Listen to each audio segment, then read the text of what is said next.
The time feels like it could be right for our dream to come true. Welcome to the start of something new. Start of something new.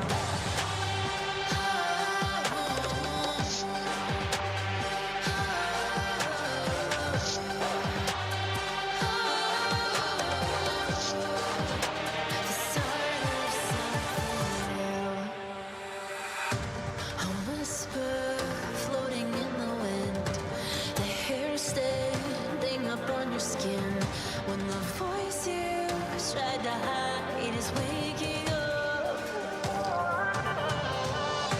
it's calling from the shadows. It's vibrating within your bones. Can you feel it? What else is yet to come? Oh, it has begun. Welcome to the start of something new. Welcome to the hour, the lights for you. The time feels like it could be right for that dream to come true. Welcome to the start of something new. Something new.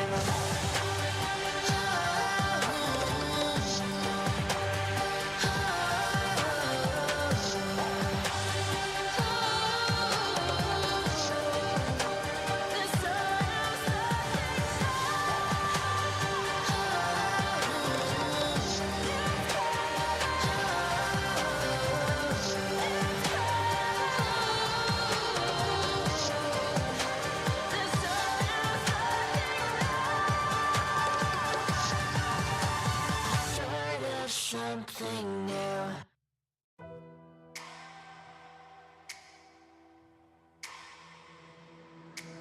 Guess who's back to blow your mind? But let me warn you one last time. Guess who's back to change your life? But it's not gonna be just fine.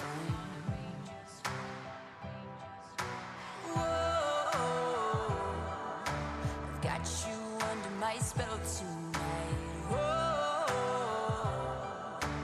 we're both heading to hell tonight. So don't ever listen to a word they say.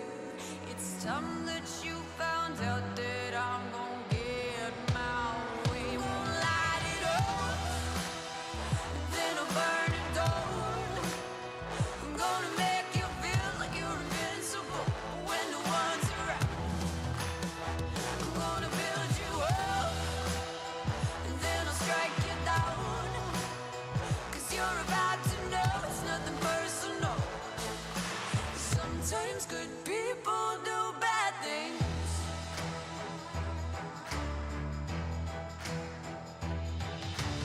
I have always tried to be nice.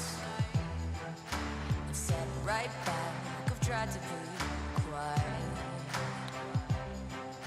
But I can only take so much, and then I just explode. To feel it building inside me, I just need to let it go.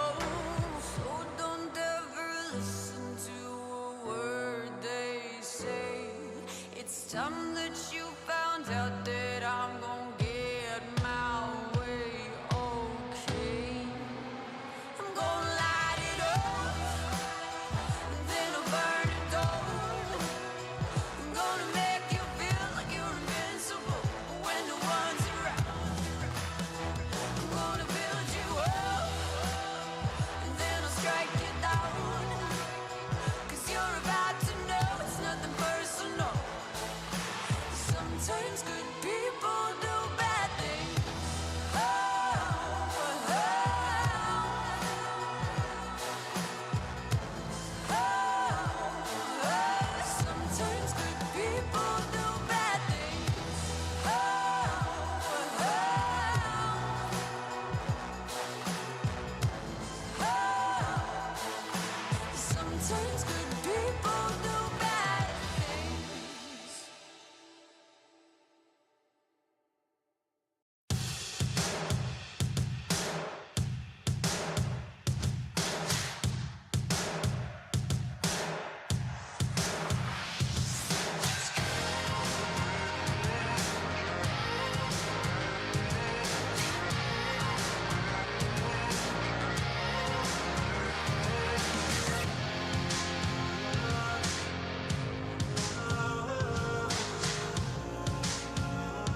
watch me sink into the ground. I am buried, but I'm still alive. Burn my wasted dream. I know I was so naive, but I'm standing up to fight this time. Fight this time. It's not too late to change my mind, to give another try.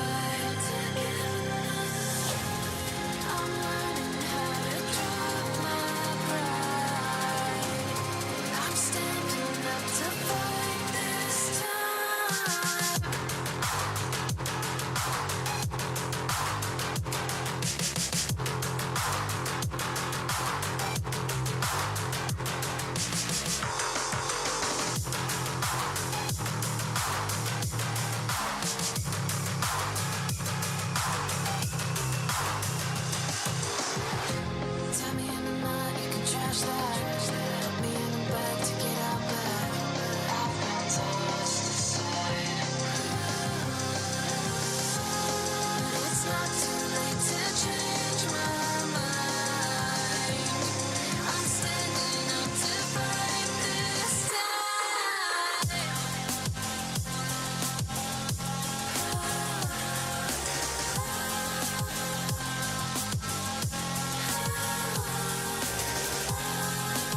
will pass. Son of a gun, never miss whipping bricks. I need more bags, more gas. No one can stop me but me. Too bad. On fire, rewired. Go higher, go harder. You wanna? I've got it all, you'll see it. Stars across the night of a shadow bed. Leaving for time to begin. I'll take anything you throw. You can take me down. I'll go higher. Our future is now. World's on fire. Set it up all night over. Singing me on the shore. You can take me down. I'll go higher.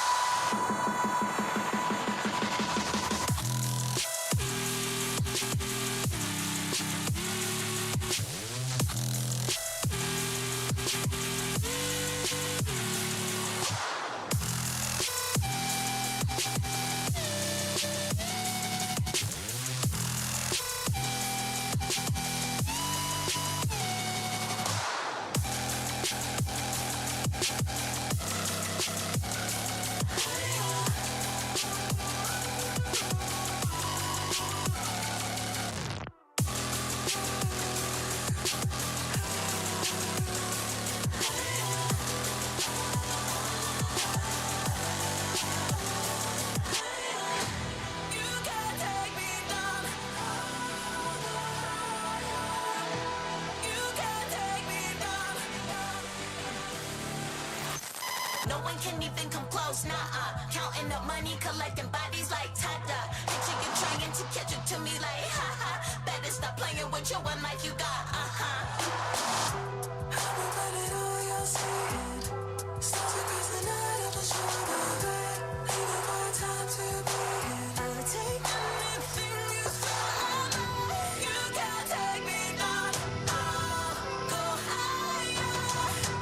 Our future is now. World's on fire.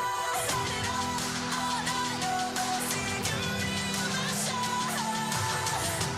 You can take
need oxygen. Give my best, and I watch us rise again. I'm ready to leave the past behind. I've shed my skin and made up my mind. It's a new time. It's a new time. Watch us come to life.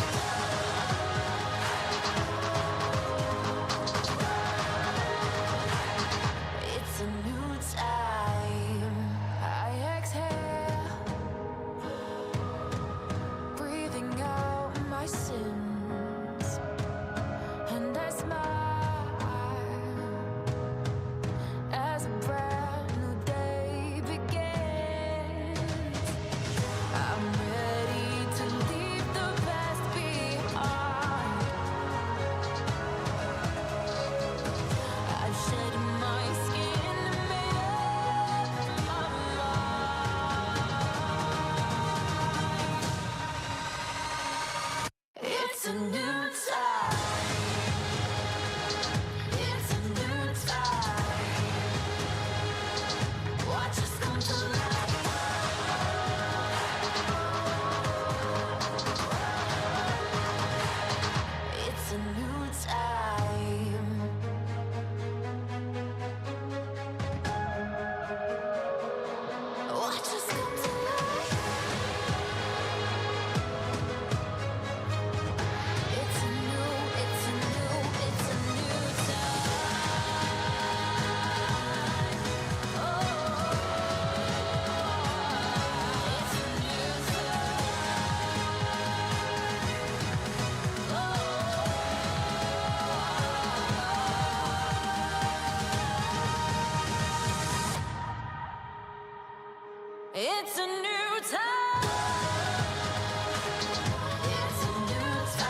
turn if my blood is poison.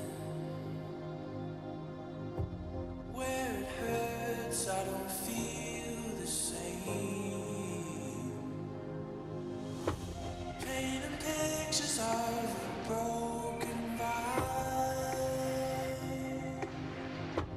Where a part of you had stayed alive.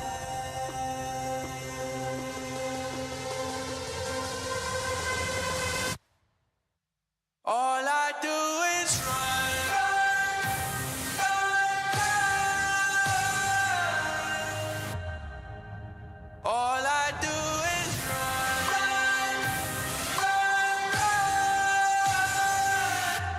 Running from what I know. All I do is run, run, run.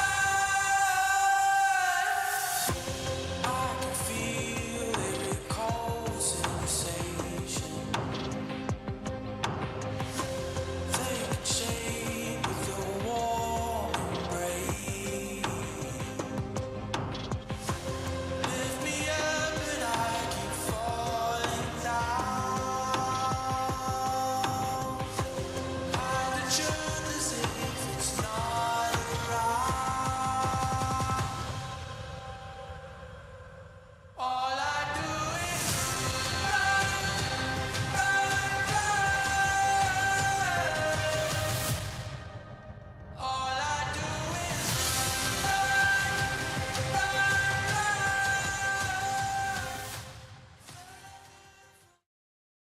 An update is required. Financial system updating.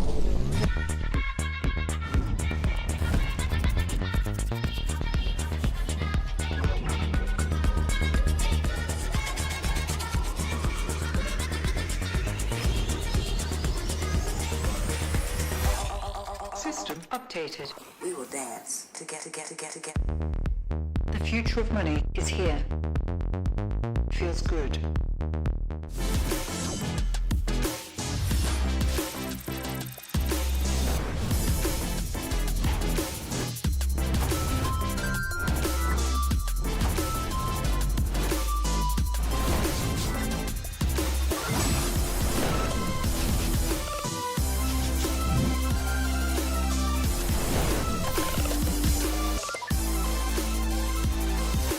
The greatest players in the world are here. They can just burn this one down. Oh my god, he forward by 9! You are going to see them like you've never seen them before. Rocket Will as the Arcane Storm doing so much work, and Genji! They are just going to ace them! 누구 만나도 이길 수 있다는 자신감 정도로만 생각하고 있습니다. Genji, the EWC winners! Alright guys, I just landed in China. Let's go.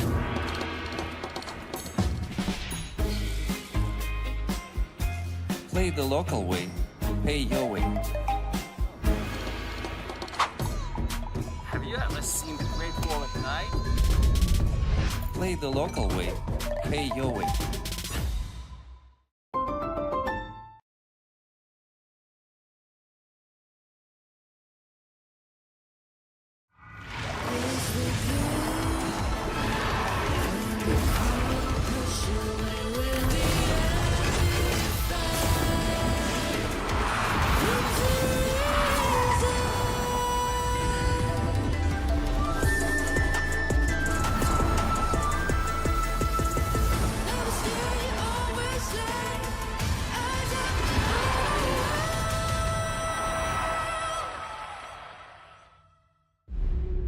Locking down the Drake is now Doran. Decent position, double Break circle. down my walls, but I won't rise again. Cause I stand tall in my environment. How could I ever close my eyes as they silence sins? They try to take me down with their violence. Oh, they go back in. Betcha flashes in, and down goes Knight.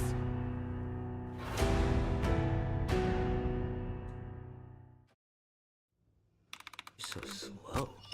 I told you I was done with basic browsers.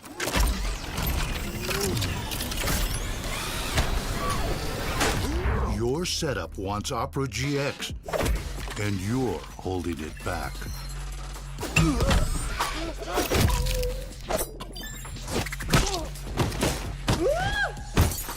Upgrade to the gaming browser. Download Opera GX. Every moment of your journey, crystal clear. Landscapes, absolutely stunning. Close-ups, sharp and full of vibe. Group shots, packed with detail. Zoom in on one face, still flawless. Colors so real, every scene, every smile, unforgettable. Oppo Find X9 series, Hasselblad telephoto, zoom into detail.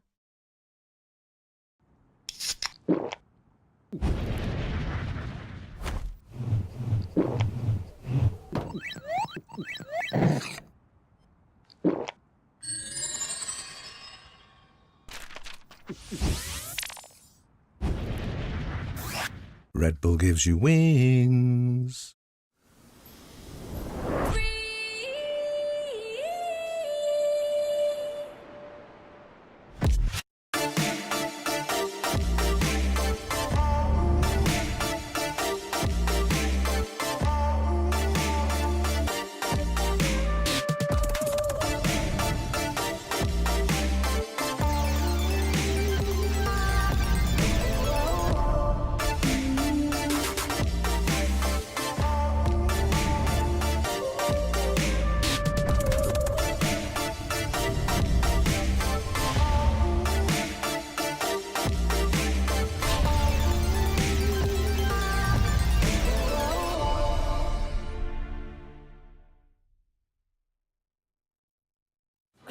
I got this old thing and the bill from the store where I got it.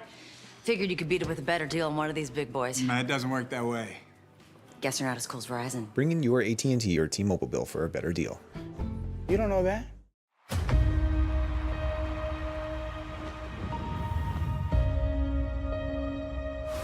loyal, the unwavering, the faithful shall be rewarded! It's at Worlds where legends will fall. This series a stake and a turn! And he still lives on! The stage is set, the curtain is drawn. Through all the doubt! Through all the disbelief! They earn their place! Winning is not a matter of chance. It's a choice!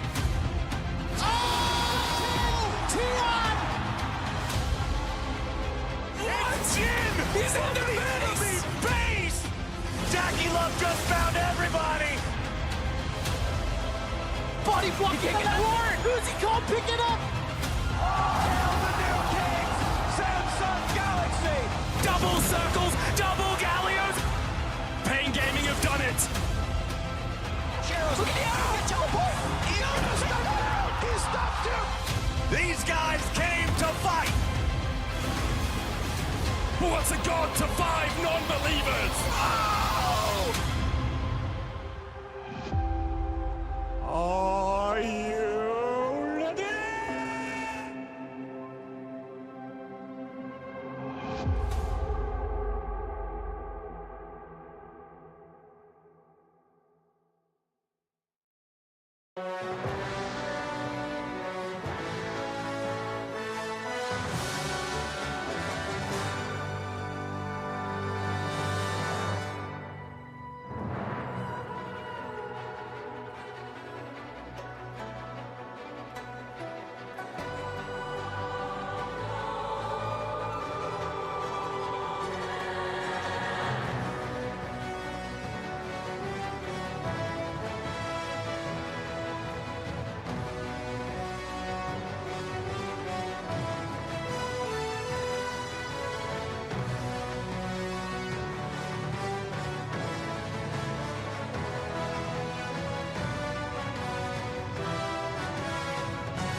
everyone to Worlds 2025, where today we've got a battle of two extremes in the one match, two squads fighting for survival at Worlds between Movistar Koi and Team Secret Whales, and on the other, the LPL versus the LCK for that glorious qualification. I love them. Can I hear Emily? There we go. Oh. You can repeat demo. I was just gonna say, I love their walk-ins. They have such great vibes. It's absolutely amazing. Also, Taki's dances, living on my TikTok page. So it's great to see the teams. And of course, we'll have Genji and TES later as well. So just two absolute bangers. Hello, welcome to Worlds, Emily. But first, Isaac, how did you sleep? I slept great, you know. We're just making it interesting, 2-2. It's more dramatic if you lose the second one before you win. That's you know? true. I did want to kind of correct your prediction from yesterday, where you said it's been 6 years since G2 had beaten an A team in a series or at Worlds. I don't know what it was. I don't care because yesterday it did happen. Yeah, we just need to set the record straight. But they're of course still in. But that's not what we're going to focus on today. But Emily, I did want to welcome you also cordially. Thank you. Worlds, how we feeling? I'm super happy to be here. My team already made it through. Pretty happy about that. Okay, I was confused. Look, I've been a KT. The reason I'm here is because of KT Rolster. So you can blame them or praise them for that, I guess. I will praise them for that, definitely so. And I will also praise some of the memorable plays that we've seen over the 15 years illustrated history of League of Legends. And of course, Riot is posting a bracket of those most memorable moments. And today we have the iconic Huni Quadra kill from 2015 and last year's double Gallios. And you're going to see the work for ganks right now as Rainover comes across to the mid lane. There's that other point of this one. It's Isosceles because here comes the gank for the top lane as well as the mid lane there. And Rookie losing all of his health, and there it comes in. But at the same time, a fight in the bottom side. Ulti used on Nikita's keep alive. Reckless tries to zone the team out. There's Annie so low, but there come the teleports. Huni has arrived, and holy crap! Everyone's dying in this fight. Reckless goes down. Zatai gets a bunch back, but Huni, the double, the triple kill. Behind them. Yeah. They have no vision. They don't know where Bin is. Yeah, Bin is now going to move on in. They spot him. That is going to be the Kindred locking down the Drake as now Doran. Decent position. Double circles. Double Gallios. Everyone's in the sky, but it's on. That goes down now into the back lane goes Bin. Elk's going to join in the supercharger for all of that value. They take down Viper and the Lambs respite. They cut off the best part of the Freak call. In honor of Freak. 1, 2, 3. The Quadra!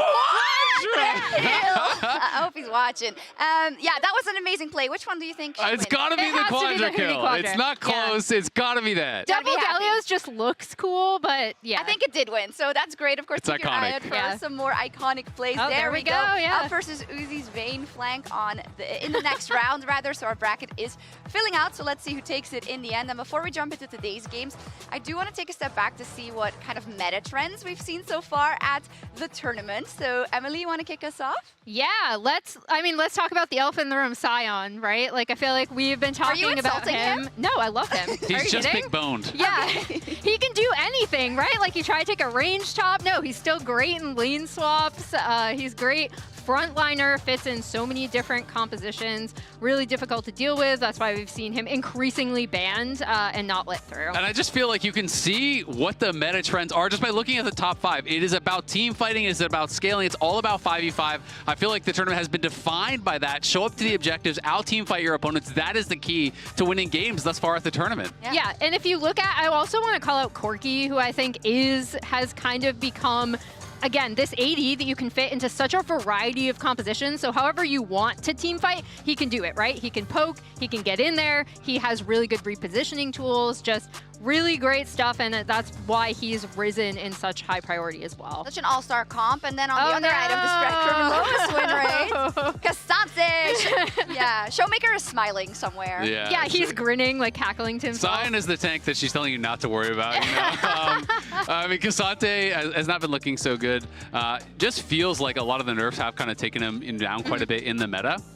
But a lot of this is, you know, the other side of what you would expect. It's like Ryze and Pantheon. You want to play through side lanes. You want to split push. You want to be finding these more smaller scale skirmishes. It's less about the 5v5. And I think we can see, again, the kind of trend of these kind of compositions just aren't really working as well in a meta that forces you to 5v5 and front to back feels like it's king right now. Yeah, we saw that yesterday as well. It's cool to see, though. Are you enjoying how the meta plays out in terms of the games, how it translates, or? I mean, I love watching like really big team fights. I think a lot of the teams, including some of the teams we're going to talk about today, right, are just really, really great 5v5 teams.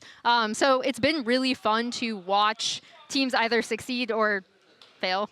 Fail. No, the viewer is winning for sure with these metas, Yeah. I think. So let's take a look at the bracket where we end up, because today we'll see MKOI versus TSW in our first match. This is an elimination match, and as said, later on we'll have Genji versus TES for qualification. What are your broad thoughts about the bracket, Emily? I mean, I think I really am happy to see HLE going through as well. Kind of sad that CFO couldn't pull out that game 2 win, right? Like there are some pretty egregious throws from them in that game, but I'm also hoping for CFO because I do think they are still a really, really solid team.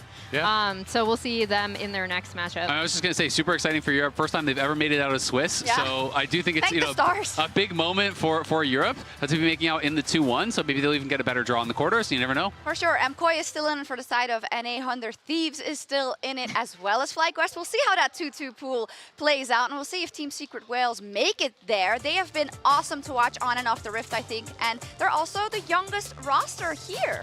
Yeah, you see our 2 baby whales, both in age, and the fact that Team Secret Wales' academy team is actually called the Baby Whales, that they promoted up for this year in Histo and Dyer. I do want to point out that Poon is starting in the top lane today, and I think, speaking to your earlier teamfight angle, this is a team that really loves to draft dive compositions. If they're drafting a 5v5, Poon is a kind of a low eco top laner. If you put him on something like the Ornn or the Scion, he can be a really good frontliner for them. I just loved how I had this team kind of explained to me in the way that it's like, they're really good at the things that you can't teach. Like when you're talking about mechanics, you're talking about game sense.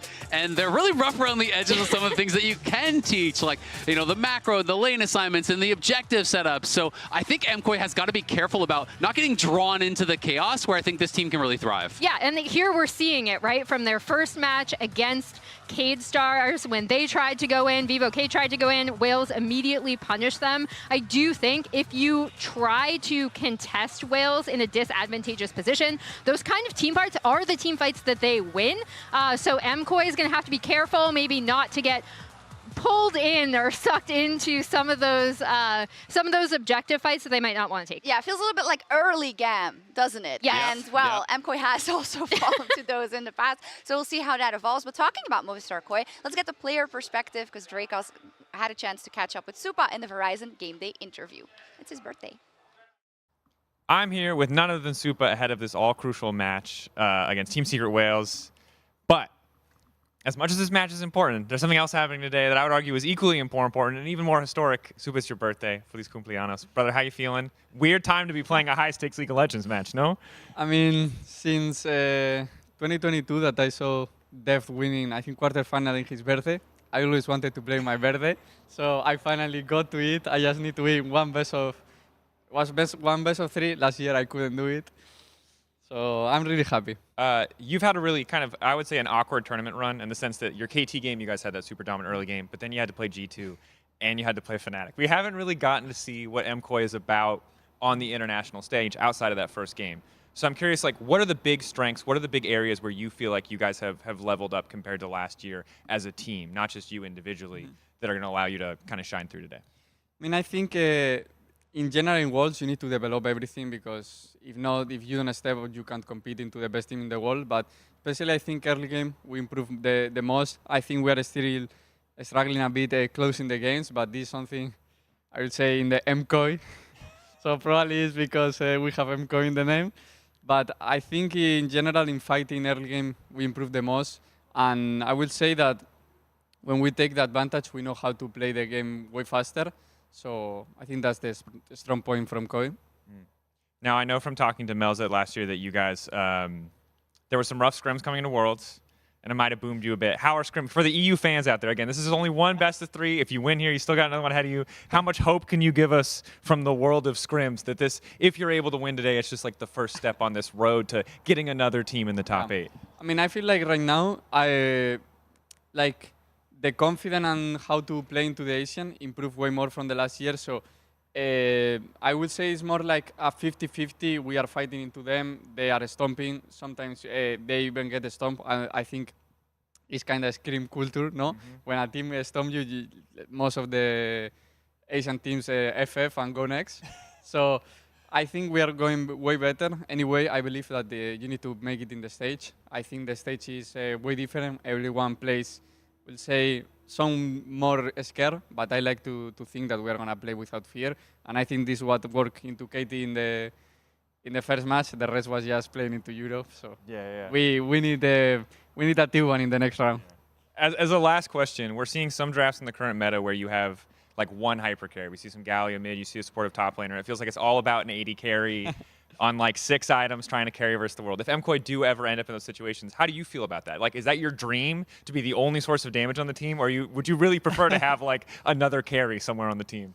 I mean, it's really funny, both. I will say it gets more pressure when you are the only one. But anyway, this meta is amazing. I can lane without super in top lane. I don't know. Like when I discovered that this was meta, I was like the most happy person in the earth because I can't blame anyone anymore. Yeah. So I'm happy, with the meta right now. I think you have a lot of versatility with the fearless. Like I think last year it was impossible to get a Bane angle. Now you can get Bane angle. You can get different things. So I'm really happy with the meta. I hope you get to pick something spicy today. Maybe Alvaro and Miro get a little bit more time together so you can spend some solo time up there on the top side of the map. Regardless, that's going to do it for us here. Back over to you at the desk. And again, one more time, happy birthday to Supa. Thank you very much. Full circle moment with the Deft birthday callback. Let's see for him. Now, talking about the meta, he's happy about how that evolved. And Azale, I think they can be really happy about how the draw played out for them. Yeah, absolutely. I mean, it really couldn't have gone better. Back-to-back European teams into the Secret Whales. So this is something where there's not a lot of easier teams at Worlds. You have to take advantage because, well, obviously if you fail here, you're out. But even if you win here, there's going to be so much more difficult teams. So I think it's so important to be able to have a good performance to really be able to show out. It has to be an absolute confidence win for them without counting out their opponents, of course. And when it comes to the shared history of the Mad Lions before them and Movistar KOI now, Emily, they've played those teams a lot. There was a tweet from the LCP earlier today that kind of laid it all out, right? Ever since Worlds 2024 in the last year. Yeah, they basically run the LCP gauntlet badly, unwittingly. And I do want to point out again, it was GAM, the top Vietnamese team from last year, who ended up eliminating them from Worlds, right? So we're in kind of a similar situation today. I don't think, even though that GAM team kind of were cobbled together and then grew together, I still don't think Wales, their team fight playstyle is so specific, right? Like they're going in and they're going to out-hands you. I do think MKOI should have the macro advantage there, despite some of the shakiness we've seen out of them at this tournament. We saw Elyoya there for a second. Now he's the guy that's been there every single time, even way before 2024. He's always made it to Worlds, but then when it comes to Worlds, Azale, it's lacking a bit. Yeah, he hasn't really been able to, I think, show the same level that he does regionally, and whether that is a mental block, whether it is just more difficult competition or PAX environments, I don't know why, but I feel like I'm still waiting for that kind of breakthrough moment for Elyoya where he can really show his class, because especially when you look regionally, all of the early game from MDK, to me, is about this guy making things happen. Even on farming junglers, he always seems to make an impact in the early levels. You're still waiting. It's 4 years. It's about to be happening, hopefully. But let's see how our fans have voted in the MasterCard fan predictions of the day. You can vote every single day at MasterCard GG on X. And there we see very happy MKOI fans, of course, the LPL fans always. And 70%, it's a European fandom vote, I guess, a little bit more, so we can see that. I don't know if that's fair. I mean, I do think MKOI should be favored. The big thing, though, look at what's most banned against Team Secret Whales, right? You've got Nocturne, Nico, Wukong, Annie, Kaisa. We're going in. Yeah. You know exactly what they do, so don't get drawn into that kind of chaos. Makes sense. That's great to know for Movistar KOI. A little riddle for you, but I got it from Medic, so if you don't know, it's better, because then he can say it. But there is an unseen connection between some of the players on the Rift today. Does anyone know what it is? No. I overheard this, so I'm not going to spoil it. Okay, I'm going to leave it for Medic, because it's his point, and I don't want to steal it. But it just goes to show that there's a lot of shared history between so many of these players, and if they want to make history, they have to survive this best of 3 today. So let's see who comes out on top between MKOI and TSW.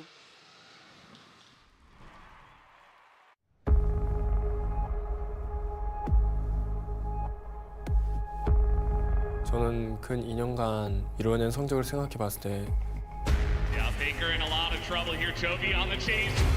The perfect execution from Chovy Genji in the quarterfinals. They were built to win, and they will do just that. Genji has a date with destiny in the semifinals. When they needed him most, Chovy heard the call.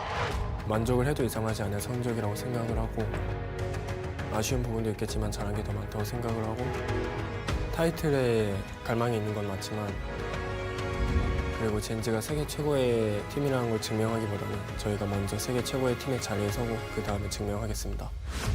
KT making quick work of it here, dismantling TES. 输给 KT 以后，其实也没什么影响，我们可以更好的反思自己，就可以让我们变得更强。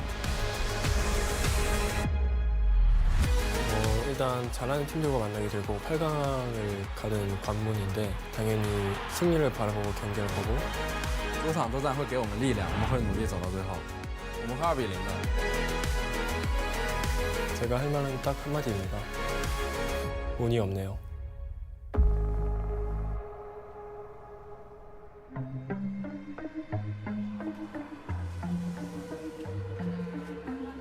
Being one loss away from getting eliminated, of course, shouldn't feel good, but I think it's our comfort zone. For MKOI, the road remains long and the spots are few. Since our goals and ambitions are to win the whole tournament, I think this is just the beginning. Trước khi đặt chân tới đây thì tụi em muốn khao khát được chiến thắng nhiều hơn nữa, bởi vì không những mang lại vinh quang cho Việt Nam mà tụi em mang lại vinh quang cho gia đình, bạn bè người thân. KT just bulldozed their way through everyone on Team Secret Wales. The Wild were enough to crush the Mighty Fly. Tụi em đã không làm tốt trong những ngày qua. Tụi em sẽ chuẩn bị thật tốt để chuẩn bị vào vòng trong. I think it's important to reflect, and I think if you focus on yourself and what you can improve, it's really easy to stay in the present. Em luôn luôn muốn mình là niềm tự hào của Việt Nam. Đây là một cơ hội để thế giới nhìn nhận Việt Nam sẽ là một khu vực mạnh. Bởi vì tụi em đến đây để chiến thắng. Any team that versus us should see us as a threat. Never had a doubt about my team, and never will.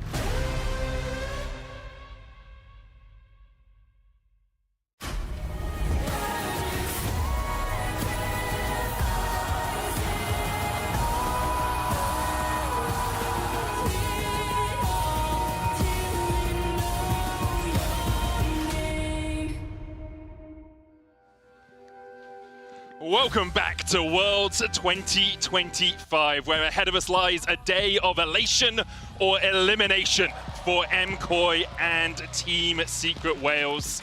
The question is, can MKOI actually be the team that's not from EU here at Worlds 2025? And will Team Secret Wales show us the power they brought on day one with that dominant victory versus VKS?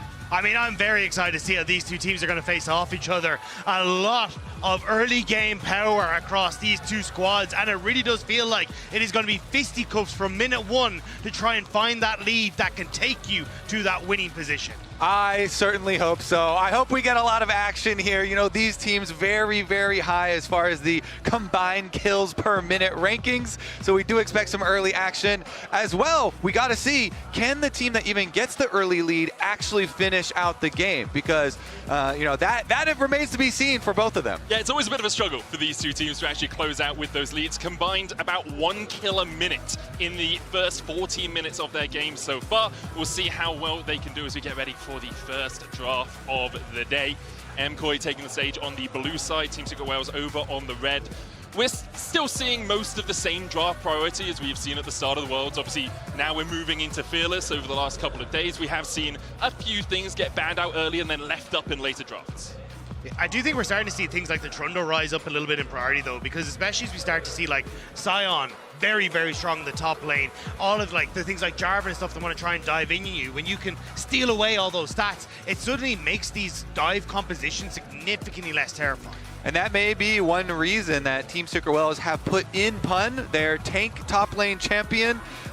You know, he plays a lot of Sion, he plays a lot of other tanks as well, you know, with a sprinkling of other champions, but really putting in kind of a stable top laner for themselves to see if they can create, you know, some very straightforward team fights, perhaps. Yeah, we'll see if things switch up as we go through what could be 3 whole games in this best of 3. For MKOI, I think they will be looking at Mirwin and saying, hey, you're actually really good at some of these eclectic picks. Can you bring out the Varus top? Can you scale up on a Smolder top? Can you bring something out a little bit more unique? Because we know that Pun really does go towards these tank top laners. It is funny though, because we've seen kind of the two styles of MKOI over the course of the year in this tournament. We got the Yunara draft, which was heavily focused on protect the Supa against KT in their game, but they unfortunately weren't able to pick it up. And instead, they've now fallen back to, which is what Team Secret Wales are prioritizing, the Ryzes, the Talias, the Gallios for Jojo Pyun in the mid lane to try and play that more 1-3-1 style. I see a lot of stuff up, guys. All right, we've got Orianna, Azir, and Yunara all available and only one more ban. So we're looking at a big trade of power picks. And the question is, do you ban the Yunara and just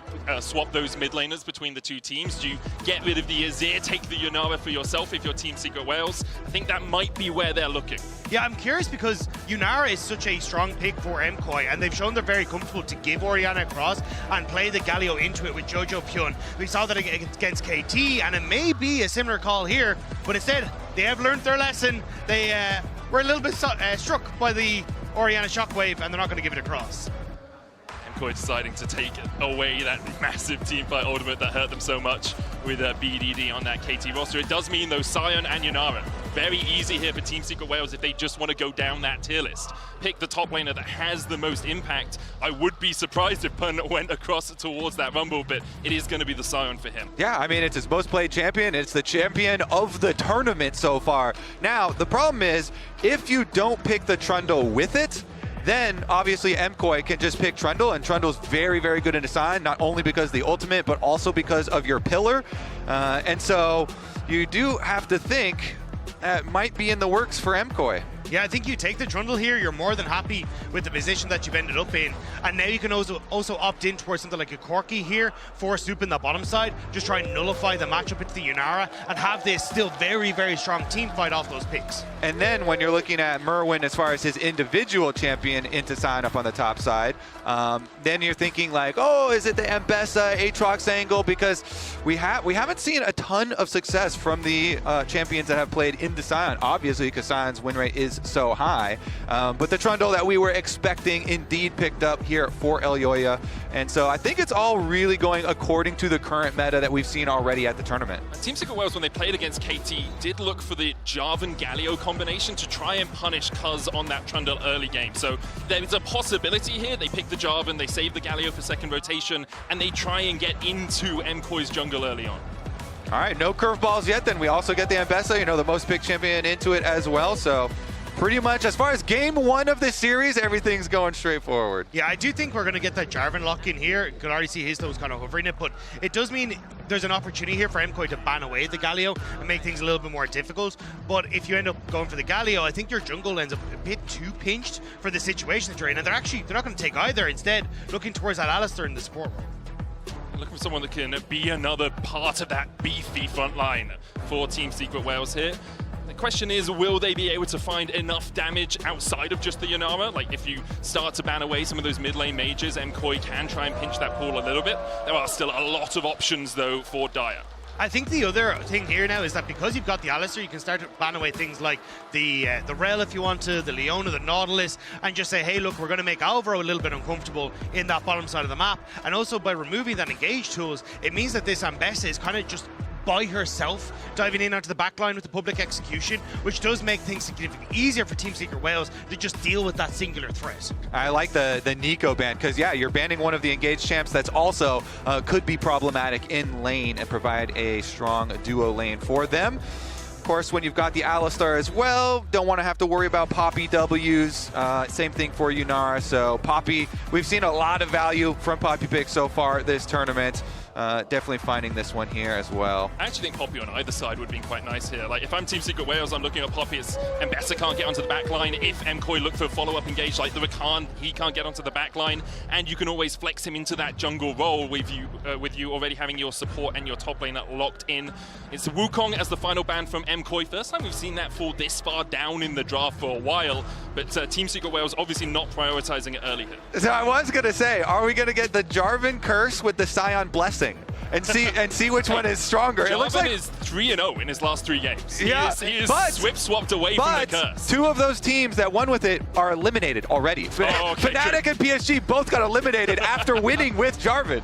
Okay, Team Secret Wales, you can win this game. After that, we'll see what happens. But yeah, there's the Jarvan locked in. MKOI looking for a little bit more disengage, some CC protection with this Braum. Yeah, the thing is, though, it's like Sion into the Trundle again. Like, I think this opens up so many opportunities to even take traditional AD carries that you wouldn't have to go for, like the Ezreal that wouldn't traditionally get through a Sion, but because you're stealing all those stats, now you're actually fine to go for that pick because that Sion is significantly less tankier and it offers you a bunch of safety into things like the Jarvan. Plus, Supa's just been a fantastic Ezreal when he's been able to play it, but it looks like it is going to be the Corki, the lane neutralizer instead. Yeah, you don't want Jarvan to have too many immobile carries to go after, so they get the extra dash here with the Corki, and his toe is probably going to be looking towards Orianna to try and pressure, burn his flash as much as possible.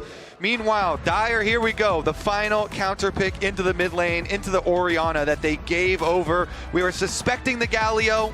You know, it is his most played, was his most played for summer. They are going to lock it in, and that is going to put a lot of pressure on Eddie to be the carry. That is the damage source. This is 4 beef balls and Yunara.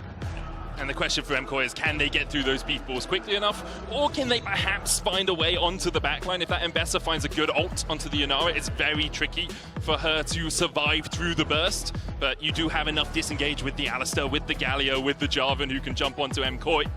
For Team Secret Wales, front to back is all they really want to do here. MKOI, relatively similar, in all honesty. They don't have the easiest ball delivery system either, really relying on that Mbessa. Yeah, and I think that's where it's going to be trying to find flanks, trying to use the terrain creation that you have on MKOI to force Team Secret Wales into uncomfortable spots that opens up for Mirren in those flank chances. And the second Mbessa actually locks you up, that's when you can just command protect and get that quick shockwave. So definitely you can find Eddie in these fights. That can be the key to victory here for MKOI.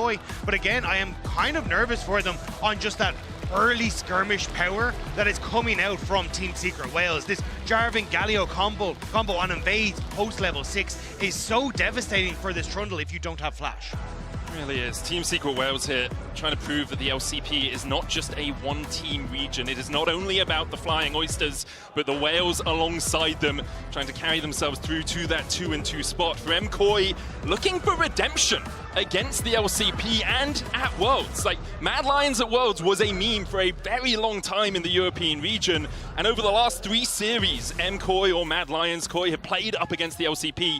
They have been on the losing side. Yeah, a lot here on the Team Secret Wales shoulders. Not only are they a representative of the LCP, but they're an entirely Vietnamese team, and Vietnam has such a huge fan base for League of Legends, a huge player base. And this team being the youngest team at the entire tournament, there is a lot of pressure on their shoulders. And does oftentimes represent that new hope for Vietnam, especially as you see guys like Kiaya and Levi who have been around for quite a while, and on GAM that has been the team that tends to represent Vietnam at a lot of these internationals. It's now this new blood that is coming in and has taken down GAM to get here, which makes them so exciting for so many Vietnamese fans. It's kind of the new blood with the old heads. Taki, the only player on this team that has been to Worlds before, all the way back in 2022, where Elioya beat him in play-ins to had a face-off against Evil Geniuses, where Jojo beat him to make it into the main stage. It's a long time ago that we saw Jojo and Taki back on this world stage, and here they are facing off in an elimination series again. Yeah, Jojo joining forces now with Elioya, and to great effect. And that is one of the combinations that we will be looking at pretty heavily in this game. You just saw the Aegis pop up there.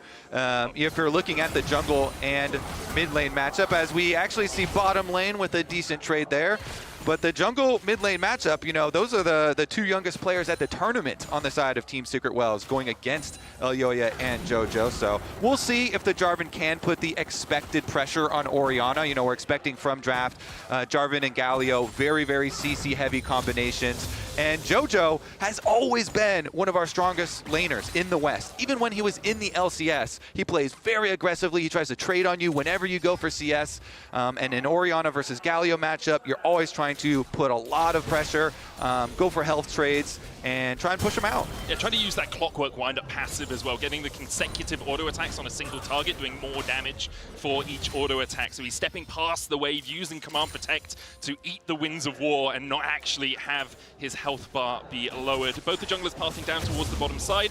Histo here already on his blue and his Gromp, whereas Elioy is just moving away from his red. Consistent trades in the bottom lane as well, with Alvaro using that heal earlier on.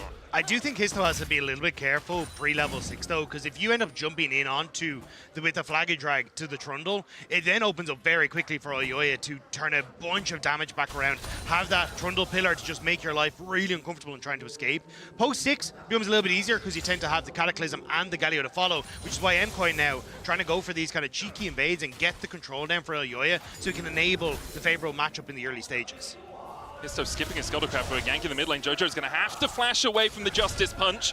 Histo just has a little bit of a drive-by, autos one of the minions. Elioya leaving the bot side Scuttlecraft to go and try and fight towards the top side. Alvaro trading in here with the Unbreakable. There's the stun onto Taki. Taki pops the heal afterwards though, and Super's down to half HP. Concussive blows almost procced as Histo dives in. Elioya looking for the trade onto him. Chomp, chomp, chomp goes the Trundle. Dyer stepping forward down to 200. Gets the taunt, but gets smacked across the head with a club. Histo almost escapes, but the red's enough for Elioya. A double for the troll. Oh, Elioya, that pillar was beautiful. He pillared the Justice Punch there, completely stuffed Dyer's Galio, and then just wins the 2v2. Okay, Trundle doesn't have like crazy mechanics, but that was a really good Trundle play right there. He does have one mechanic that's going well, but Taki the bottom Has side to now. flash away the Gatling gun though, hitting him in the bush, and Super gets the third on the board for MKOI. It's going off for MKOI across the map. 2 kills onto this Trundle in the early stages, and now the kill for Supa in this bottom lane. Team Secret Wales are not enjoying the start of this. Chomp, chomp, chomp. Elioya will be fed, and that spells danger. He has gone all of the offensive components early of the Trinity Force. Was able to get full sheen and everything. And honestly, it started out with a good timing for Team Secret Wales. You know, they saw Elioya on the ward there. You can see in River that is still existing on the bottom side. But then they stick around and they're on vision as well. So Elioya takes this fight. He likes it.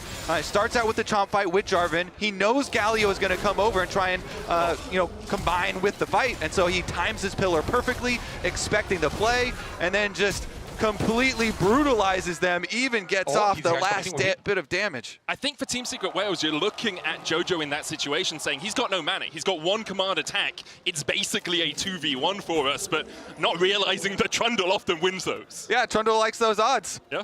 And also just clockwork wind-up does do so much damage, so despite the Orianna having no actual mana left, she was fine to just go for the play, and now MKOI in a fantastic position, especially as Elioya has been accelerated. He's now in a position that every time Histo tries to go for plays, like he might be looking for on that bottom side of the map, that's where, again, you can have Elioya match and constantly win out, and it just makes this game really uncomfortable now for Histo. Yeah.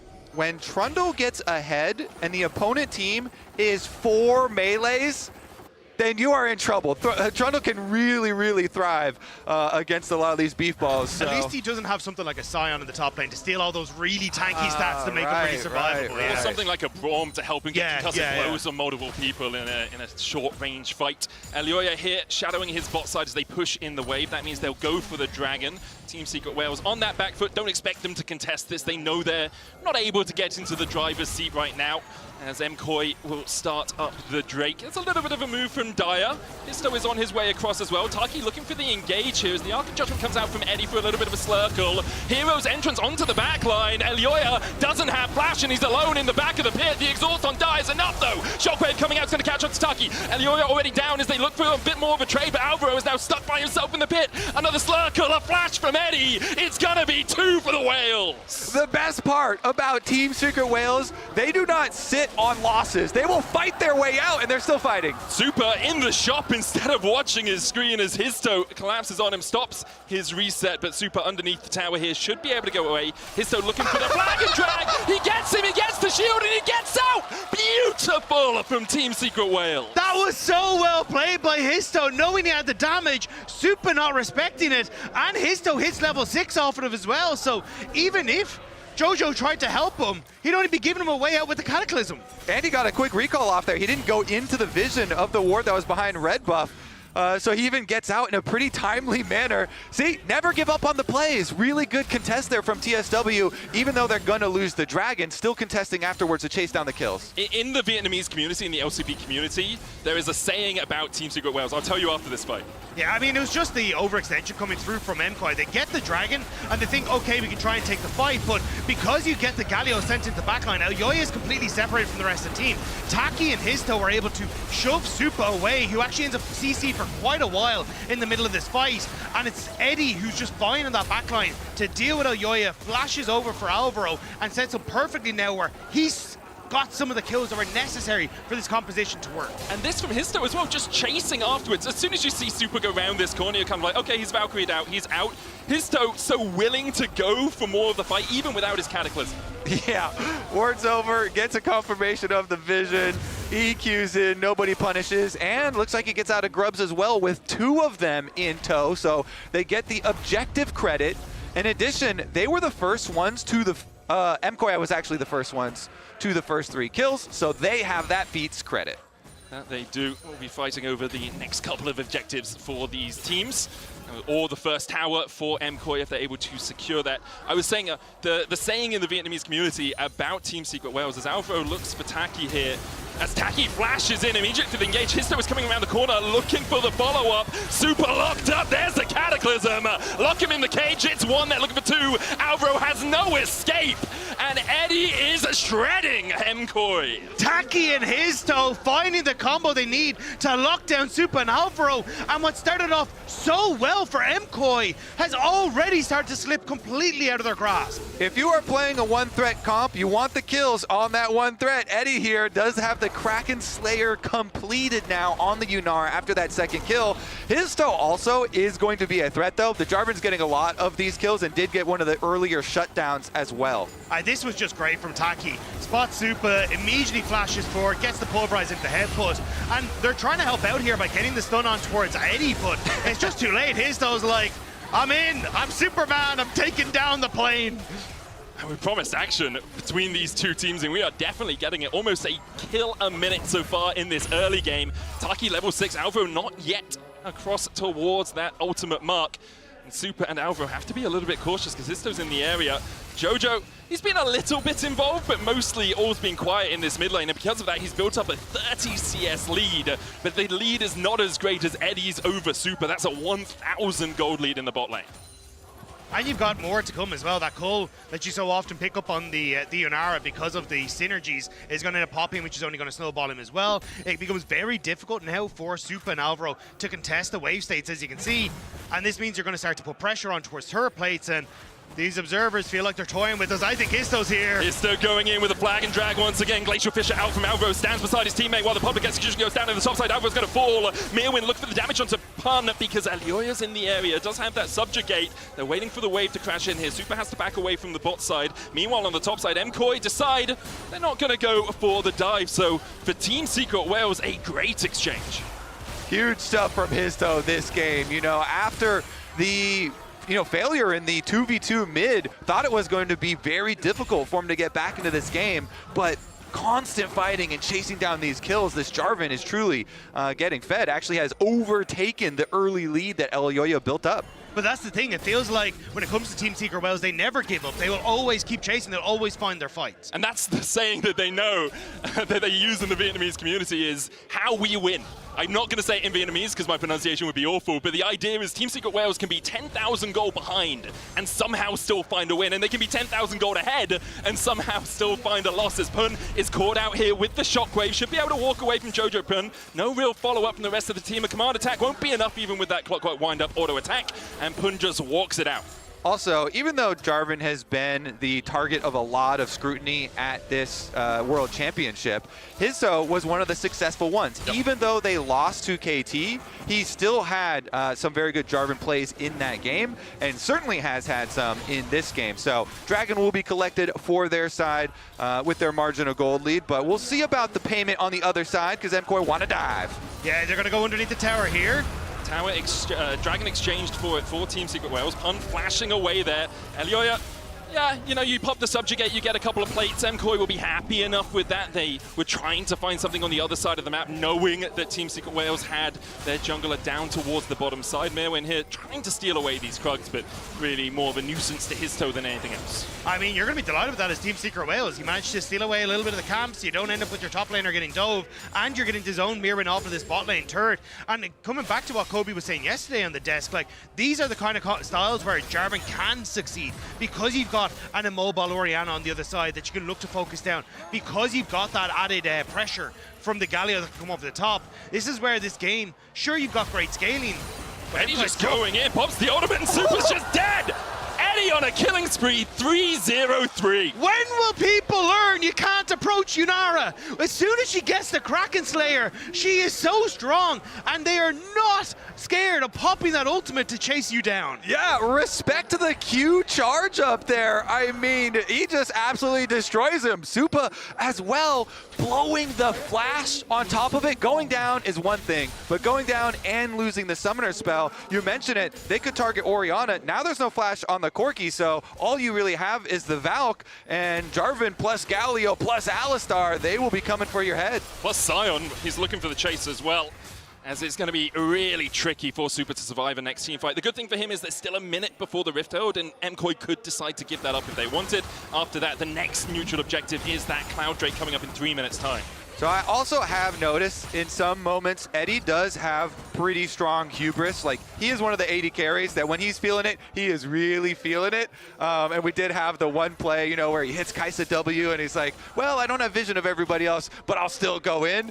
So he has to be a little bit careful because he is the entire team's damage, basically. Yes, especially in the early game, you know, there's a lot of base damages on all the other meatballs and stuff, but he has to be more careful with this lead that he does have. I 100% agree, but I think at least the saving grace for him is like Jojo going a pretty defensive build with the Rod of Ages, so not going to be that big explosive damage that you get from something like the Hextech Gunblade. He's more got to worry about like Mirwin having access to the back line, and in theory, as long as Taki has that exhaust ready on the Unsealed Spellbook, should be able to survive in some of these fights. Yeah, and in this type of game, when you are playing with 4 peelers, you got to trust your team. Eddie has to trust in his team. Hey, I'm going to go full offensive. It's on you guys to peel for me. It's on you guys to keep me up. Yeah. Plus, if my AD carry is that far ahead, I kind of want him to go for some, you know, crazy offensive stuff. Step up, Ian. Look for the fights wherever you can. Pillar down here by Elioya as Daya uses that taunt just to walk his way away. The good thing for Eddie as well is there's minimal engage on MKOI, right? If you're surviving through the public execution, there's no follow-up really after that. You have a Braum jumping in, maybe a Shockwave, but you guys already talked about how low damage this Orianna is in the early game. Herald started by MKOI as Histo walks across from the side. Herald down to about 5,000. Taki gets a knock-up on both. Alvaro jumped on Super trying to get away, but he's dead where he stands. Alvaro in that redemption. Herald still the target. Elioya will smite it and secure it. Now needs to get out of the back of the pit. Does have the flash, but he's knocked up. Will flash into the Tribush. Histo still on the chase with Eddie diving in. It's another, but Eddie as MKOI are rattled. Histo and Eddie are just the Bash brothers in this game, destroying MKOI. I mean, yeah, they lost the Rift Herald, but they're going to chase down even more kills. Dive in, Histo with the flag and drag. Alvaro able to stand beside his teammate. Taki goes in with the knock-up, Unbreakable down as well. They still have the Shockwave, but Eddie finds another. Jojo dies where he stands, gets one in response, but Team Secret Wales are ruling the Rift. Taki with the honorable death there sets up Team Secret Wales for more kills for the tower. And this game started off with MKOI 3-0, and Team Secret Wales are completely blowing through them. Put some respect on Vietnam. Let's take a look at this one. Again, the bottom of your screen, Histo and Eddie absolutely demolish them. In goes Alistar, Taki sets it up, and Suba just gets annihilated. Nowhere for him to go, even got exhausted. The Galio ultimate was just even unnecessary. By that time, they had already destroyed him, but they can continue the steamroll. Yeah, I mean, it was for stall points in the Galio ults, and it's Eddie who's looking so clean on the back of this, flashing over to finish off the kills. And again now, this Yunara is massive. 5-0-5, already 2 items deep. Like, this is going to be so difficult for MKOI to try and deal with. I will say, we'll keep track if the flash, on Yunara does get punished, not having that one for later. But honestly, I like it. Go with the hype. Continue to push for these extra kills and snowball the lead. They're even going to get some outer towers in trade. Dragon as well should be picked up. I'm thinking that Pun is going to be able to defend this for a while on the top side, but all the rest of MKOI can go make the cross-map play, and especially as Trundle's coming over, they will shred through him. Yeah, they do need Supa up here, and he's on the way, so I think maybe this could be it for Pun. TP though. Shockwave to save the way from the decimating smash. TP coming out, Pun flashing underneath the tower, and will be bolstered by the defenses of Dire. Nice, crop mat defense here from Team Secret Whales. They're still going to get the Dragon, but invest the teleport here to keep the tower alive for now. Going back in here with the taunt. The chase continues for Alvaro and Jojo Kun, but they won't be able to find too much. Meanwhile, in the mid lane, Super is surrounded by Taki and Eddie. We're looking for Elioya on this blue buff. Taki with a headbutt pulverize once again. Eddie puts the damage down. Won't have enough to work his way through his Trundle quite yet. The Super looks for a bit of a collapse. With Histo moving across, it will be dangerous for MKOI to take this fight. Yeah, you don't even have to get a kill. It's just about pushing MKOI back right now. You're pushing top side. You have the potential here to shift over towards mid lane if you want to. Histo stole the Raptor camp and now the blue camp on the top side. Team Secret Whales are dictating everything on this map right now. And their timers are going to be pretty straightforward. This team is all about, going for the objectives, trying to draw you to them. This team is obviously not built to siege, straight up siege, so they want to draw MKOI out to these fights where they can make use of their heavy engage and create that space for Eddie to win these team fights. So the Dragon stacking is imperative that they keep it up for Team Secret Whales in order to find that path to victory. MKOI left reeling through this early game, 19 minutes in, 4,000 gold behind, and the majority of that sits on Eddie's shoulders. 2 items already complete, has the upgraded plated steel caps as well, just from those feats of strength. And for MKOI, you're looking at it, you have a Rod of Ages at 7 stacks, you've got 2 Triforces, but no one really has a second item yet apart from Jojo with that Horizon focus. Histo waiting to see if someone comes to cover this top side. Won't find anyone for the moment. Yeah, you really do need from MKOI side, like a big ultimate from Mirren followed by Jojo Pyun to hopefully pick off Eddie, but Team Secret Whales aren't giving them a chance again. They're invading on this top side, just keeping MKOI back underneath their own towers and allowing them this swift movement through this topside jungle. I'd love to see Team Secret Whales try and shift that pressure in towards a mid lane tower take or trying to zone MKOI away from it, but it is difficult at the moment with that Cloud Soul being able to allow MKOI to shift just as quickly back and forth. Taki caught out as the rest of his team backs. He's going to pop that Unbreakable Wing, goes in with a headbutt pulverize. Eddie trying to come in from the side as well. Super needs that Redemption Cataclysm flashed away from as the Hero's entrance comes down. Mirwin flashing away from his own TP. Pun now on the front line, jumps straight into Alvaro, who's trying to protect his Ambessa. The concussive blows, the Shockwave finds 3. Jojo trying to turn Team Secret Whales into poutine, but he can't quite do it. Pun falls, 2 for Jojo now as Super walks underneath his tower and does manage to get away. Meanwhile, on the top side, Arakan, MKOI's next prize. MKOI finally found the fight that they needed. The fact that Alvaro ends up jumping over the wall back into the Ambessa and Histo swaps places means that they're able to find the fight they need, at least get something back for themselves. The Otacon call slightly hasty from me with the jungler still alive. Histo staying around Mirwin. Trying to walk through the darkness here, make sure those recalls go off before he comes out. Mirwin might know, but doesn't quite get the auto attack down in time. Eddie escapes.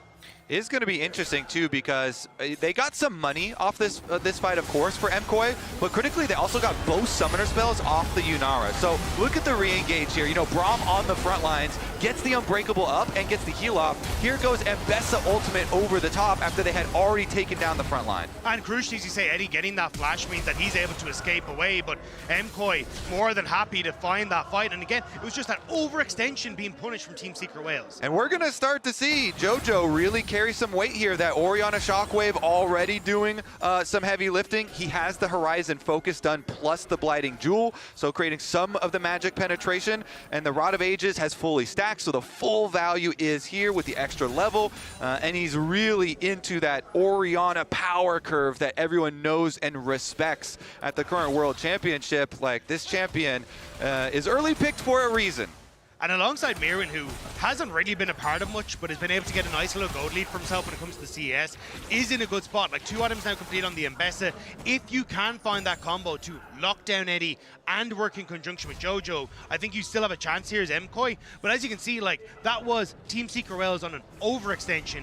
Eddie is still in a very good spot to carry, and if you can slow the pace of this game down until Eddie gets those summoner spells back up, you're in a decent spot for Team Secret Wales. And another interesting consequence of the team comp that TSW are running is that MKOI feel confident to have Jojo split pushing. So Jojo has really kept up his CS numbers. Yeah, he did have a pretty easy early lane into a Galio, but he's also kept up his 10 CS per minute with this Orianna, which is critical and leading to this large gold lead that he does have now on top of those kills, really making that big threat. Especially if you can lane into Pun on this Scion. He's got basically no magic. It's just the Aegis sitting there, no Merc Treads as Mirwin's engaged on. Redemption coming out. Mirwin looking for the fight here onto his toe. Taki going in with the headbutt pulverize, and there's the TP follow-up. Mirwin was isolated from the rest of his team. Team Secret Wales turn their attentions towards the top side. Exhaust down onto Dire, ball put in the middle of them, but no shockwave cord as of yet. Another Winter's Bite coming out from Alvaro just for the slow.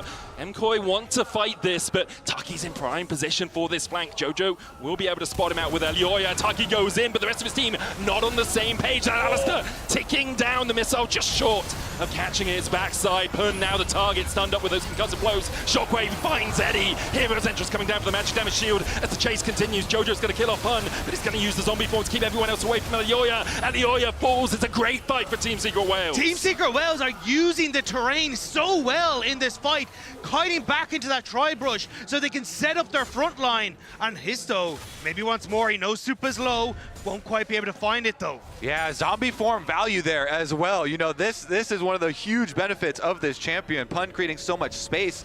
And one of the unseen things with Jarvan as well, people often forget about the Q shredding armor. That plus the black cleaver, they're able to just melt through Elyoya. So we take another look. Taki goes in, gets chunked out, and even with the late Alistar ultimate there, he still survives running away from it. Then Pun on the front line, it's got the sacrifice with the Scion there, but it's okay because of the champion and the Galio ult still able to peel. See on the top side, Elyoya is getting shredded as Histo is able to shred the armor there, and the Yunara does take him down, but the zombie form kind of pushing all the rest of MKOI back.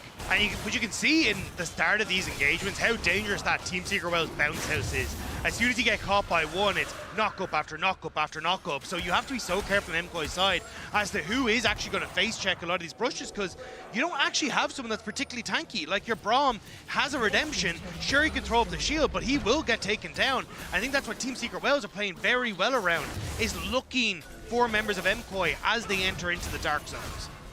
TSW now one Drake away from Soul as they take another Cloud. MKOI starting up the Artican. TP's coming out from Team Secret Wales, as you say, going down quite quickly, but Histo is here. Alro gets the Winter's Bite. 5,000 now on the Artican. Pun with the Decimating Smash just to force MKOI up towards this top side. Redemption coming out. Mirwin looking for a flank of his own. Eddie has his flash though, so it's going to be very difficult to get onto him. Unstoppable Onslaught used. Alro with the Glacial Fissure. There's the Artican secured by Histo. Pun still on that front line, and MKOI all grouped up for the Cataclysm. And here comes your hero! Dire dives in, lands the taunt, and MKOI are shredded. Mirwin on the back line, but Team Secret Wales wrap around him like piranhas to get a couple more as the fight continues. Team Secret Wales able to back away with the Artican. It ends up being a 1-for-1 exchange. Just the supports going down. Looked like it could have been much more deadly for Team Secret Wales. Honestly, it looked like a bit of an early redemption from Alvaro, maybe panic stations from MKOI as they try to find that fight, but Team Secret Wales, it's dire stock for them in this one because that Galio is making it tough for them. And Team Secret Wales, they make the call, okay, we're going to create space to push them off Otacon so that Histo can get the objective first. Then we Scion ultimate in to create that space, push the 4 members of MKOI back, including Elyoya. Histo then burns the Otacon. They get the double knockup on this group, and then watch Histo flash ulti into flag and drag out to try and keep them in the Galio ultimate. But even with that, the shockwave there from JoJo does peel for the team, and Merwin on the Mbessa able to flash his way out to keep the casualties at 1-1, as you said. And I love Eddie's position in that fight as well. Consistently staying on the top left part of the fight because he knows Mirren is on the bottom right, trying to keep away from that potential of the public execution. Maybe Jojo Pyun's ultimate can come in, but Team Secret Wales are playing so well around these multiple threats in the MKOI lineup.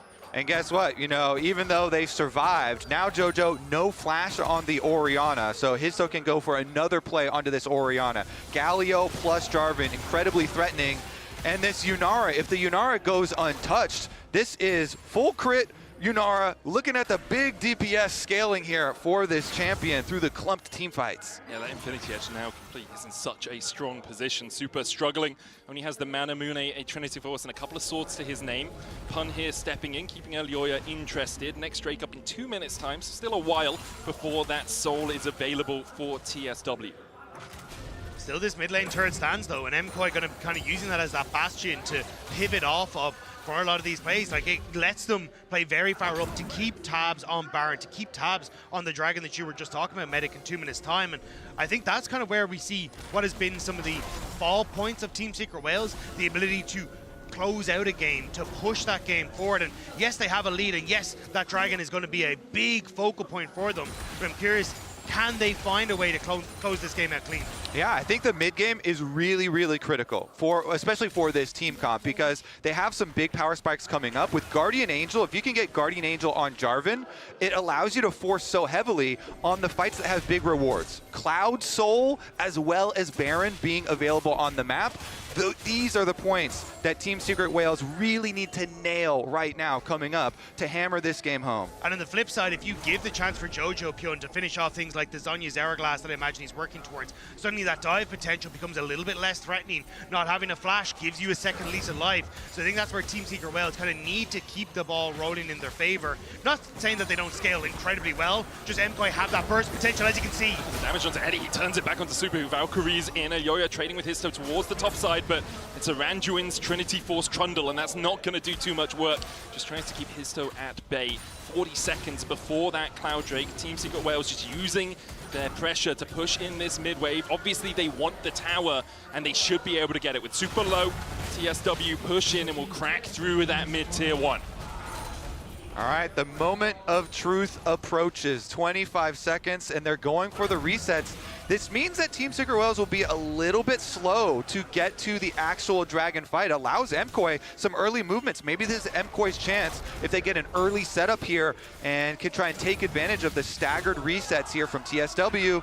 Taki was reset twice, and he doesn't have any wards in his inventory. He also just used his TP to get to that topside Atakan fight, so no TP available on the Unsealed Spellbook. See MKOI taking their time to try and deny as much vision here as possible. Histo steps in, goes in with the Cataclysm on Supplement Sword, blocked by the walls. Jojo, though, caught out as Alvaro tries to protect his mid laner. Hero's entrance in by Dio, who TP behind them. The Shockwave not connecting as Team Secret Wales already found one in the fight. Histo looking for a little bit more. There's the second. Eddie's going to get a double. There's Soul for them, and probably Baron alongside it. They win the critical fight here. TSW, they walk in, and they take everything from MKOI. Elyoya chased out. They want to take him out just so that he can't contest this Baron. The Soul will be Team Secret Wales. 30 minutes in, 4.5K ahead. A Cloud Soul at their backs in this MasterCard priceless moment of the game. And Team Secret Wales would get the Soul by keeping the heart of their composition alive. It's Eddie every single time who is having the protection of his life in these fights. And every time MKOI try to make a play, it just does not work. Histo flashing the white flag here as they're going to claim the Baron. We said these were the moments they're going to have to nail, and they nailed it. Histo himself, he targeted Supa and pushed Supa kind of up to the other side of the fight, which allowed the rest of TSW to focus on Jojo and take down that Ori. There's also this ward in the Razorbeak pit where Dyer gets a TP behind Jojo Pyun. Yeah, and also then the big ultimate coming through from Dyer, and again, it's Eddie who's able to reposition on towards the back half of the fight. That makes it so difficult for MKOI to actually get access to it. Yeah, I love it. Eddie looking to use aggressively flash in so he can follow up and kill this Orianna very quickly. Him just working so well with Taki there on the other side of the fight and taking out basically the biggest threat that they're facing at the moment so quickly just made it look really easy for TSW. And what a start to this series for Team Secret Wales, beating VKS on day one, losing to Katie, losing to Fly. I think a lot of people wondered whether the VKS best of one was just a flash in the pan. Here they come out 5,500 gold ahead at the 32-minute mark, a Soul at their backs, a Baron at their backs, a 5,500 gold lead on Eddie, who's played this Yunara 3 times and has about a 21 KDA on it because he doesn't tend to die. And it's just incredible stuff from the LCP number 2 seed. The LCP demanding respect at Worlds 2025, and they are getting it. And it's funny to see because it was MKOI who wanted to face off against CFO, but they can't even get through the first part of LCP to get to the raid boss on the other side as Team Secret Wales stepping forward now. They want to go for this bot lane turret and then deny access from MKOI to that structure. They'll be able to do it. Team Secret Wales tossing the eyes, crossing the T's. Histo dives in a little deep here. Concussive blows comes out, but a good Mikhails from Taki will cleanse away that stun. Still the Guardian Angel on Histo's shoulders. With Galio pushing in the mid lane, Team Secret Wales want to try and crash these 2 waves at the same time, but they don't quite align them as well as they would like. Rabadon's death cap now completed for Jojo Kyun though, so if they can find that fight, there is the burst damage behind Jojo to try and take them across the finish line. But Team Secret Wales have played this excellently. They really just have not given a chance for Eddie to get caught out whatsoever. And even now, still having the barrier, still having the support that he needs, it feels so difficult for MKOI to find that fight. Yeah, that's why it's so critical for TSW to get the Baron buff. This allows them to just destroy these towers without a lot of effort. Pillar goes down, and Sucky's down to half HP. Histo going in as well. The tower is going to fall, and Onslaught will find the knockup onto Elyoya. Chase comes in with a hero's entrance. Jojo pinned the target. He manages to flash out. Taki going back in for the re-engage. Eddie goes legendary as Team Secret Wales just slowly roll their way through the MKOI base. There's just nothing MKOI can do. Team Secret Wales, the beefcakes are out in full force, and it's Supa who's already at half HP. Yeah, Eddie is just untouched on this backline. Histo still has the Guardian Angel. He's going to dive forward once again. Hun goes down underneath the towers, but he's actually still alive somehow as Dyer dives back in with the Justice Punch. Supa forced away towards the top side. Eddie's still standing. Elyoya and Supa trying to defend against Team Secret Wales here. And they might be able to do it with the Baron falling off. Reset's going to come out from Dyer. He does have his teleport. Eddie's flash about to come off. Cooldown has the barrier as well. Supa pots a barrier of his own. The pillar goes down. Eddie out of tower range just in time as Dyer now TP's back in. Alvaro's going to come back from the fountain. Supa trying to heal up before his Nexus towers go down. The Unbreakable used to block the shots. Josh's punch in with the taunt. Supa coming in with the Gatling gun, but he can't get onto that backline. Eddie is low. MKOI know it. They have to kill this AD carry, but they just can't get through. Team Secret Wales don't die! Secret Wales. It's beautiful from TSW. Elyoya, the last man standing, but Eddie kites him like an absolute madman. TSW 1-0 up. What a game here from TSW. We thought it was going to be 4 beef balls and 1 threat. Turned out to be 5 threats, I feel like. Histo, really good game on the Jarvan. It felt like ever since they lost the 2v2 in mid lane, they then just took over the rest. Yeah, and it felt like there was just absolutely no way for them to try and get back into it. But I think I want to toss it over to the analyst to break that one down. Shocks, are you as heartbroken as I am right now? I'm angry. Don't talk to me about being heartbroken. I first do want to give credit to Team Secret Wales and the recovery in that game, and then the clairvoyance to just play out the game, knowing that they had MKOI right where they wanted them. But I'm actually so angry. The fact that you get given. You get given. There was a misplay from the enemy. 3 kills for your Trundle jungler in the early game. Yeah. That you push him around bot lane. And then Supa, like I like the guy. I think he's been a great player in EU, but I think this is extremely disrespectful to have that recall, to not have the presence of mind to know that they can catch you out because it snowballed against them. Yeah, I mean, this play as well, this was after that, but I mean, on vision, he was recalling, like he saw the Jarvan on vision, he walked up to him, didn't stop his recall, gets interrupted, then starts recalling again, doesn't see the ward over the wall, dies. Then here, he chooses this fight where he doesn't actually back off when he's sitting in the side brush, gets caught, dies again. he was really having a horrible run of play.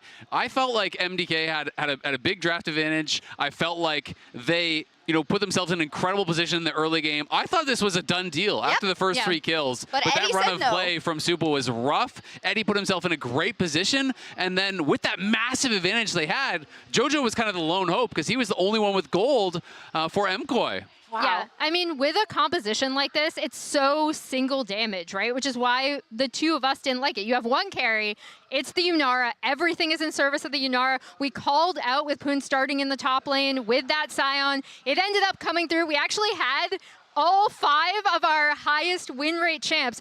4 on MKOI's side, and then just the Scion. And they're playing 4 melee against Braum, Trundle, Orianna. Crazy. And then, yeah, the big thing was Eddie ended up popping off. He ends up 9, 0, and 12 on this Yunara, and it started with so many unforced errors from Wales, and then unforced errors from MKOI to kick it right back to Wales. And we said before the game also, Azale, right? They do love to fight Team Secret Wales, and they started to feel it, and they know that they have the advantage on their ADC, and they actually don't make many mistakes in the rest of the game. No, not at all. I mean, I think they have really good hands. You cannot be looking at this team as a joke, right? I think that their setups, how they play the map is worse. I feel like if MKOI, just took that 3 kills with their compositional advantage, played it out slow, played for vision control, play around objectives, just set up your team fights for that, they would have won this game very, very easily. But instead, they kind of got drawn into the chaos. 41% of the team's damage. It's a solo carry performance here. The team was all there to enable Eddie, and he played it out beautifully. I want to call out that Azale called it before this game. He's like, okay, if Wales is going to win, he's going to have, Eddie is going to have at least a 40% damage share for his team, which just shows you, again, how important it was for this Yunara not to get ahead for MKOI, and that's exactly what happened. The only thing is, just don't feed the Yunara. Just don't feed the... Oops, I absolutely fed the Yunara. Yeah, I mean, it felt like MKOI was not thinking about their opponent's win conditions, right? Where it's like, you have to think about the only way your opponents really win this is Eddie getting a bunch of kills. So where are they going to attack? Where is this Jarvan going to be looking to attack? Of course, they're going to be trying to attack the bot lane. So really, MKOI's bot lane needed to do nothing but sit back and trade waves. Just farm, do absolutely nothing on the map. Escapes. You have a flash and you can E away. And both your solo lanes have push. JoJo was way ahead in the mid lane. You can play through that and just chill and farm, not let Eddie get accelerated, and you're cruising. And that's what I think is particularly disappointing for MKOI, right? Because I do think they scouted out what Wales wanted to do well, right? They're like, okay, you're going to come at us. You're going to want to dive. You have this kind of single focus on in your comp in this Yunara. They had a perfect comp to kind of receive that. You saw it from the early Trundle plays. It's exactly what we wanted to see out of Elyoya. So going into this next game, it's really all about looking at execution. It's not draft. I've seen it before. I just have to say, we called up the records earlier, right? We called up the records of Mad Lions back then, Movistar Koi, the fact that they haven't had a good history against this region specifically. Lost the last 3 matchups. Lost the last 3 matchups. There's also a lot of games in their international history where they throw away leads. And I actually think if they do not manage to pull this back, they have nobody to blame but themselves, because the draft was in their favor. The draw was in their favor. And I think when you look at the other side, right, this is such a momentous opportunity, I would say, for the team of Team Secret Wales, the youngest roster at this World Championship, that now have all the confidence in the world. Absolutely. And talk about being able to prove your reach. And everyone is accepting that CFO is this top team. TSW has an opportunity to push themselves in that conversation. MKOI chose red side there, but it's going to be an exciting game too. Yeah, I think that's super interesting, right? Because it shows you that they're really, really looking for counter picks to whatever Wales end up bringing out. And I actually thought they did a good job on blue side in game 1, so we'll see if they can bring it back in game 2. Tadril says not to be a game 1, Andy, but I can't help it right now. Let's see if Movistar Koi can recover this, or if Team Secret Wales move on to 2-2. Their time to try and deny as much vision here as possible. Isto steps in, goes in with the Cataclysm. Someone saw blocked by the walls. JoJo, though, caught out as Alvo tries to protect his mid laner. Hero's entrance in by Dio, TP behind them. The shockwave not connecting as Team Secret Wales already found one in the fight. Isto looking for a little bit more. There's the second. Eddie's going to get a double. There's Soul for them, and probably Baron alongside it. They win the critical fight here. TSW, they walk in, and they take everything from MKOI.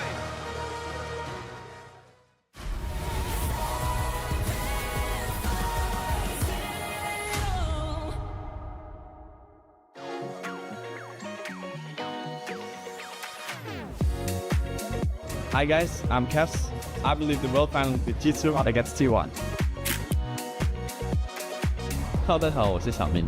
我自己觉得这次进决赛的应该有滔博 AO 还有POG 吧，因为我觉得他们3个机会都是挺大的，然后我也相信6P这局会冲进决赛的，然后也希望大家们都在决赛相战，6P加油！ An update is required. Financial system updating.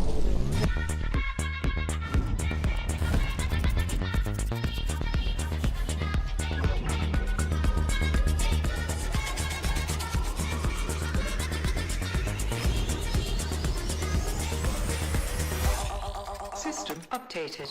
We will dance together. The future of money is here. Feels good.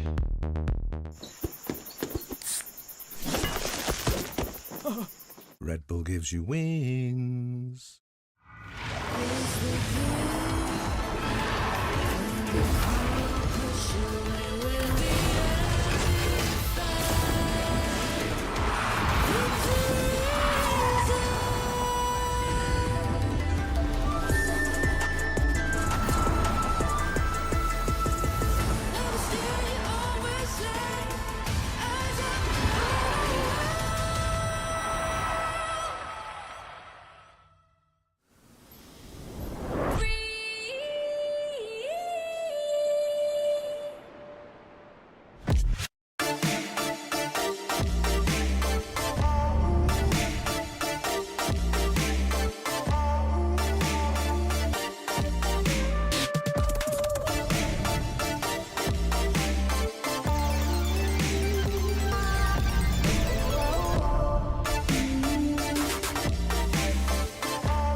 Welcome back to Worlds 2025, where we are here for Game 2 of this best of 3 between Team Secret Wales and MKOI. And Team Secret Wales 1-0 up in incredibly convincing fashion, I have to say.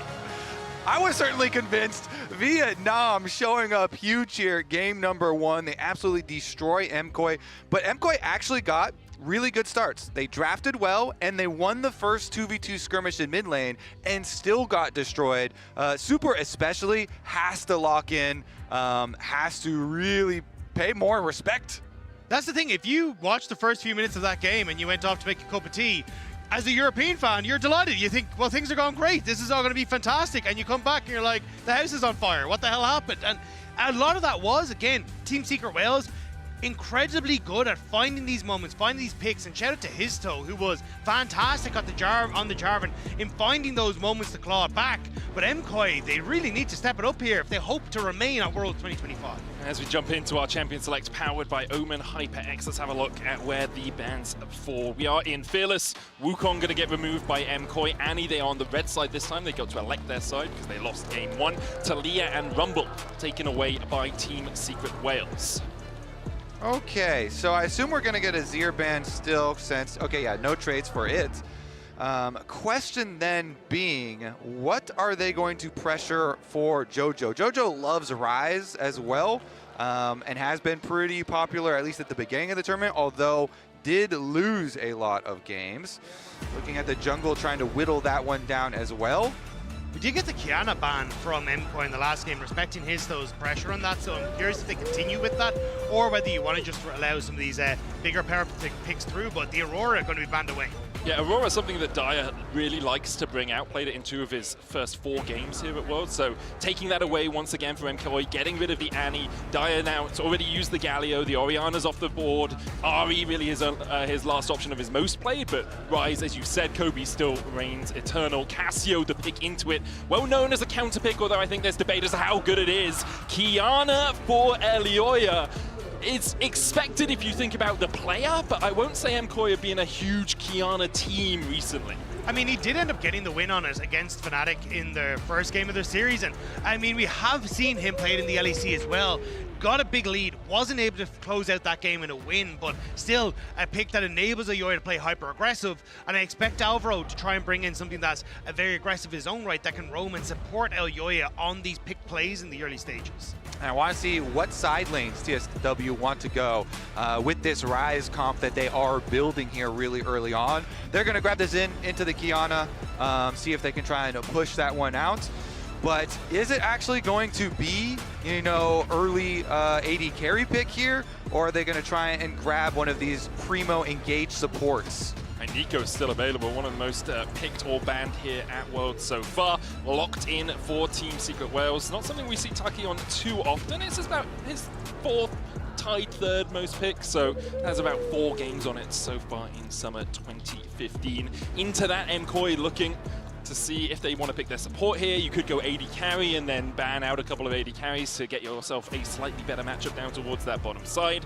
Where Super was struggling in game 1, so looks like it is going to be support. There's something that combine picks like you were talking about, Rob. Yeah, and just works very, very well with the Kiana and being able to set her up for some of these plays. And also, again, like at the moment, what you're seeing on Team Secret Wales is, hey, Zinzel wants to jump in, Nico wants to get in very, very close. So you've now got these plays with the Cassiopeia and the Rakan to try and disrupt that, which I think is a good call here from MKOI.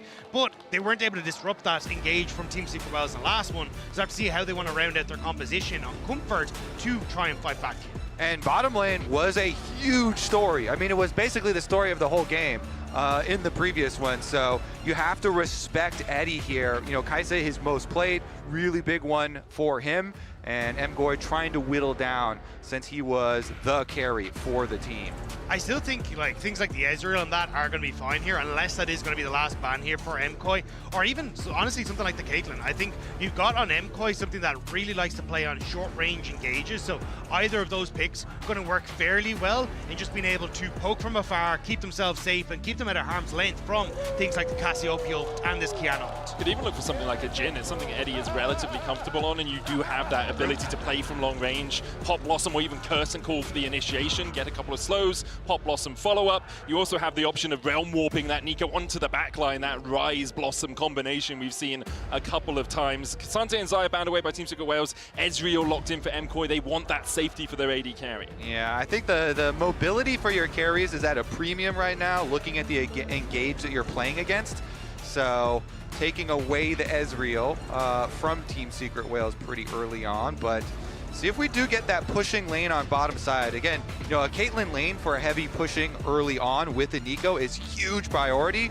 If you compound that with a Rise, definitely opens up a lot of options for you in the mid game. The thing I really like about Caitlyn and Kiana as well is that you basically get to dictate where Kiana can walk in around those objective fights, where Kiana's so strong. So if you can set up that zone of control with the traps, it can make it a little bit difficult for the Kiana to find access into these fights. So from Team Secret Wales perspective, you've got, as you say, great pushing lane on bot side, a strong or a decent mid lane. Cassiopeia will eventually be able to win that. And now with the Renekton, with that Kasante band away, there aren't maybe something like a Gnar here for Mirwin in that top side, or is this finally where we get to see Mirwin go for something a little bit spicier? You look at MKOI's lineup, you're like, it's really not that tanky. If they're ever caught out, they are just going to be bursted down by Team Secret Wales. We'll see, and there's the tank, there's the Ornn, gives you a bit of long-range engage as well. Follow-up for the Rakan if he goes in, or even initiation with that call of the Forge God. And gives you okay scaling with the ornaments that you can pick up later on.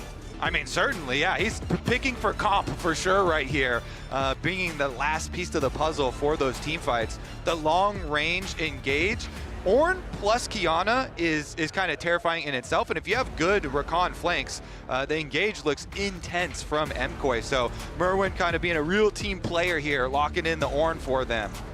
And I think that's where, if you're a Team Secret Wales, you are looking to play through these exceptionally strong side lanes. The Renekton should have control in the early stages, same with this Caitlyn Nico, and that's where you can try and set up this early game through plays, through being able to dictate the pace around the map, and honestly, prevent Kiana from going from invades. It's one of the things Kiana likes to do, is get into the face of the enemy jungler, see if she can find these picks. But if you are losing control on those side lanes, and as we get to the mid game on the mid wave, thanks to this Caitlyn, finding those plays becomes a little bit more difficult for the for Elyoya's Kiana.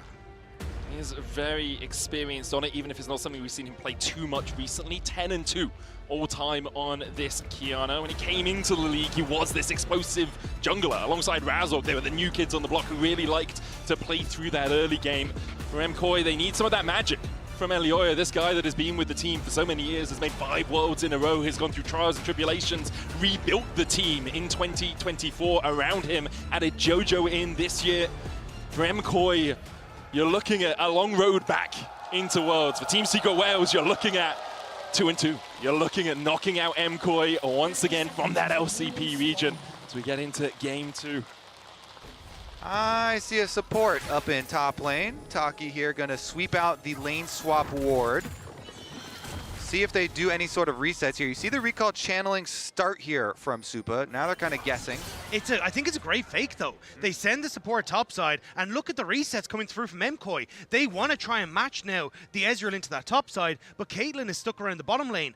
And the bot side is much weaker when it comes towards holding out. It's one of the changes that we had to try and stop these lane swaps. So it means Ezreal now going to have a hard time pushing, harder time taking tower, and the Caitlyn is still down here into a great matchup.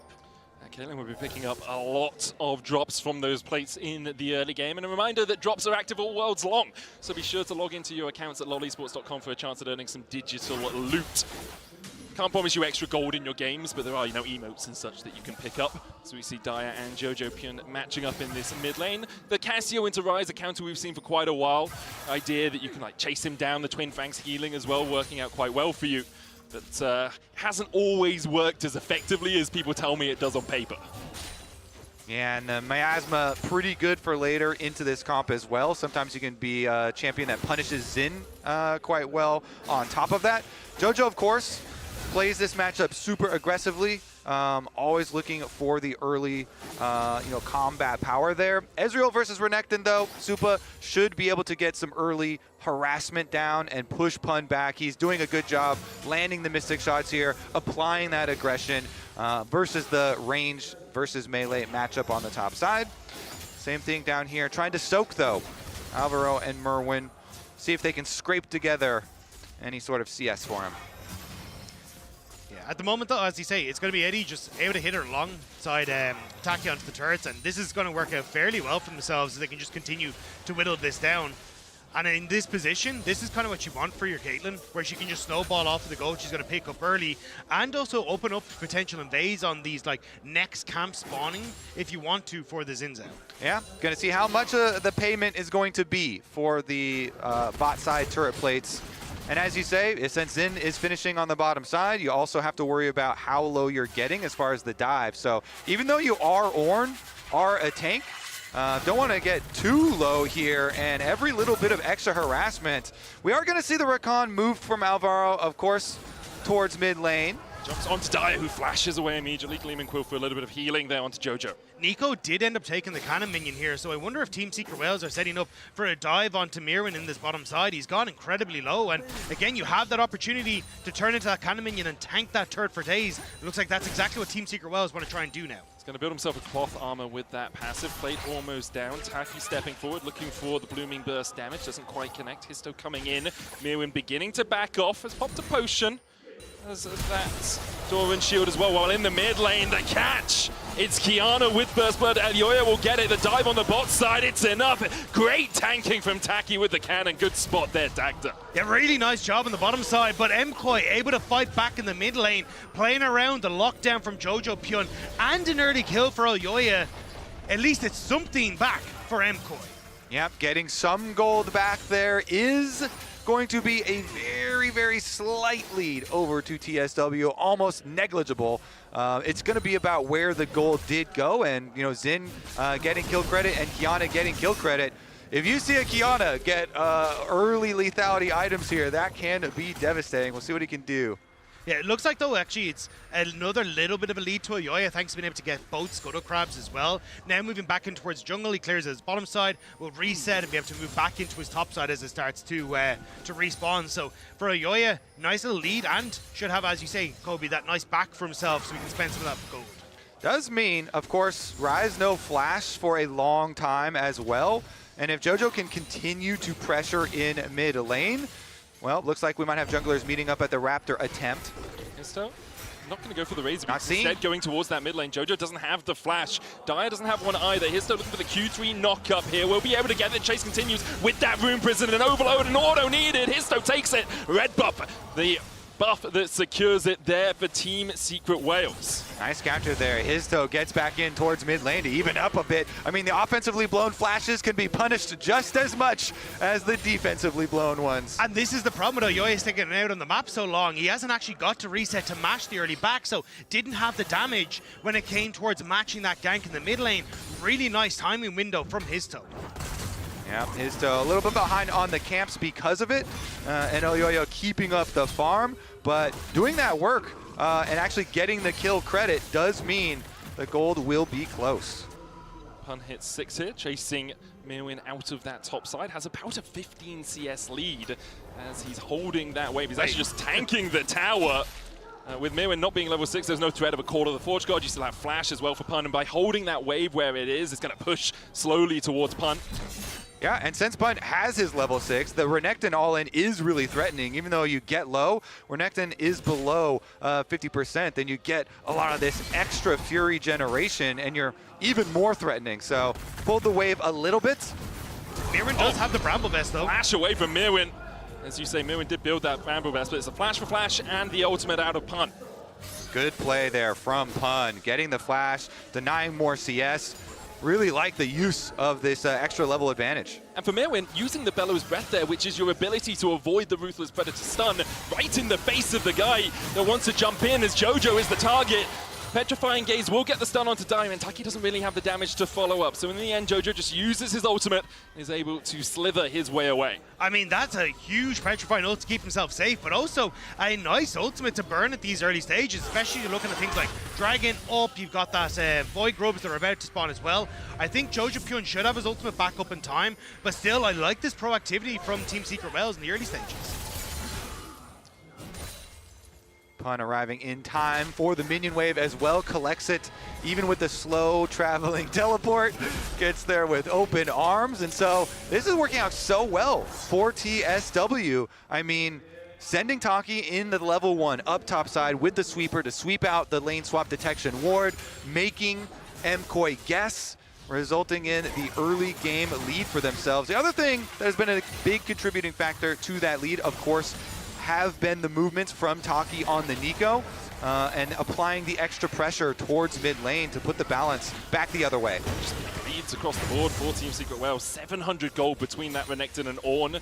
400 between the AD carries. And Eddie, most of that is just off taking plates. You can see the CS is equal. Obviously, there's an extra assist for Eddie, but he's in such a strong position to just push super back using that serrated dirt. Grub started by TSW as they force MKOI back into their jungle. Elyoya having that supreme display of talent, though, could be massive at some of these objective fights, and that's realistically what you're trying to wait on for this jungler, so then you can actually be a focus in these fights. Jojo still trying to get trade against Dire, but Team Secret Wales push on top, happily taking these void grubs with a little contest coming through here. This is so big for TSW. If you get all three, I mean, the split push with the Rise later on is going to be a very potent tool. And the Caitlyn right now. And the Renekton right now. And immediately. With all of the turret plate money that they have been able to earn, looks like they will be able to continue it. I mean, Caitlyn plus Nico is going to be threatening no matter where it is on the map. TSW will be really happy with how this early game's gone. With five players who are so young. The new generation of the LCP showing up so well here at this Worlds, constantly putting the pressure onto MKOI. And I did wonder with the addition of Pun in this series whether or not they'd have the same impact that they can have with Hero, but they are constantly putting the pressure down, and Pun has had a really good series so far. Yeah, especially his side lane play here. His part in the lane swaps, you know, controlling these minion waves, applying that extra pressure to Merwin, has resulted in their biggest advantage. Yeah, and you wouldn't expect Team Secret Wales with the way they're playing to be so many rookies when it comes to appearances on a world stage. Like, Taki's the only one that's been here, but his toe has looked absolutely fantastic. Eddie is popping off, and it feels incredible to see these guys perform at the level that I think a lot of people are often surprised by when you see like newer teams coming up from the LCP region.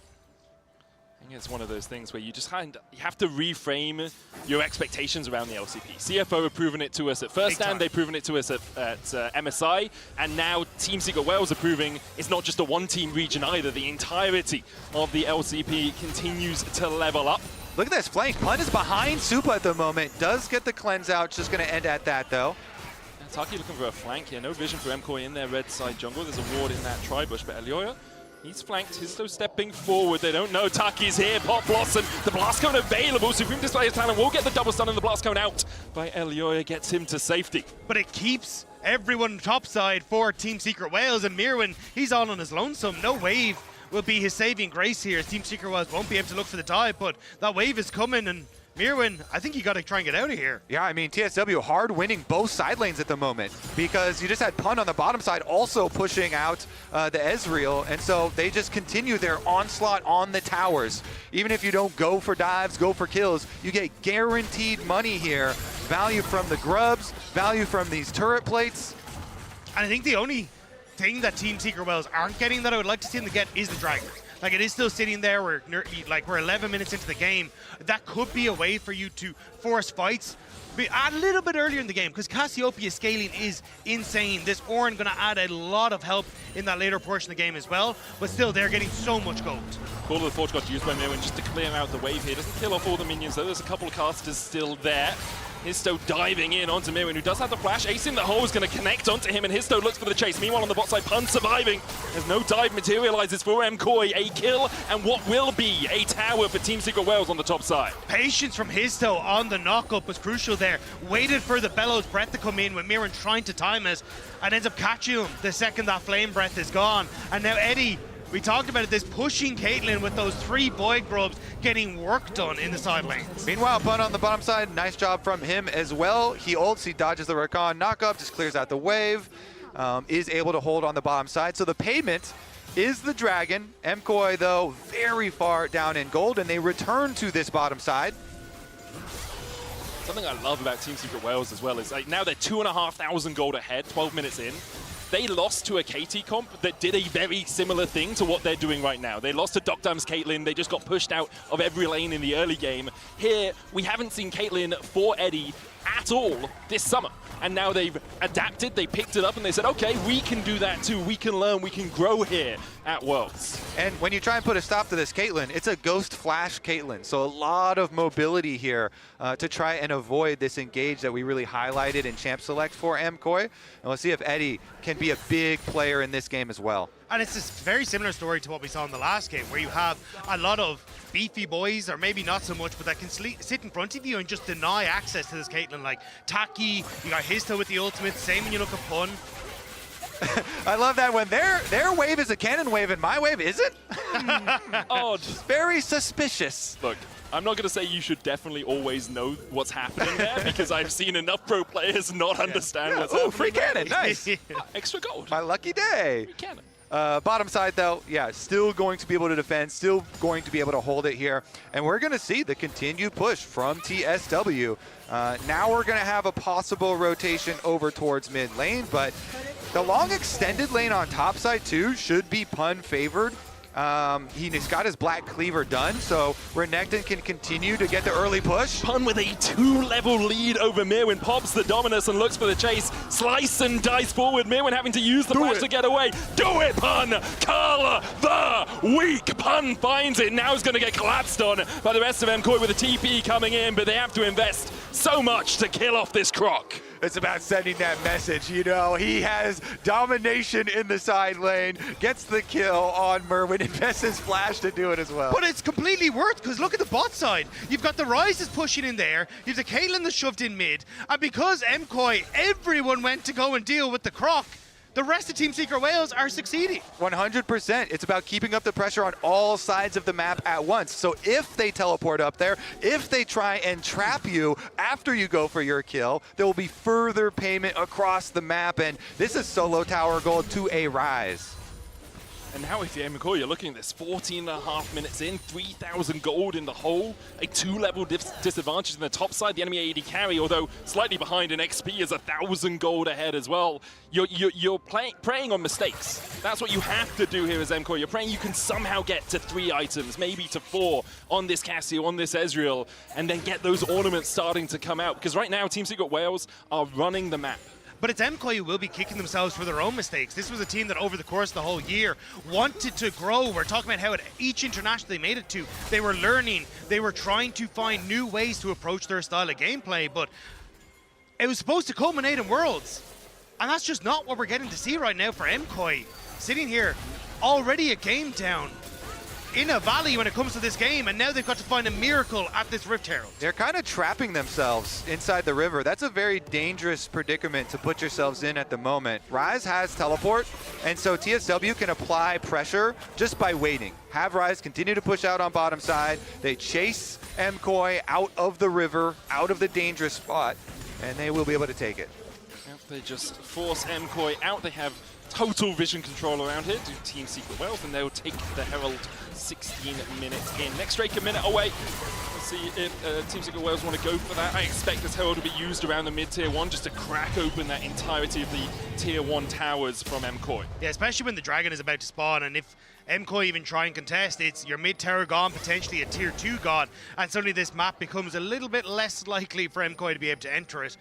It's Team Secret Wales with such a commanding chokehold on this game. You can see Alvaro trying to set up this deep vision, but does get spotted out.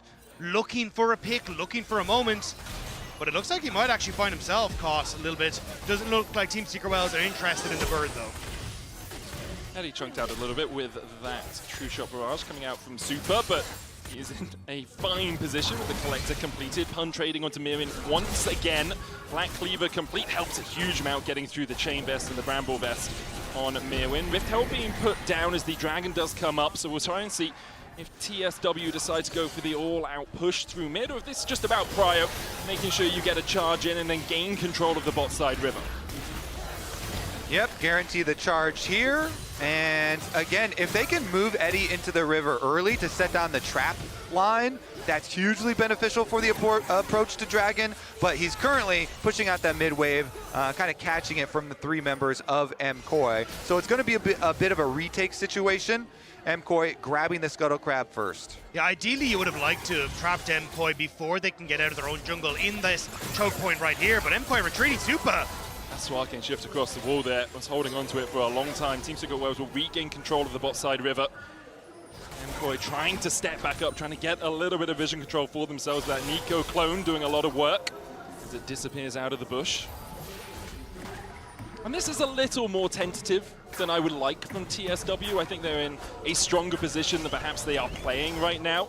But I can also understand trying to avoid the quickness and the supreme display of talent combination that can come out from MKOI. The only thing I can imagine is that Eddie's incredibly close to his Infinity Edge, and I think they might be waiting for him to try and finish that, which is why he's getting so much of this farm in the mid lane. So he's going for the reset now. I think he's just about to finish it, and then they can look for it. But it has given a window now for MKOI to actually be able to play for it, and the interrupt as well. This should be Dragon here for MKOI. Yeah, also TSW aren't the ones, trying to focus on stacking the dragons for this game. They want to play side lanes here and then index heavily into gold.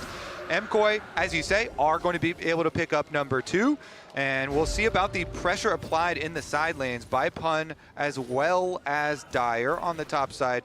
Pun is fine with 2 low damage champions on his side of the map. A Rakan and an Ornn in no world ever take down that Renekton. I don't think he's too worried. It's the Infinity Edge there for Eddie, so we're waiting for that.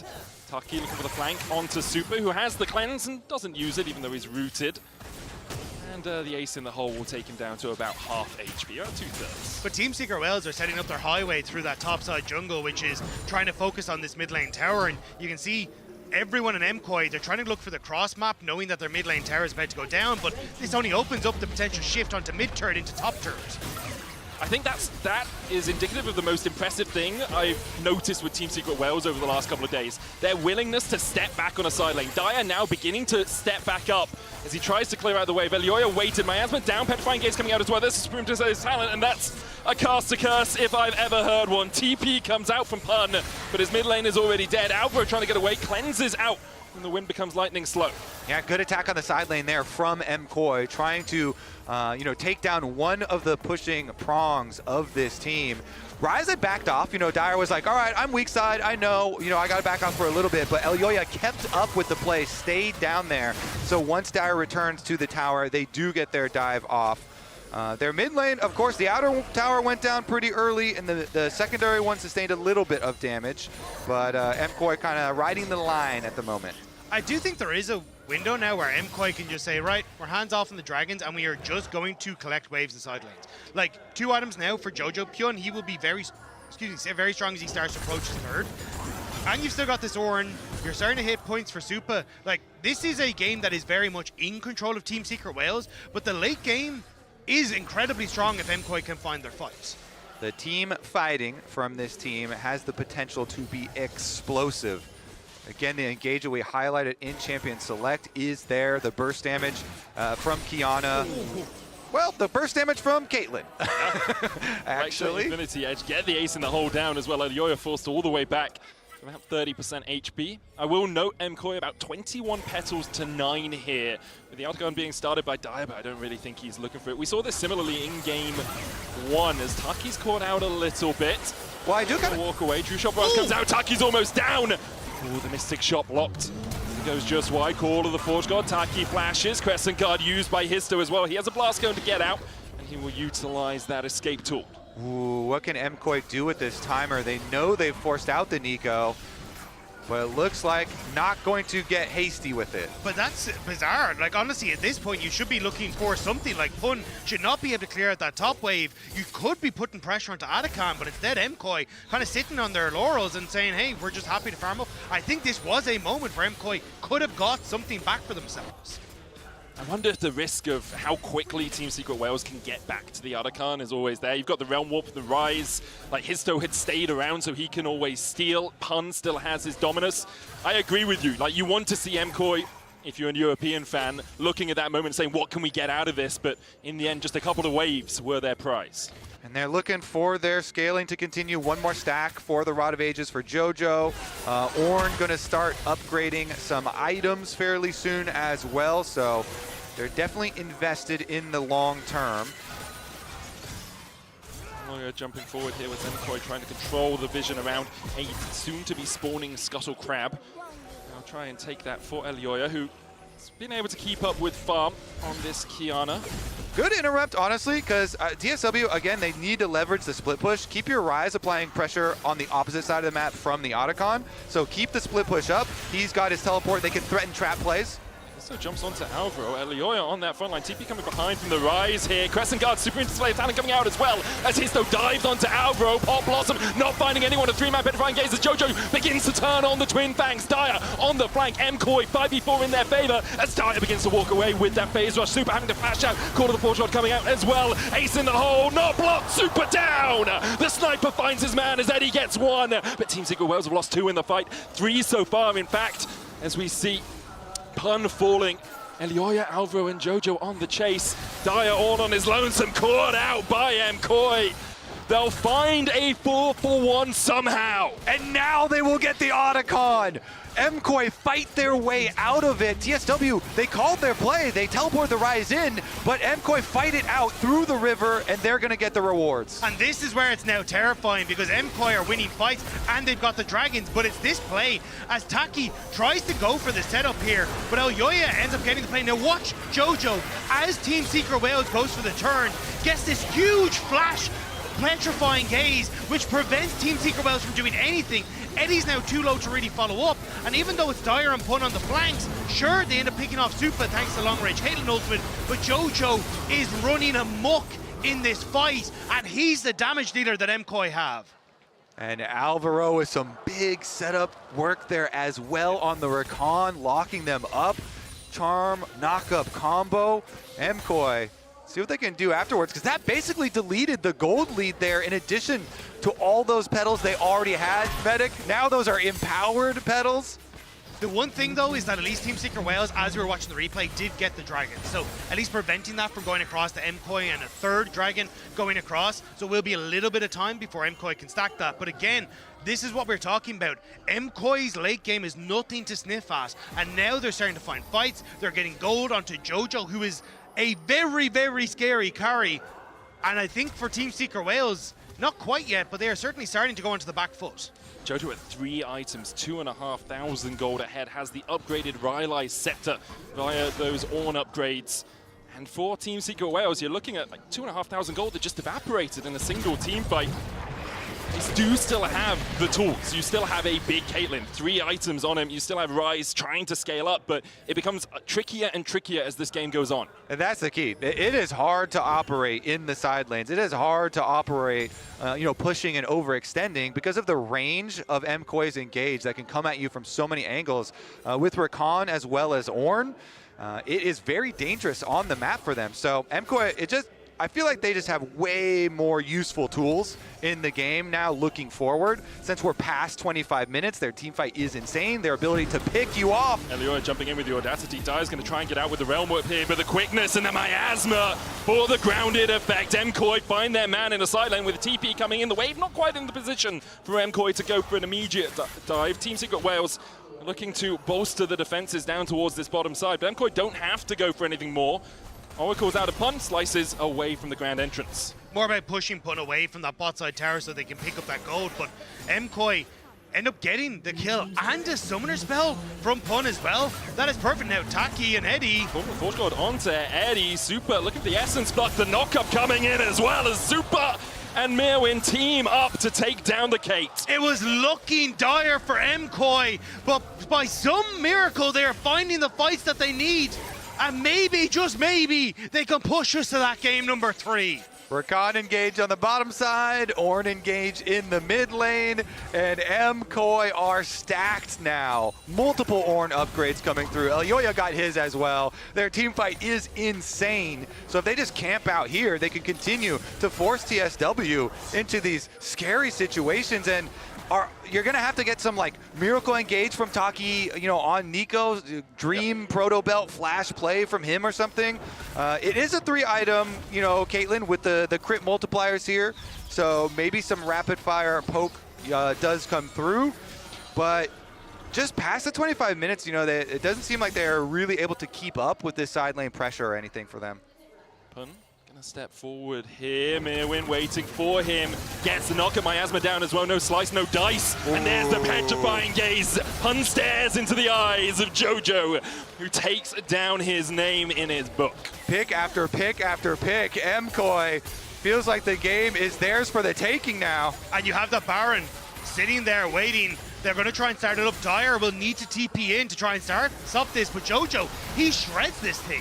Absolutely melts it. And Yoya and Alvaro there too. Super trying to see if anyone comes in. Looks like Team Secret Wales have given up the Ghost on the Baron. Instead, they'll try and take a tier 2 on the bot side, and they should be able to secure it with Eddie coming across to help out Dyer. I like this response from Super. It doesn't actually go towards the Baron. Instead, he goes towards the top turret, answering tit for tat plus the Baron now in favor of MKOI. And this is exactly what they need to just keep this ball rolling 50 seconds until that potential third dragon for MKOI. Redemption used by Alvaro as well to try and keep people around. You can see MKOI are just looking for the knockups. Oh, Realm Warp avoids the call of the Forge Corp, but MKOI still have 3 players in that mid lane. We'll take another tier 2 off this push. What far do they want to chase, though? You can see Alvaro is still looking to interrupt these resets, and Jojo and Oyoya could also try and collapse onto the bottom side. Eddie's still here. Histo trying to get onto Super. Doesn't really have the defenses. Jojo stepping forward with that Miasma once again. The Crescent Guard down, TP coming out as Mirwin looks to help out his team. Supreme Decided Talent not going to get any stuns. Team Secret Wales on the back foot. The Mystic Shot's not enough to take down Pun, but now with the tower pushing in, with the minions pushing into the tower, in fact, that will be an inhibitor tower in the mid lane. Eddie trying to flank, not something you often see a Caitlyn do. Looking for the hunt. Elioya chases him, and Eddie gets him! The shutdown. Elioya tried to make a fancy play with his flash. Now a TP behind by Team Secret Wales. It's going absolutely disastrously for MKOI. Team Secret Wales, they're turning into sharks as they're seeking and hunting for MKOI. But the mistakes were there, and now Super flashes in the Mystic Shot wide as Ezzy dances away from it. In the end, Team Secret Wales will just settle for the Drake. Oh man, Eddie is the TSW hope. This guy is sitting MKOI down and keeping TSW in the game. That brush play on the side where they kept Dyer, he canceled his recall, stayed in the brush, and then flashed onto Alvaro. Taki steals the blue away as well. And the thing was, Alvaro gave his life on that bottom side, as actually Super needs to be careful, but gave his life on the bottom side to stop the resets from Eddie and Dyer, so MKOI could all in with 4 members onto the play underneath the inhibitor turret. But when they couldn't find the play, and Eddie then gets Elioya, it opens up Team Secret Wales perfectly to get back onto the map and steal that crucial dragon away. Really nice sequence of Team Secret Wales after the fact as well. They stole away the blue with Histo, and they managed to secure their own with Taki, so they'll be very happy to not give a blue buff over to either this Cassio or this Ezreal, who are obviously so reliant on having that mana. Yeah, that is actually truly massive. You know, in the late game when it goes to everybody as well. Now, we're seeing them push top again. We've got Renekton with teleport ready, and Pun is trying to split push. Quickness, supreme display of talent, and the true shot barrage is a 2-shot barrage. As MKOI find a couple of kills, they're going to chase onto Eddie as well, who's able to avoid the edge of the knock-up there from MKOI. Realm Warp out by Dyer. Looking to try and get someone to that backline. Pun needs to get back quickly because MKOI are knocking on the Nexus to even out this series. Yeah, is that going to be it? With the Baron buff, MKOI can push in. There's so little left here for Team Secret Wales. MKOI see their moment to push us to game number 3. Pun, Dyer, and Eddie. Dyer straights for them in this game. Can they defend? Pun goes in, dodges away with the slice and the dice. Pun chipped away out, and MKOI are going to back away. 12 seconds on Histo. Taki back up. Makes it a 4v5 in MKOI's favor, but it will just turn their attentions back towards the jungle. Yeah, the Red Bull Baron power play was next to nothing for MKOI, and as it fades, they don't have the survivability on their minions to close out that game. It's nice picks, but Team Secret Wales hold on to fight one more time. Okay, teleport out to the top side to keep up the pressure here. You know, that's the lone inhibitor still remaining for TSW is the top side one. So MKOI, they reset, they immediately can reapply that pressure. Super minions doing their work in mid and bottom. Looks like Elioya has another item completion as well. So they'll be slightly delayed on him to join the rest of the push. He'll be able to come back out now, but with that Edge of Night complete, makes it much trickier to catch him out. 10-2 on this Kiana all-time, looking to make it 11. Zhonya's Void Staff, Seraph's Rylai's Rod of Ages, Dark Seal. 10 stacks on the last two, as Jojo is in an incredibly powerful position on this Cass. No boots, of course, just in case you were wondering. He's still stomping, though. It doesn't really matter. Yeah. I was very curious. So MKOI just denying vision around this jungle, going to take away as much gold as possible in the form of these camps. Elioa waiting down towards the bottom side of mid to see if he can find a flank position. He's oh, he's not. He's in the bush as that warding trinket does go down. With 2 waves of supers pushing in, you can see a couple of question mark pings coming out from Team Secret Wales. They're aware. They're like, hey, we can't step up easily here. So I'm pretty sure they did spot Oyoya. That blue ward does give a vision around it, even if you are in the bush. So they were putting question mark pings onto Oyoya, but they're not going to push it anyway. They just need to try and hold on to anything that they can. But MKOI en masse now on this top side turret. And it's up to Mirwin to escort this minion wave in. You can see MKOI actually delaying this. Mirwin waiting to get those last hits on the opposing minions, so the bot wave and the mid waves line up with it properly. Pun trying to defend, but he backs away. The inhibitor tower will go down. MKOI doing this by the numbers. 3 inhibitor towers, 3 inhibitors, and now a last chance defense for Team Secret Wales. They're trying desperately here. Can they do it though? MKOI knocking on the door, and Team Secret Wales. It's a back away into Baron angle. It's a back away into Baron angle. With the miasma coming down, MKOI lose one of their tools in the fight, so they will turn their attentions over towards this team-wide Baron buff. Yeah, honestly, this is an elimination series. It's an elimination game for MKOI, so they are taking no chances at messing up the final push. They're going to retreat and draw TSW even more difficult situation here, trying to walk towards an Ornn Rakan into a Baron. I mean, it's truly, truly dangerous here for TSW. They kind of just have to full send. They need to find something. MKOI are the big bad wolf at the door, and we're trying to find out what Team Secret Wales house is made of, because that Baron buff is going to make it so easy for them to huff and puff and blow it over. Baron begun by MKOI, and as soon as you see Dyer stopping his recall on the bot side, you know Team Secret Wales are not going to challenge for this. MKOI get the Baron. We'll see if this Red Bull Baron power play is slightly more advantageous for them than the last. The inhibitors in every lane down for at least a minute more. Mid spawns first, then bot, then top. And MKOI will look to end the game in that next minute. Yeah, I'd be willing to bet you that this Baron power play includes a Nexus destruction for MKOI. Oh, I'm surprised you put the 4 MKOI in there. Yeah, I was like, oh, it could do. You never know as MKOI push in with these super minions. Team Secret Wales trying to defend, flash, petrifying gaze into the quickness crescent guard with a good knockback out. The Pop Blossom coming out as well, but Histo's already down, and MKOI all still incredibly healthy. Elioa diving in for a triple to his name. Pun on the fountain will find one. A quadra, in fact, Super gets the last, but MKOI will even out the series 1-1. MKOI found the fights that they needed to bring that game back, to keep themselves at World 2025 and give themselves another chance here. One more game to decide your year. Analysts, how are you feeling?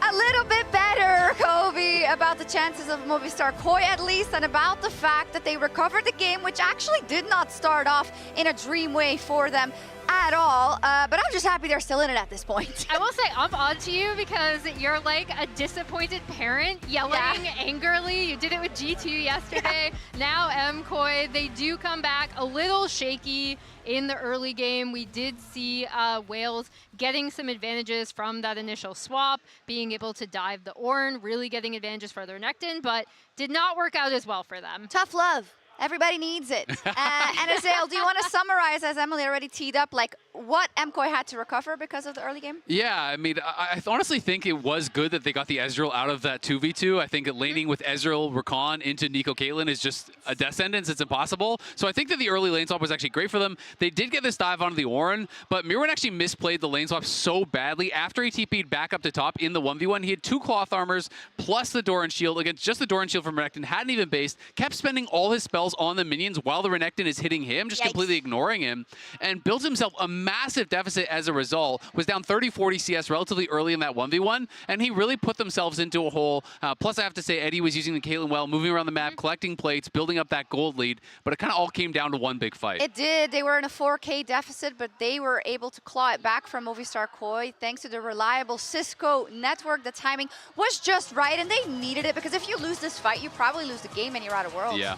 Yeah, and I mean, this was such an important catch here, right, onto Team Secret Wales. You really see how this MKOI composition works. They'd set up and cast, like, it really has to be about this Cassio counterpick. JoJo was the one who was in such a good Where's the block, though? Where is the block?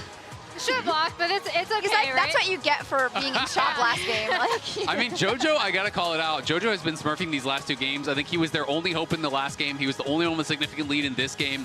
Like, he has been kind of 1v9 for MKOI in this series, and I feel like he really is stepping up, giving them a chance because they're building themselves holes, and JoJo is kind of like the chance to bring it back. They were able to do it here in game 2. I also think they've had big draft advantages in both games. Yeah. So you can't have bad early games like that if you don't have a draft advantage, if you don't have an individual player that's making those things happen. So going into game 3, you have to hope that they can create that big advantage again and that this man on your screen can keep putting up some big performances.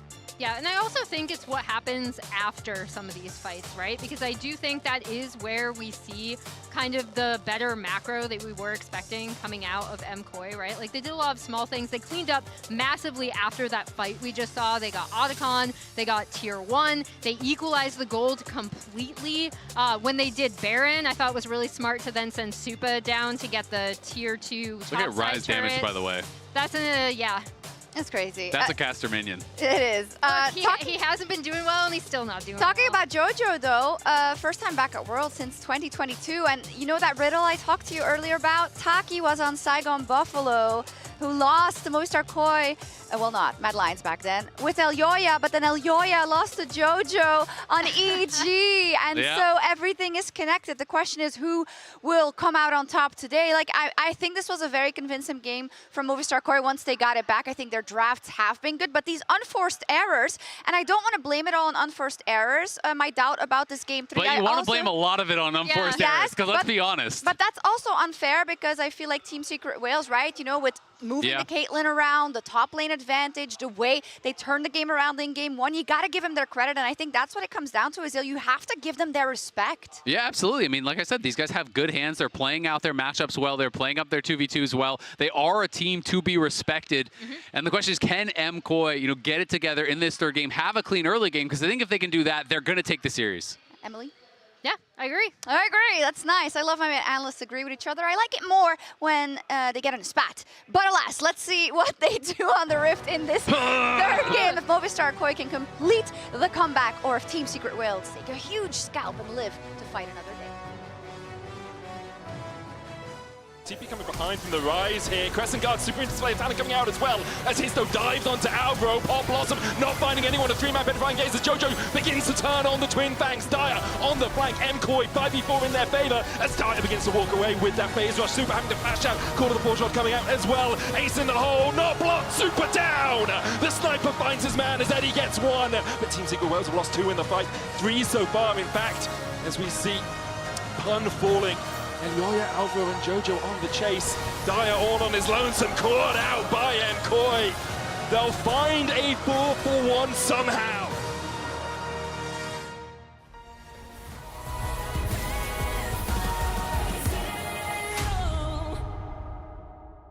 The greatest players in the world are here. They can just burn this one down. Oh my god, forward by 9! You are going to see them like you've never seen them before. Rocket Will as the Arcane Storm doing so much work, and Genji! They are just going to ace them! 누구 만나도 이길 수 있다는 자신감 정도로만 생각하고 있습니다. Genji, the EWC winners! Kindred locking down the Drake is now Doran. Decent position, double Break down my walls, but I won't rise again. Cause I stand tall in my environment. I How could I ever close my eyes and stay silent since they try to take me down with their violence? Oh, they go back in. Becker flashes in, and down goes Knight.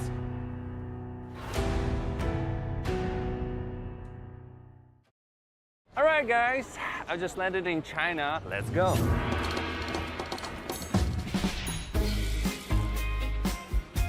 Play the local way, pay your way. Have you ever seen the Great Wall at night? Play the local way, pay your way.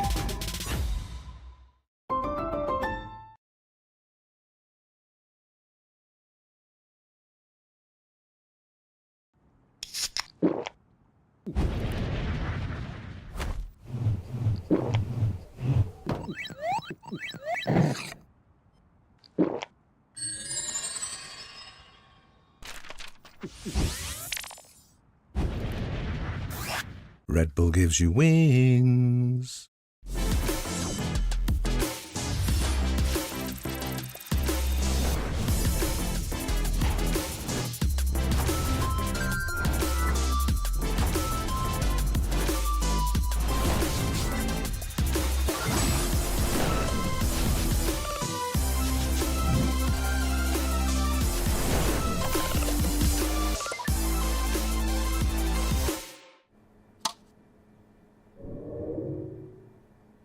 Red Bull gives you wings.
Welcome back to Worlds 2025, where both Team Secret Wales and MKOI stand on the precipice of being eliminated from Worlds.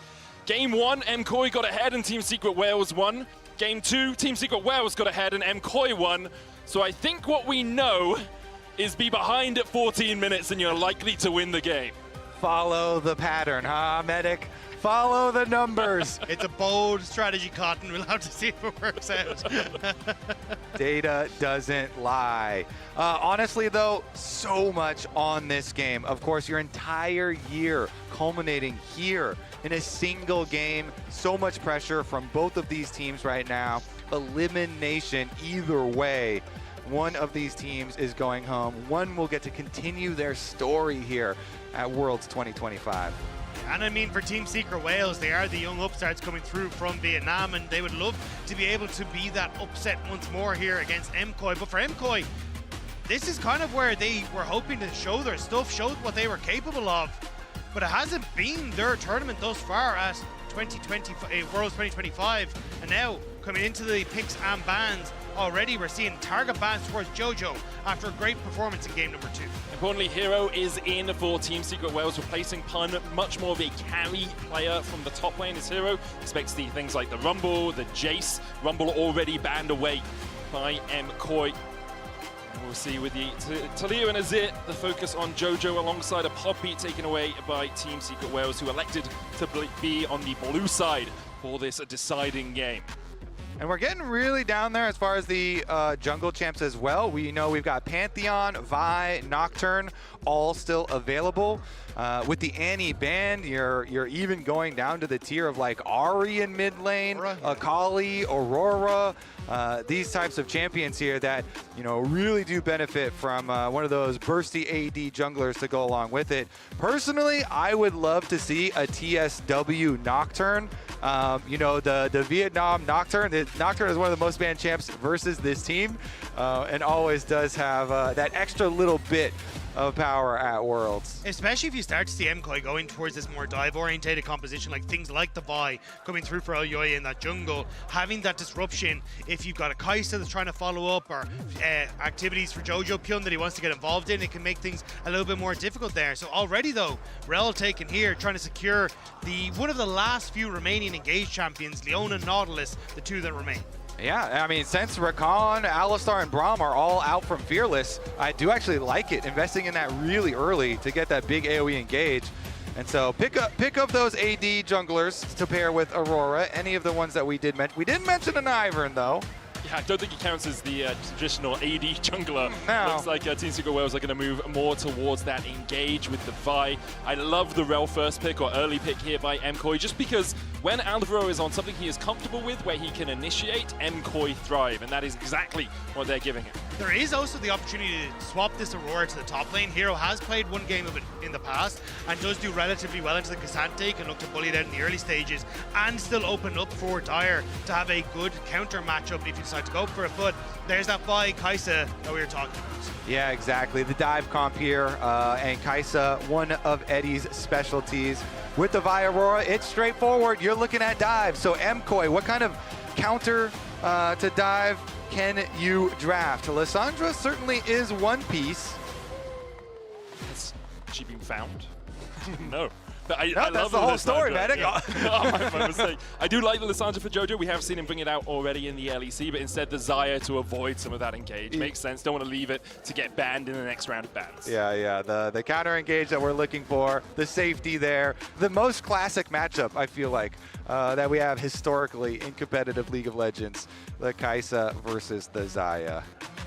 And now I believe you're just going to ban away anything that's good for into the Cassante for MKOI. Things like that Gwen can still be shifted, unless you are just assuming that Aurora is going to be moved up into that top side of the map. Could even look to ban away things like the Nautilus or the Leona if you really want. But yeah, I think just top lane matchup's going to be a good call. Make sure Mirwan's comfortable. And Mirwan has had fantastic performances on this Cassante when he's able to get going and have a good matchup. And I think that's what MKOI will be relying on once more. Yeah, some exciting low health 2v1 opportunities maybe in his future. Meanwhile, as you say, expecting to continue to chop down on JoJo's champ pool here. Okay, the Victor is the one of choice as mid lane is really getting down there. Bard banned away from Taki by MKoi. I'm looking like we've got jungle and mid left for MKoi, and you are really beginning to pinch that pool quite a lot. The Victor banned away, the Vex banned away. MKoi likely to pick their mid laner here, expecting that Aurora to go mid. You could, of course, go for jungle Neferi, an option, and it will be locked in for Elyoya once the weight of the game on his shoulders to a degree. We saw it in the Kiana game, we now see it with the Neferi. Need to get ahead in the early game, need to get the ball rolling, and it did work for MKoi when they started to get towards those team fights. Also just another one that has that invulnerability, keep himself safe from being a potential dive pick from this buy and this Kai'Sa. But as you say, you need to be that damage threat in fights, need to get the ball rolling. So I do like that we're seeing this last pick coming through for MKoi so they can make sure that JoJo is comfortable and being able to enable this Neferi in the jungle. Exactly. I always love it into the Vi because of the W for Neferi. And there you go, Medic. You were talking about the Jace early on. We do get the Jace coming through as well for their side. The Jace does feel a little at odds with the rest of the composition though, because I traditionally would look more towards, hey, we want Poke and Ezreal and these kind of things.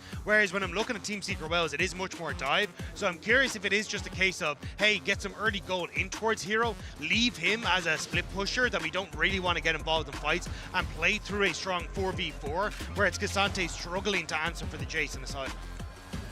Leona locked in for Team Secret Wales to round out their comp, gives them a bit of a long-range engage, which they'll definitely enjoy. The ability to get, you know, Neferi's invulnerabilities out, that core of the pack. She has to eviscerate away at a hover of the LeBlanc, but it's going to be RE for JoJo, something he's so experienced on. Yeah, that's what we were mentioning, because the ult buff on the patch as well. We're maybe seeing, thinking of seeing a little bit more of it, but as we get into the Fearless matches, we really get to it, and now you're going to be able to see him on one of the champions that he definitely was well known for.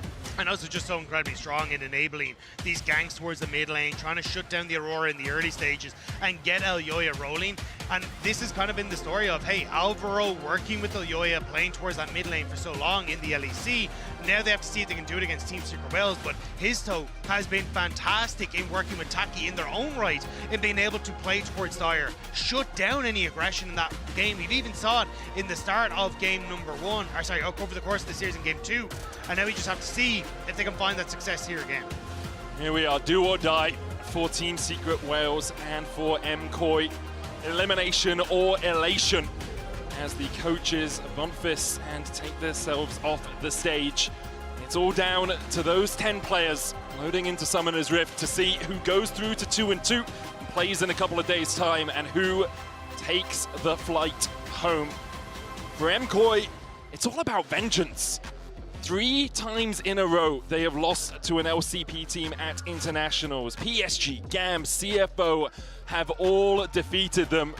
Now Team Secret Wales just 1 game away from taking their spot in that 2-2 slot, and looking to prove that that LCP is not just the Flying Oysters. And MKoi also said on Euphoria that they wanted to play against CFO, they wanted to right some of the wrongs from MSI, but the fact that here against Team Secret Wales, they may not even get past the finish line, I think would be incredibly disappointing for the fans, for the organization, for the players. And now they have to see if they can find that moment in Game 3 to bring them just 1 more day along. Breaking some of the tension here with some friendly emo game. Oh, yeah. Love it. In the elimination game for each of them, still feeling very good. I feel like there's an initiation ceremony for top laners that no one else knows about, where they go in, it's like, okay, this is where you go, and this is how much you can emote, and at this exact time you have to leave, and that's the rules, okay? Unless you're Broken Blade against Mirwin, where you use that, and then 5 members come out of a bush and kill you. Mm-hmm. Yeah. The little bait and switch, you know? No such dirty tactics in this game, though. We've got honorable top laners this time around. Dire will get the ward across the wall here onto those Razorbeaks. Foxfire out of JoJo, both of them running that Electrocute, but Dire on the right side of the trades as JoJo already has popped a potion. Yep, JoJo on his most played champion of his career of all time, the Ahri here, in such a clutch match. We'll see if that ends up being a deciding factor. Junglers starting on opposite sides here, so we do have Histo pathing towards his Jace lane, towards his pushing top lane. Isolated matchup up there. Meanwhile, Elyoya pathing bottom side, as is so frequent for MKOI. They really do need their bottom lane to be in good condition. And I think it makes sense, as you say, like Histo wants to be able to get up, get some deep vision in that top side, and just enable this Jace to play through the strength of the lane. I don't really think we'll see much in the way of dives, but just in allowing Hero to play as aggressive as possible is all you really want in that top lane. Yeah, and for the MKOI side, of course, Elyoya wants, Supa wants this Xayah to be multiple items here, to be able to really carry this game. So far this series, it has not been the best for Supa, and they really are going to need him to do some work in this game, this final deciding one. Of course, Elyoya is on a champion. He can output some very respectable damage himself. We'll see if he can carry some of that damage too. I think often dependent on the build. Sorry, for Elyoya, for Jojo. I thought you said Jojo instead of Elyoya. So I was going to say it's depending on the build for the Ahri, how much damage he puts out, because sometimes you see those slightly tankier Ahri builds, but Elyoya, as you say, will definitely put out quite a bit of DPS on that Neferi if he's able to get onto this backline, because there's always the risk. You jump in with a Hound's Pursuit, immediately you get stunned up with a Shield of Daybreak, you have Cease and Desist, you have Solar Flare to follow up, and you just don't get an opportunity to move as you dive in towards that backline. Hero with a slight lead over Mirwin on the top side, as to be expected in the ranged into melee matchup, using that ranged form to get the grasp stacks off. And Histo and Elyoya on opposite sides of the map should both just take their own scuttlecraft. Mirwin does have to be careful about how aggressive he trades here, because there is a jungler on the top side of the map, and that wave will crash, and I think this is the signal for Histo to go. Mirwin going in, look for the 1v1, and Topos goes in with the Pathmaker and just claps him! Smacks in between his and Topos. Histo will get one in response. In the end, Team Secret Wales will be happy with the extra assist goal. And he puts up the emote at the end that says, I hate junglers. He gets his solo kill first, though, before the arrival of the jungler.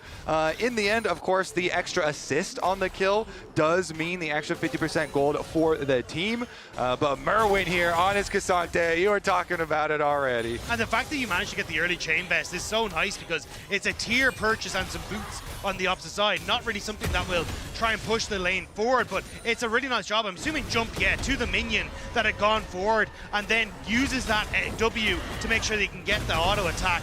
And the flip comes through, but Mirwin, he already got the job done. Really nicely played.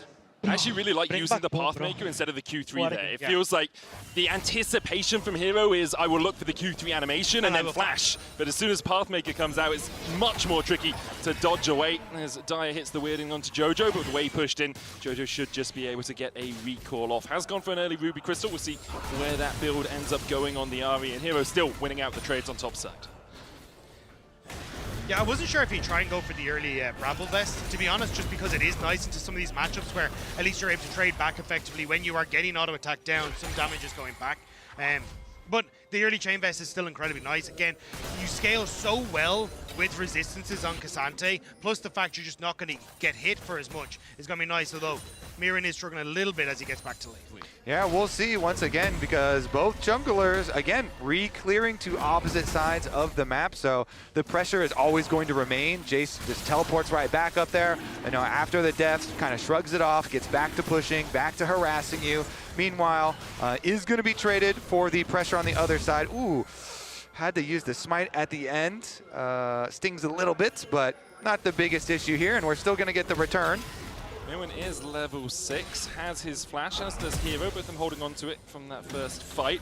Histo looking for the flank position. Shock Blast going to hit onto this Cassante. Histo going in. Mirwin forces him away. Vault Breaker out with the plate over to Hero as MKOI secure the Drake.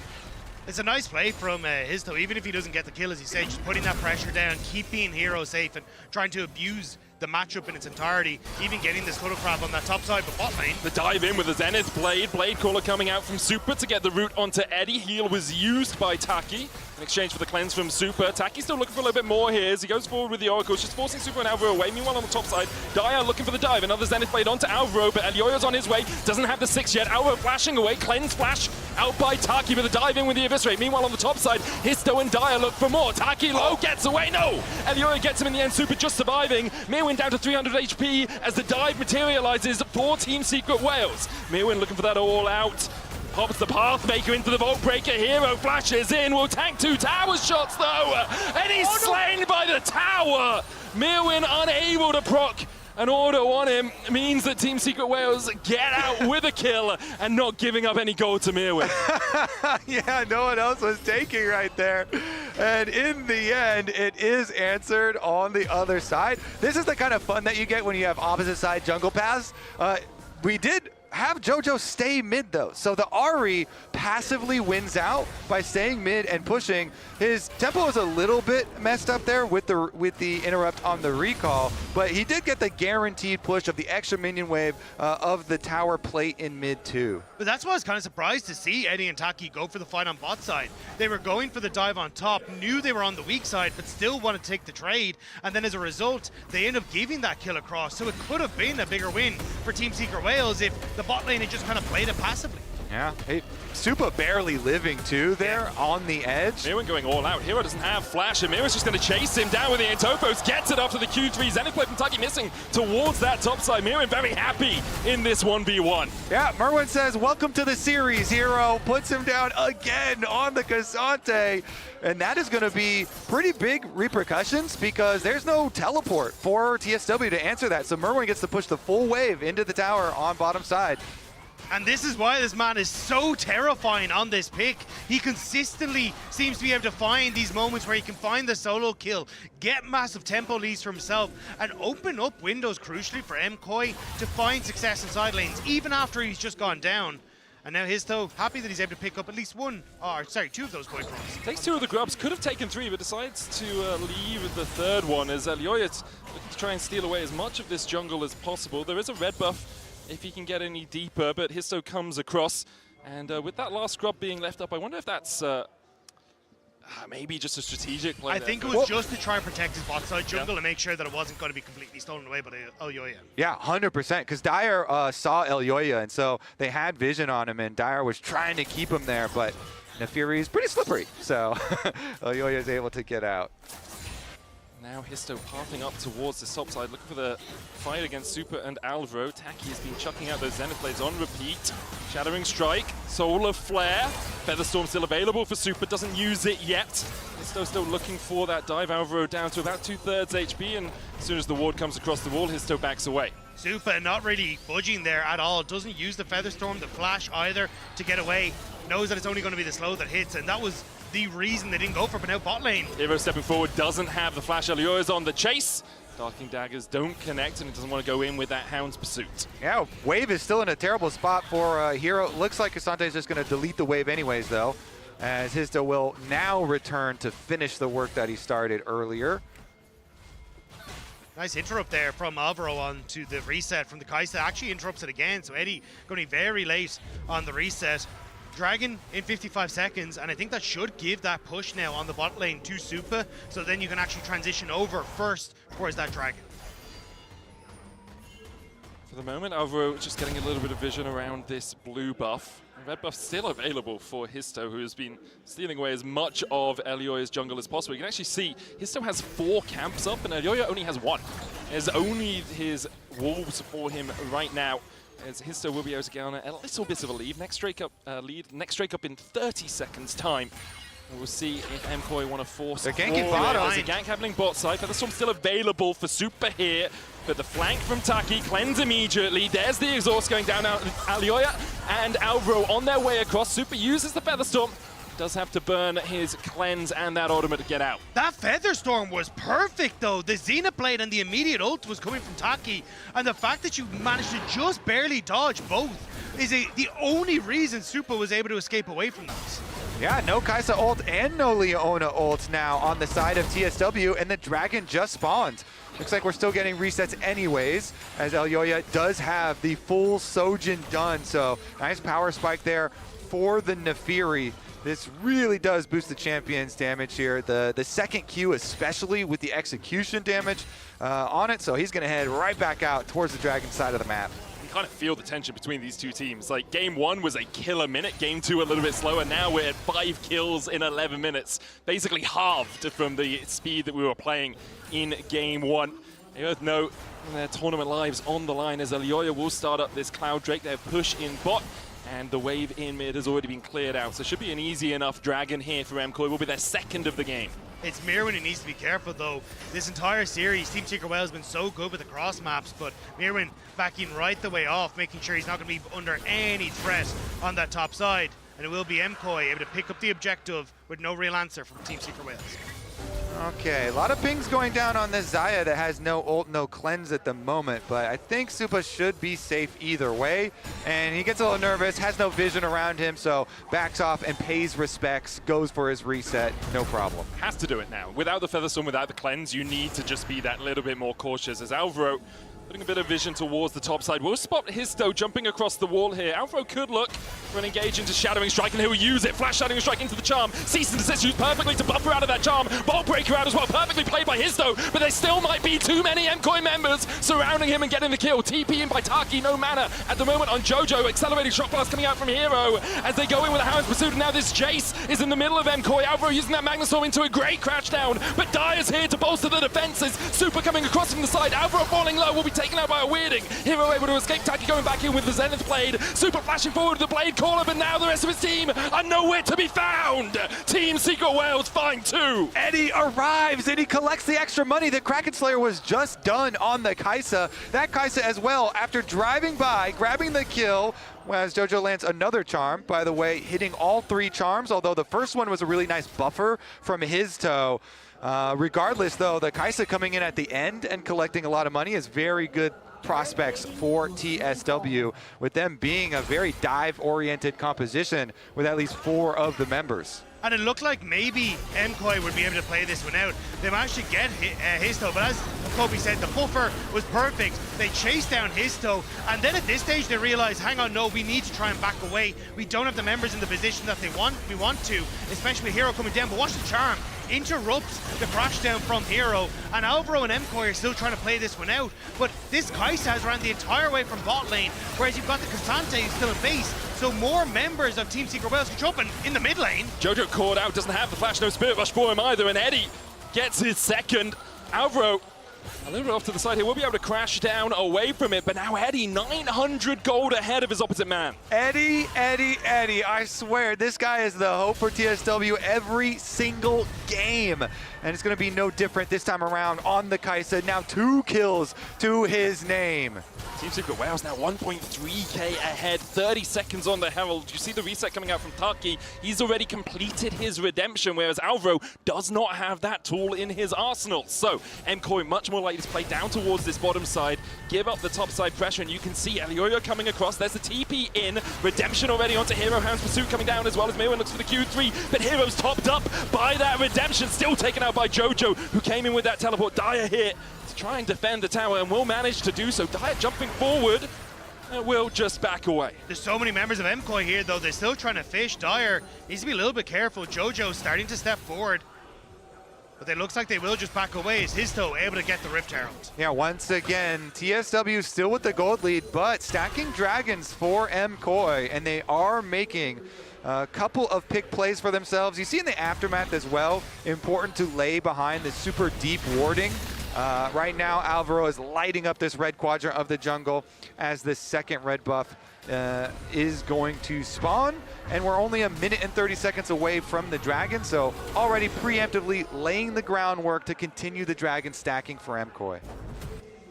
Already have 2 to their name. No Feat of Warfare claimed, Feat of Strength claimed by either team as of yet. 2 objectives to 1. First 3 kills were hit by MKOI, so either the next objective or the tower for MKOI will be enough. I am curious how aggressive MKOI want to get at this next dragon though. Rod of Ages only just completed, a single stack for Jojo. Your Nefiri isn't really hitting on all cylinders at this stage, and same with Xayah. She really wants some sort of attack speed item before she commits to any sort of fights. I think the power spikes here on Team Secret Wales off of a singular item are just significantly stronger. So I like MKOI trying to play away from the objective, look to get gold in their favor and see if they can find picks rather than going toe-to-toe in the team fights. Smart play from Hero just to back away from that tower. Knew that Alvaro was in the area, could kind of expect that Elioyo was in the area. Team Secret Wales should be able to take the first tower. No wave here for MKOI. Means that TSW will get that first turret on the board. Okay, it's gonna come down to the last objective then. Next Drake, 20 seconds away. And at the moment, MKOI not in the position to really fight around it. You can see MKOI trying to deny as many of these minions as possible by letting the towers hit them before they are felled by Jojo in the end. Now, Jojo doesn't have his teleport, nor does Mirwin. And no TPs on the side of TSW either, but at the moment, they're the ones with more players towards this dragon side of the map. They also have the Rift Herald. I think Team Secret Wales, again, the one item spike's much stronger position on the map, was in a much better position. So MKOI happy to just call it and say, we won't take this fight. Instead, we'll look to push in, put some pressure onto this topside jungle, some pressure onto the tier 2. And if Team Secret Wales over-index into protecting the tier 2, we can always fall back and try and take this mid-turn instead. Yeah, and they're kind of fishing around the jungle as well. Taki here, pretty tanky on Leona, trying to deny like big cross-map play. MKOI in the end get a couple of jungle camps, and Shadowing Strike, immediately they dive onto Taki, and the Eclipse is not enough to save him! The Redemption not down in time, he does land the Solar Flare. Spirit Rush dive in with a killing streak from Eddie as well, but Elioya's on the chase, trying to take down that Kai'Sa, and the Darking Daggers will be enough! The Hounds of Hell from Elioya for the double! MKOI collapse! Alvaro consistently interrupted the follow-up from Team Secret Wales as the pick on Taki that might have just blown this game open in favor of MKOI. Huge error from TSW. Why did they dive in on that after Taki got caught by ultimate and Kai'Sa ultimate? You saw Eddie immediately regretted it. He flashes out afterwards. But MKOI, they get even more than they wanted out of this. They steal the blue buff, get their kill on the Leona, and then here, you know, he ults in. Immediately, Eddie tries to flash away, but Elioya is on him. And it's the veteran of Team Secret Wales that is caught. The man who's been leading this group of youngsters to this international stage that may have just cost them, as now once more stepping up towards Mirwin, just wants to try and get some vision back. And MKOI, they're looking for more picks. Trying to catch our hero, who's not had a great game. Shadowing the stun coming down there from Alvaro with the Shadowing Strike. Crash down as well. Hero forced down to about a third HP as Jojo should be able to gain control over this wave. 4 stacks on his Rod of Ages, Horizon Focus completed. 2 items now on Eddie, though, who is only 300 gold behind his opposite man. Eddie, really where you hang your hat now if you're Team Secret Wales, it feels. Especially because even though you don't get the kill, forcing the reset here from Hero means that you can put pressure on the spot lane turret and deny Histo from actually using this Rift Herald. It is still sitting in his back pocket, but hasn't found a good timing window to put it down yet. MKOI, they just control the map now. I mean, applying pressure in both side lanes and the safety to control mid, since there's no tower there for TSW already. Feels like they can just complete the circle, grab your last adder tower, further increase this gold lead on Jojo's Ahri, and really put the threat of further picks onto TSW, get right back on track for that dragon stacking, only 2.5 minutes away from the arrival of the mountain. MKOI will be very happy with where the gold has landed for them as a team. Elioya being 3-0-2, Black Cleaver, Spear complete, Jojo being ahead as well. Histo going to start up this Artican. You can see Dyer looking for a little bit of a flank as he moves towards that mid lane, but Team Secret Wales will be forced off the objective for now. It's a bluff, it feels like, from Secret Wales, wanting to see if they can get Jojo Pyun to TP, maybe use some of that pressure of the elimination game to force errors from MKOI. There is the Rift Herald, though, and not really many members on this top side for MKOI, so it looks like he should be able to get this top lane turret. Try and charge in towards it. Can use it as an escape tool as well. Riftherald will be able to get that charge in.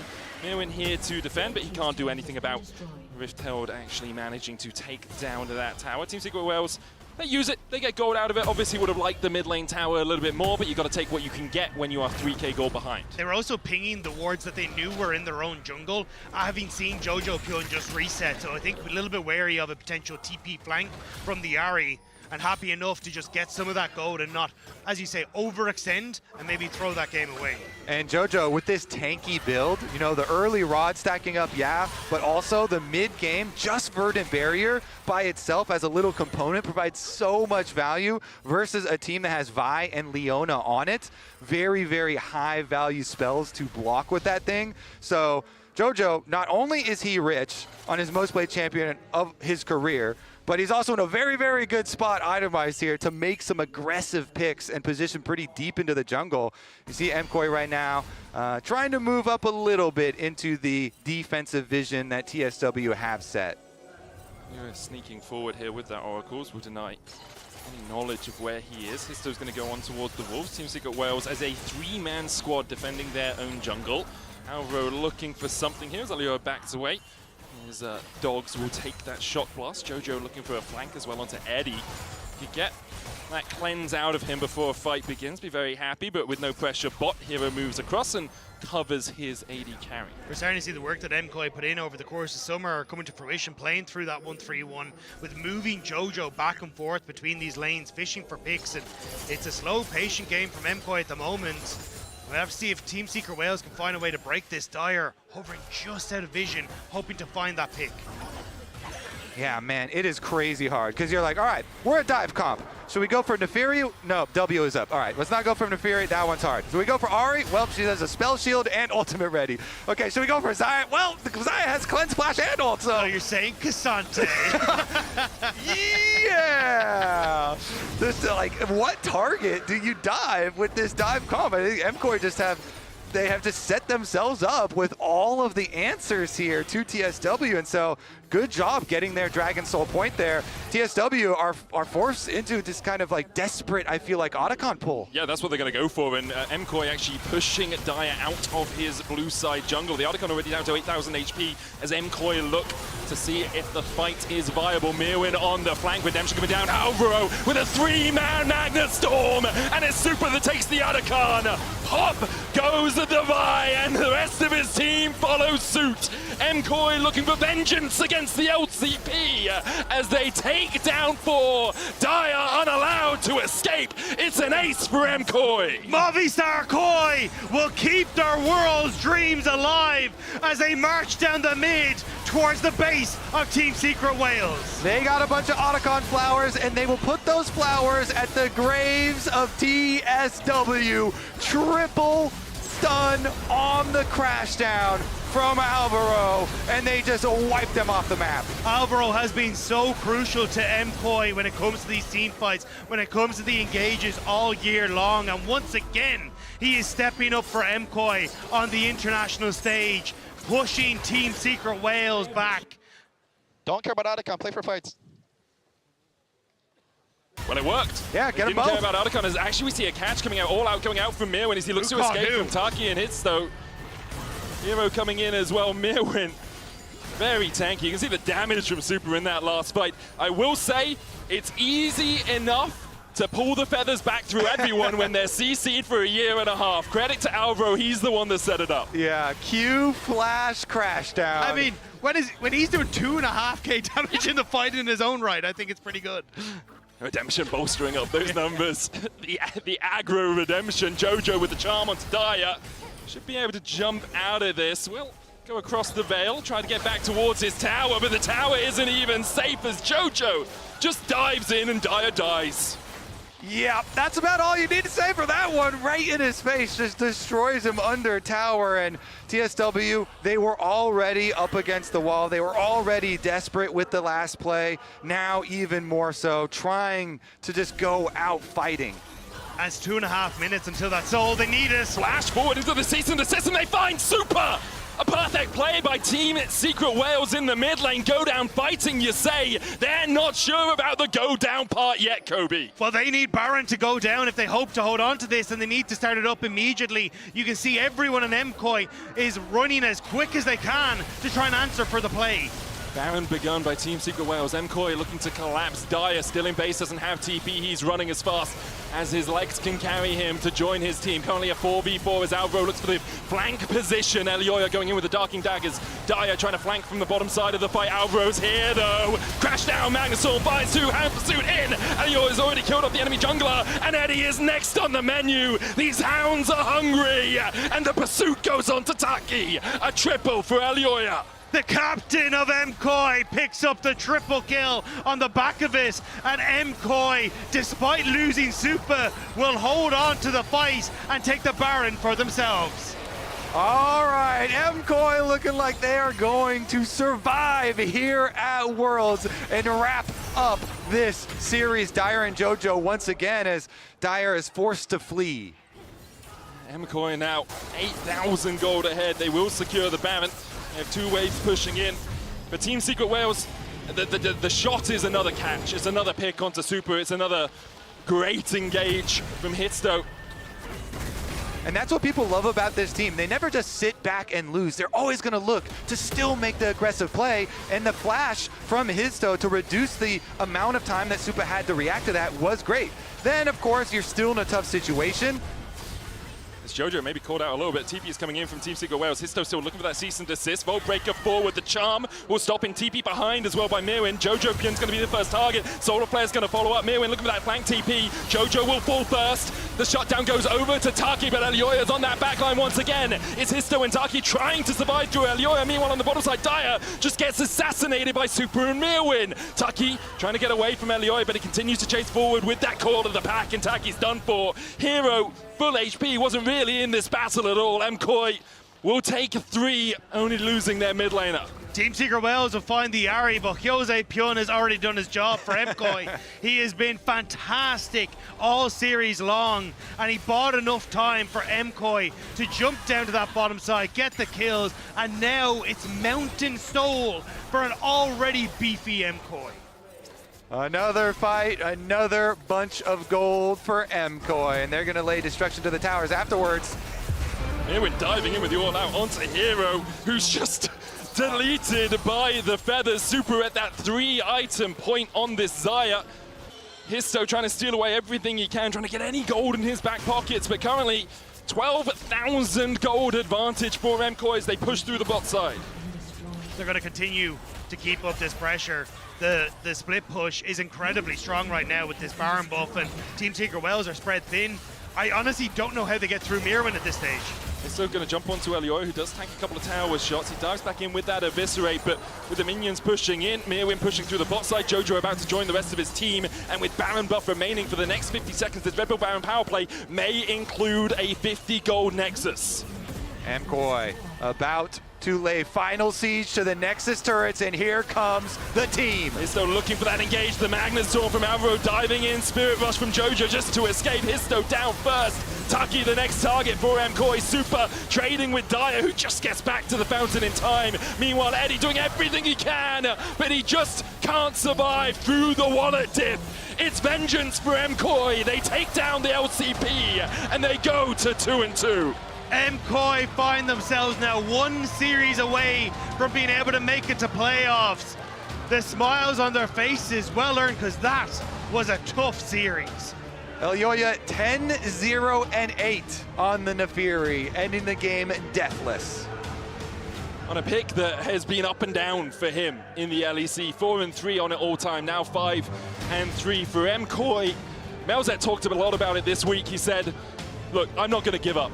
As their coach, even if Europe doubts us, I will be here until the bitter end, and I think that showed in their performance today as they take a bow. We're going to hand it back across towards the analyst desk to break down that series and say goodbye to Team Secret Wales.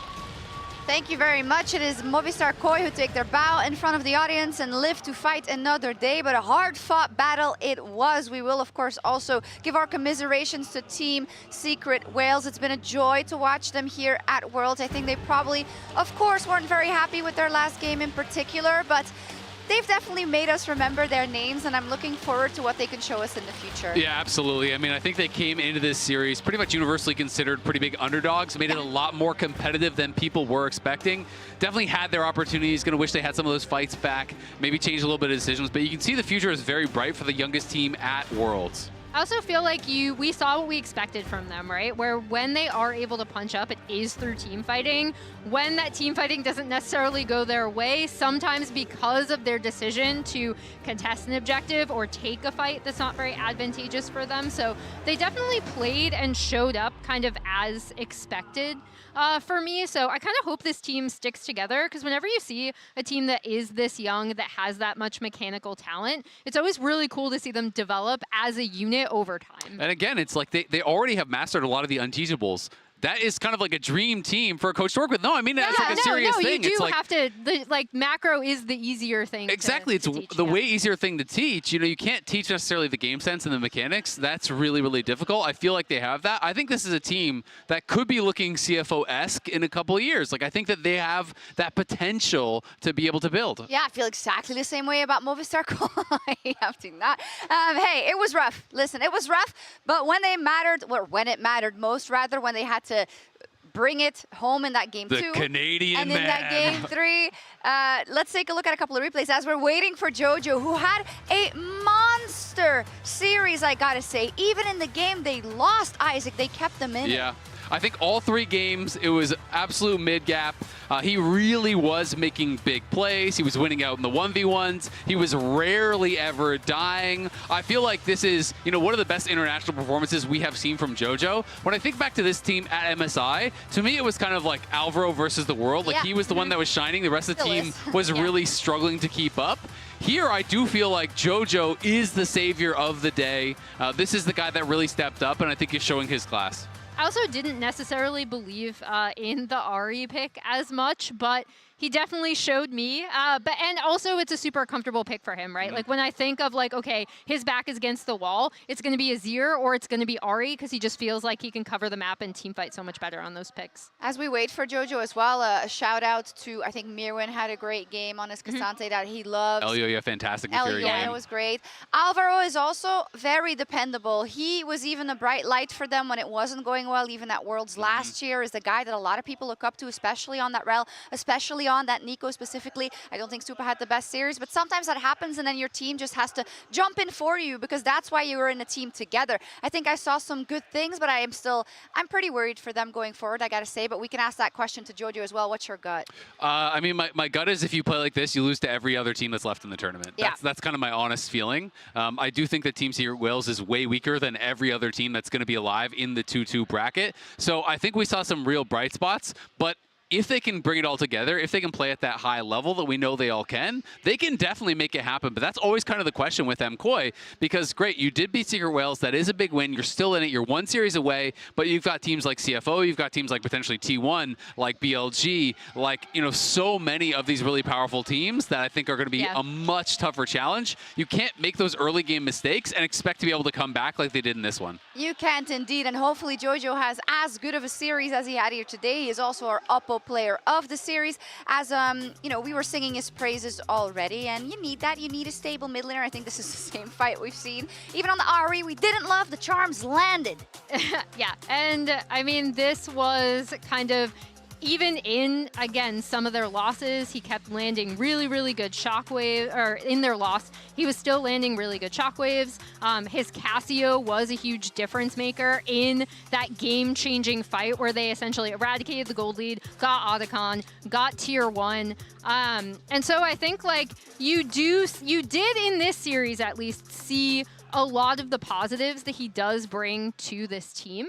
And he had a really great day. Absolutely. And I mean, one of the things that really impressed me is that, you know, it was like finding these big plays without setup, right? Finding great shockwaves without an easy ball delivery system, finding really good charms. And the reason we thought, hey, this is a tougher draft is because there is no obvious pairing to actually set up for the charms, right? Yes, there is the rel later on, but generally people play it with like Jarvan or Vi or easy setup to get that kind of point and click charm out of it. But he was just hitting everything. And I do feel like, you know, it's not just Jojo, obviously.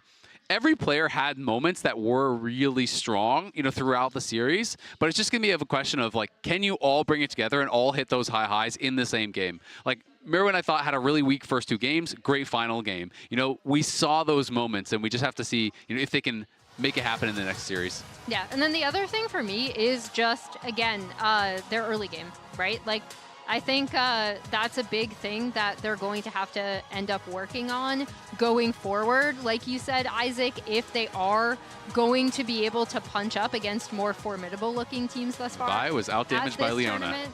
That's rough. But yeah, I think there are still a lot of things that they will want to shore up there, right? Because I did think Wales, outside of that initial really good start that they then ended up punting in game 1, Wales did get the better of them several times in the early game. generating good drafts also, right? Except for maybe that last game, you're very happy with MKOI's draft, so that can be a strong point for them. I really liked their draft. As I see that Jojo's getting touched up, and he should be here momentarily, just talking to everybody. Ari Charm here, Ari Charm there. That's how it goes. There he is. Woo! Hello, Congratulations. Thank you. Let's go. Hey, you're UPPA player of the series. Congratulations. Welcome to the Verizon post-game interview. Yeah, I mean, it feels great. I think after game one, I could feel that me and the whole team were just nervous, but I knew if we played our normal self, it was a very free series. So I think the most important was for us to calm down. I think we did a really good job at just calming down and playing our own game. So I'm glad we were able to show that. How did you feel about your own individual performance of the series? Because I know coming off MSI, you got to play at home, but you obviously were a little bit disappointed with how that went. Here today, I felt like all 3 games, you were killing it for the team. Even in the loss, you were kind of like the hope to come back. You know, you were finding shockwaves without setup. I felt like you were really on it today. Did it feel for you like things were really clicking? Yeah, I felt very in flow today. I don't know. I just, like, we're 1 and 2, so if we lose, we go home, of course. But I found a lot of comfort in that sense because it's very fun and exciting. So I think I really just enjoyed playing today because, I mean, I really want to stay, to be honest. I'm having a blast at this Worlds, and I want to keep improving with the team. So, yeah, I really didn't want to lose today. I wasn't going to make us lose no matter what, so. Yeah, we saw you come out with, I knew as soon as I saw the Ari, I was like, oh yeah, that's a JoJo comfort staple in the elimination game. I did have to ask a little bit about some of your early games, especially in game 1. Ended up being a little shaky. I know that's something you guys have all said you really want to improve. So how would you rate that today and then going forward into the rest of the tournament? Yeah, I think early game we weren't coordinated in game 1. Like, I think the Drake start for coordinated is a good dragon, but I think we just all weren't on the same page. So I think we made some adaptations later in the games to make it easier, but for sure we want to improve on that. I think we've shown so much improvement on that in scrims, so we didn't really get to show it today, but it might be a good thing because the team we verse next might think we're, you know, not too good at early game, and then we just come very coordinated and very clean. So I think it's one of our strongest point in scrims. So. Yeah, that's the dream, of course. Looking forward, I think a lot of people will have watched this series and not have too much faith, honestly, in Movistar Core because of some of the teams that you could face like in the T1, 2-2. BLG. Yeah, I mean, if we were SideQuest, it's pretty free. I'm hoping for You're NA. Let's calm down a little bit. I mean, I just want to verse FlyQuest. I think it's going to be super exciting because it feels weird. You know, I'm NA, like you said, but I'm playing in a European team versus an NA team. I don't think I've versed the NA team yet this year so far in Europe, so I think it'll just be very exciting. I treated him well. It's beautiful as an NA fan because for years, when an NA team would win, the Europeans would claim them as European because of the imports. So now, NA really is the dismal 1-2-1 today. Oh exactly. I would say NA. My favorite LCS team. My favorite LCS team. This is just feeding into us. It is my favorite LCS team too. See, we're on the same page. Oh my gosh. He's UPPA player of the series. Carrying a whole region, one-player region. That's all you need. You just need one Canadian. That easy. That's that easy. It's the Canadian connection. I did have to ask, today is Supa's birthday, and he fulfilled his death wish, right, of winning on his birthday. But he died a lot, is that what you mean? No. I was going to ask what they're doing for him later. Death wish. DEFT. Oh, I heard Death Wish too. That's crazy. Yeah, I was confused. But, what are you guys doing for Supa's birthday? I mean, well, you already gave him a gift. Yeah, we already gave him a gift. I'm really glad. I mean, for sure, the enemy team really tried to target Supa on his birthday. It was kind of crazy. It was for sure their game plan going into game 1. We have a joke about like Fnatic really likes to target the ball in. I think today they also really wanted to target the ball in. I think it was clear. So yeah, they didn't want to make Supa's birthday happy, but we tried our best to help that. We're gonna get him a cake for sure after the series and celebrate. Nice. That's cool. Good vibes to end up with. Congratulations, Jojo. Thank you. We'll see. Happy of course, for you, man. Keep killing it. I hope you get that FlyQuest matchup. I really hope do. so too. That would be amazing. Thank you. It's an NA win either way then. It is. We're gonna head over to a quick break, but when we come back, it's Gen G versus TES for a spot in the quarterfinals. Good shit, man. Congrats. Thank you. Thank you. Shadowing Strike immediately, they dive onto Taki, and the Eclipse is not enough to save him! The Redemption not down in time, he does land the Solar Flare, Spirit Rush, dive in with the killing streak from Eddie as well, but Yoya's on the chase, trying to take down that Kai'Sa, and the Darking Daggers will be enough! The Hounds of Hell from Elioya for the double! MKOI collapse!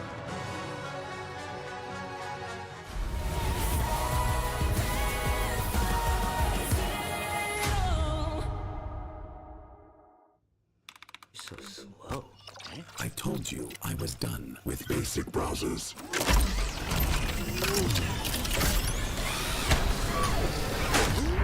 Your setup wants Opera GX, and you're holding it back.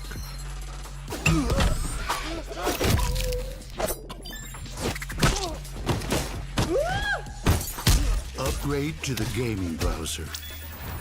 Download Opera GX.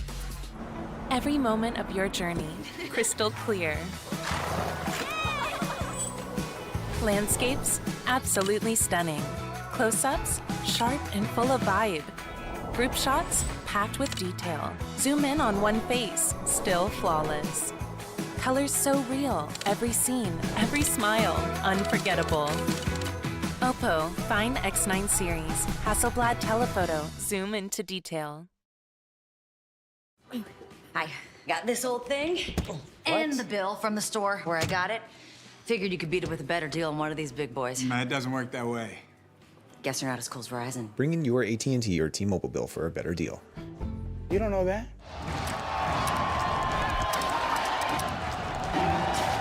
Red Bull gives you wings.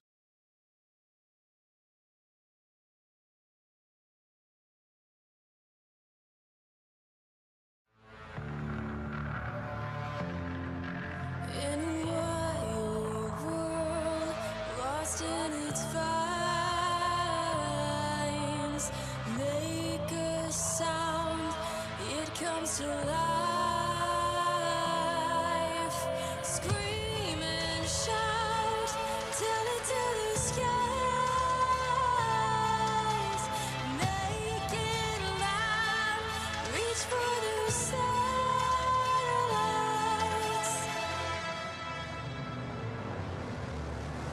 Is this the legacy we wanna live? Give up the ghost when we're just out of reach. No going back, scream to the heavens, pray for the weak, but that won't protect them.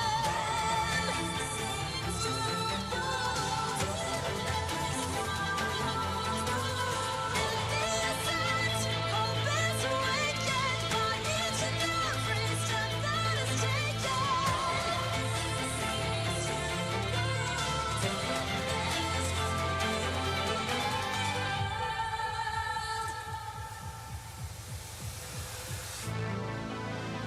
All that they have heard, let them hear your words, let them know your worth, living in this world.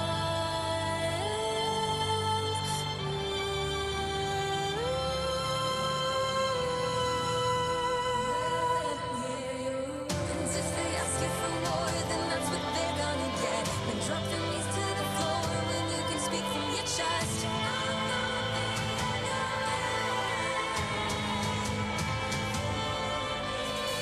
If we're not given a chance to reach the stars in the sky, how then could we ever know the way they glimmer at night?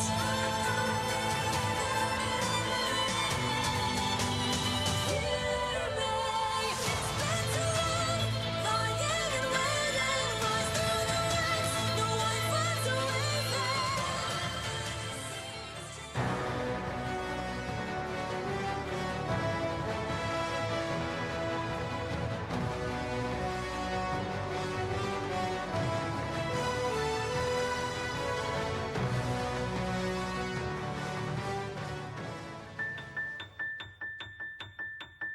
Today, in the featured matchup presented by Mercedes-Benz, Keen and 369 face off in a duel of top lane powerhouses, Korea versus China. After years of grinding with the Afrika Freaks, Keen rebuilt his legacy. First helping transform KT into title contenders, then becoming Genji's core strength, finally earning his first LCK title. He now has 2 LCK titles, 2 MSI titles, and is aiming for the ultimate title, World Champion. 369, once the prodigious upstart of China, was crowned the best top laner in the world during JDG's peak, but recent inconsistency over the last few years has left doubts. He's out to prove that he can still be the best. The Aatrox keeping everybody distracted now, but he's got to be careful. The Aatrox won't die fast enough. Stair exchange pops to keep him alive. Broken Blade is already down. Everybody on G2 is eviscerated. Will Kane's precision and discipline lead Gen G into the quarterfinals, or will 369 roll high once again and reclaim his throne? Welcome back to Worlds 2025, where we are here with what is likely to be a barn burner of a series. Gen G versus Top Esports. Little JDG reunion in the mix here. This should be a super fun one. Gen G, the reigning MSI champions, the back-to-back. Here to see if they can do it at Worlds. In the Jingdong arena as well, of all places for this reunion to be happening, but this should be an absolute banger. Gen G looking like the best team coming into Worlds now find themselves an opportunity to move forward in towards the quarterfinals, whereas for Top Esports, looking to not only take down the Korean top seeds, but take down their demons and push themselves into the quarterfinals themselves. Top Esports so often known as the Chinese team that collapses at internationals, that collapses at Worlds. This time they have not been that, but after going 2-0 up, they then lose to KT 2-0 in relatively convincing fashion for KT. And Gen G on the other side lost to anyone's legend. So we have both these teams having lost to the other region, wanting a little bit of redemption for themselves. The question is, who will claim it in this quarter-final qualifying series? There's a huge amount on the line for both sides. The fact, I mean, the top lane matchup is insane. You got the jungle matchup is insane. You got Ruler versus Jackie Love. There are so many matchups across the board here that I'm just so excited to see how it all plays out. Yeah, world champions playing against each other in the bottom lane. Super hyped to see how that one does play out. I feel like Ruler is in just incredible form this year and really has been pushing the pace. So we'll see if Top Esports can stand up to Gen G, who once again enter another international tournament as the big favorites to win it all, not just this series. And importantly, another Worlds, because when it comes to MSI, we know Gen G are going to show up. We know that they can claim those titles. They've won it back-to-back, for goodness sake. But when it comes to Worlds, there always seems to be this small thorn in their side, this small Lego brick that they stand on and they tumble over. Oh, T1. It is T1. It's often T1, I'll agree with that. But Gen G, for a team that so often has promised so much at Worlds, have not delivered to the level that they would like to. Chovy in the mid lane, widely seen as the best player in the world, although I think arguable at times this year, continues to be the best player without a Worlds title. And I want to see, you know, can Kanavi here carry early game versus Canyon? Canyon has been a bit slow in the early stages, and Kanavi has just shown so brightly. If there is, you know, an angle for TES to go for, I think it has to be get your lanes ahead, get some winning matchups here in draft, then play for early game, play for jungle domination, and try and take Gen G down that way. I mean, Kanavi still has 100% first blood rate. This guy has been absolutely insane in the early stages and has been finding picks like the Jarvan that facilitate that style. Kiana is going to be the jungler that is focused here from Gen G, and a lot of respect put onto that from the LCK towards the LPL jungler. Yeah, I was listening to some of Nymira's streams when I was waiting to come to Worlds, and he was talking about how he thinks Kanavi is often the best Kiana in the world. So I'm not really too surprised that Gen G decide to get rid of it here against Kanavi. Orianna, the final ban alongside Ambessa and Wukong from Top Esports, Azir, Yanara, and Kiana, the bans from Gen G. So where are we looking for first pick? Well, we have a lot of like Ryze and Talia both open. A lot of possible picks here. Interesting going for the Vi so early on. The point and click though, very versatile, can work its way into a lot of comps. It's also because it opens up 369 to go for the Sion pick here, because you know that that Trundle is not going to be going in towards the jungle, and potentially even to take a Trundle for yourself on the opposite side. So I really like this from Top Esports, and 369 has been fantastic on this pick for so many years. Yeah, so often a person that you look to in that top lane to be a rock, to be a foundation, a keystone around which you can build your team. 369, more often than not rolling the 9s these days, although there are a few 3s that sneak in there from time to time. Sai on his lock. We'll see where they decide to go. Expect Top Esports to look towards perhaps a jungle pick here. Could go towards mid as well, but that does give counter pick potential for Chovy. It is Aurora, so it'll be Cream locking that in for the mid lane. All right, getting some burst damage for themselves, some flank possibilities here. Gen.G answer. What are we going to get into the sign? We've seen a couple of different answers. You know, Mbessa was the most popular. Rek'Sai and Cassante are the other kind of like tanks into it. Rek'Sai has been pretty funny. I think that Flandra has been like the one that deserves to be able to play Rek'Sai. Agreed. We've had a lot of other top laners flopping with the champion, but Keen is definitely a top laner you can trust. Exactly, and I think it does provide good follow-up for the Vi, right? You hit that Price Seeker onto someone who was locked up by the Vi after everyone's been scattered to the four corners, and make sure that you're able to get that dive potential. Alongside the Taliyah being able to spread out the fights, this feels like Gen.G already setting up for a very strong team fight, but now with the Xin Zhao on Top Esports side, it's going to be answered just as evenly. Yeah, the instant answer. I love Xin into Vi usually because you can have a lot of priority and a lot of early skirmishes versus champion. It allows your team to make a lot of those choices towards some of the early stages of these objectives. Let's see about those bottom lanes, about those world champs that will be going head-to-head down there, though. Dive comps are definitely on the table, so you think like Kai'Sa, and then the other side, you want to do like, oh, are we going to have counter dive? And so for those types of combinations, I guess the Kai'Sa won't be the option this time around. Then you have like Xayah possibilities, you know, Spell Shield possibilities for Sivir. Let's see what we end up with.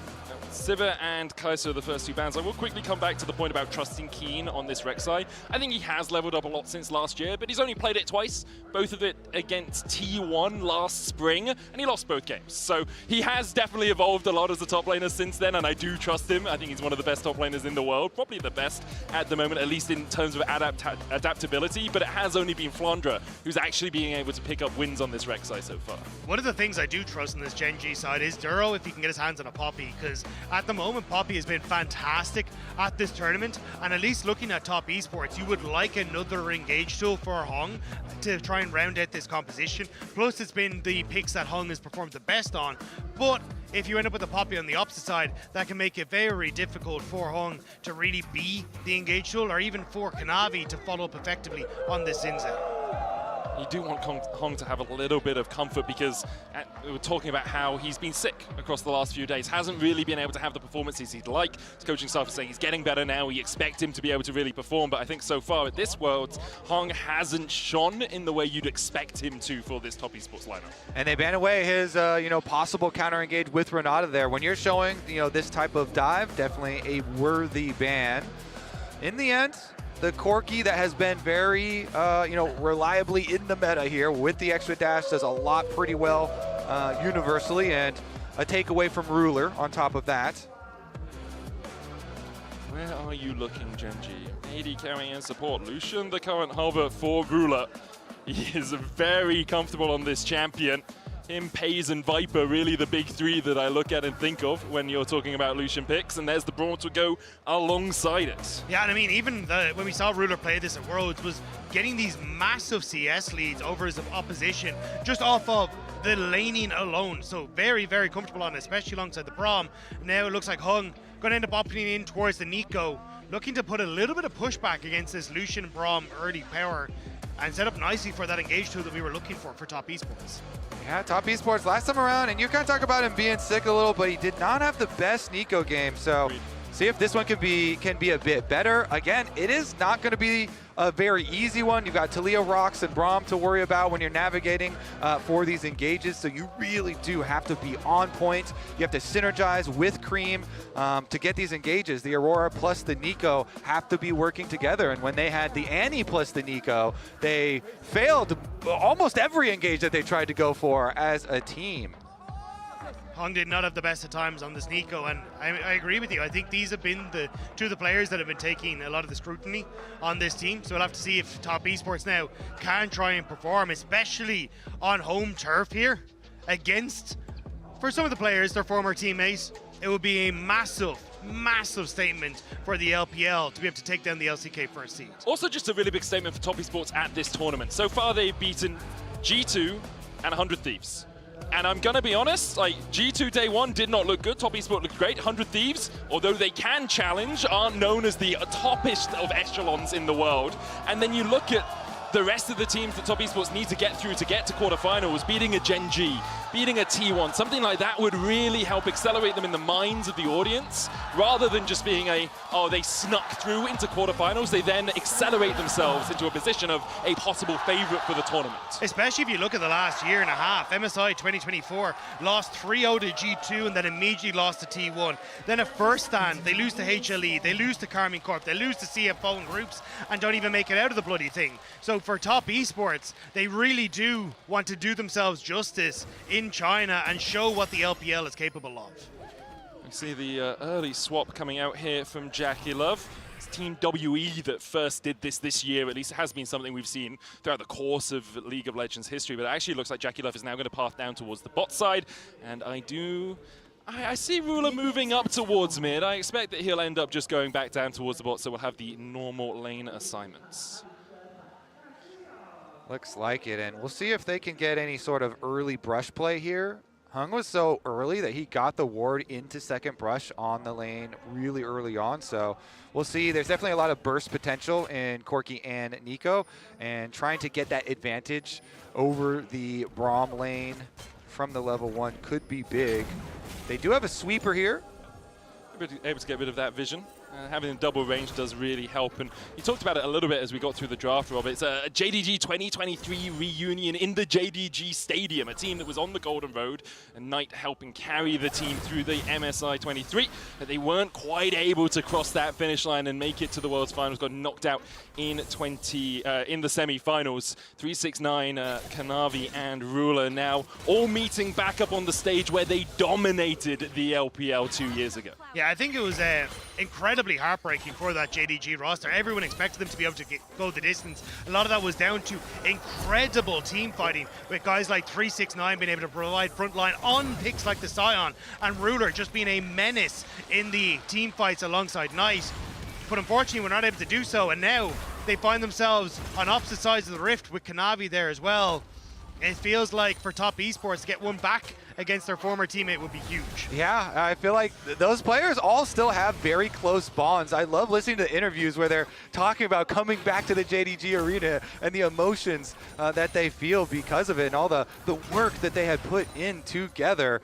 Now, of course, as you say, on opposite sides, and Ruler pushed under tower early on, as expected from the Corki and Nico lane down here, getting priority. But just really good harassment as well from the Top Esports bot lane, getting the barrier and the heal out of Gen G early on. Duro on his Braum, 22-7 all time, but early game into a Nico and Corki, you do expect to have to absorb some of this pressure. The question is whether we'll see a punish. With Kanavi on the bottom side of the map, I think he is just going to go for the scuttle cap and a little bit of vision. You can see Gen G think there's a possibility, place a ward in the tri-bush to make sure that they're not susceptible to that gank. Yeah, just want to make sure that they're able to get some nice little poke damage back as well with Ruler, but Kanavi just wants to get the ward, get the crab, and look for a reset himself. So at the moment, it is going to be relatively quiet in these early stages, and honestly, I think if I'm junglers, I'm eyeing up more towards this mid lane to see exactly what we can achieve, because burnt flash and burnt summoner spells mean a huge amount in this matchup. Now here's the possible dive. Will materialize. Kanavi comes across, Ruler forced away. Can just be to deny some of these minions as well. Winter's Bite onto Jackie Love. Duro the target. Kanavi going to be looking to try and get the damage down onto Duro. Hung with a great tower aggro juggle on the cannon. And Kanavi and Jackie Love able to pick up that first blood. Ruler forced away at half HP. Canyon here to try and defend, but it's a plate, it's a kill, it's everything Top Esports wanted. It's one of the best parts about Nico. Rob was talking about it in the previous game. Turn into a cannon, tank that thing up, and it makes dives so easy, even into champions like Braum that people usually think, oh, well, it's Braum, you know, unbreakable, this is going to be super dangerous, but not necessarily true if you can turn into a cannon, and Hong here is able to get the aggro. I did think with the Braum and even the concussion, or the concussive stacks, that it would just be too difficult, especially with Ruler playing so far back, but Hong, you just tank so many shots, it does not matter. And Duro even burning the flash, hoping that he'd be able to survive long enough, but it is the prowess of that Nico on the dives. The important thing about that is you might wonder why Nico isn't taking that much damage. If you're a cannon minion, you don't get the ramping damage that a champion would in that case, which allows Hong just to auto-attack and stand there, wiggle side to side on his little cannon minion, and tank the tower for many more shots than he usually would be able to. Yeah, it's one of the peculiarities with Nico is that you literally count as what you're turning into, and so it even works for like runes that only activate on champions and Spells stuff as well. Hung going in here, looking for Ruler, who dashes away with the relentless pursuit. Hung flashing forward, though. The barrier coming out. Valkyrie forward from Jackie Love. Because blows down onto him. And Jackie Love flashes just in time to survive the Gatling gun coming out. Hung, a couple more auto attacks on him. And Light Slinger out hard and Blaze. Gen.G turn it on his head on the bot side. Winner's bite just wide of Jackie Love there from Gen.G, but they even out the scoreboard. The start was so good for Top Esports.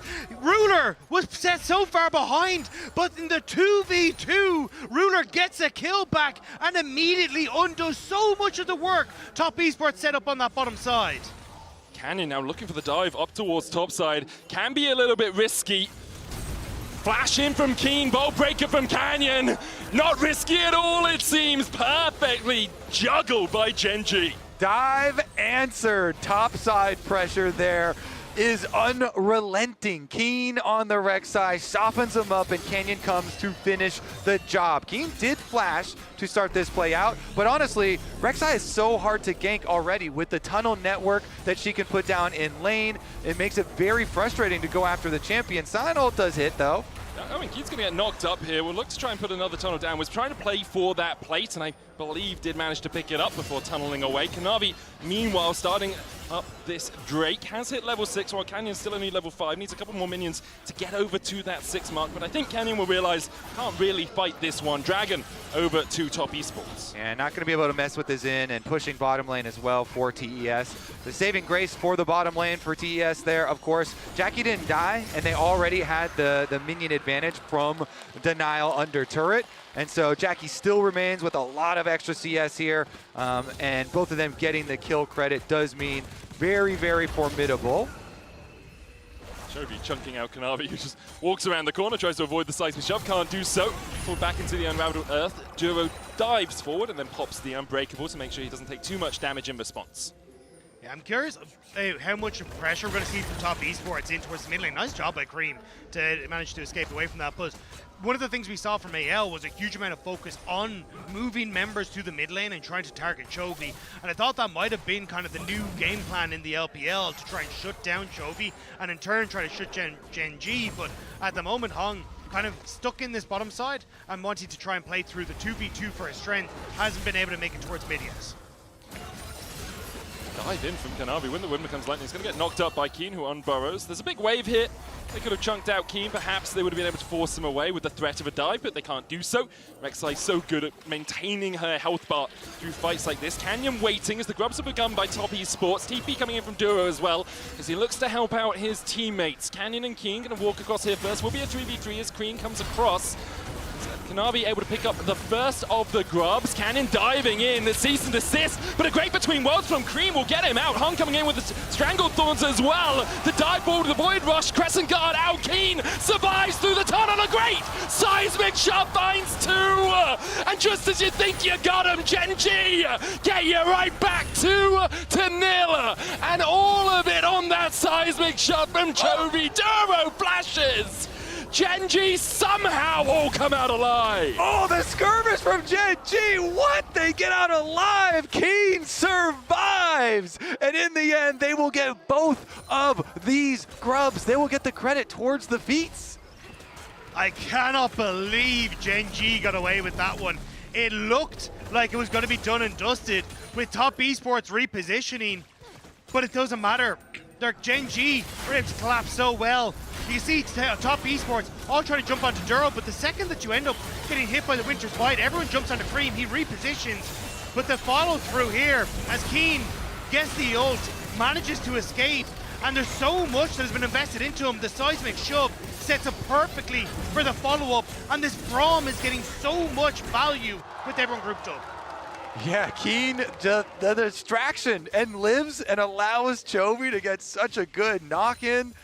Gen G come out so far ahead of that. They just explode the gold lead, 2,000 now. Cream had to flash while we were in that replay, as did Kanavi, it looks like, as both of their flashes are currently on cooldown.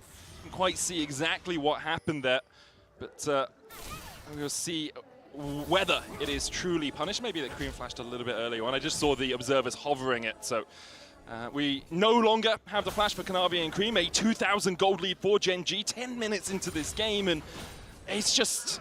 The teamfight execution from Gen G was just sublime there. Everyone knowing exactly what their job was as Keen continues to trade with 369 up towards this top side. It's one of the things that really added a lot of survivability to Rek'Sai. Honestly, because I was spamming it jungle, I was hoping it wouldn't get too big of a thing and wouldn't get a big spotlight, so everyone starts playing it. But being able to set the W on just a second cooldown upon using your ultimate allows you way more escape angles. And Keen really nicely played that fight, saving it and using it to get out afterwards. Bot side, though, they didn't spot him.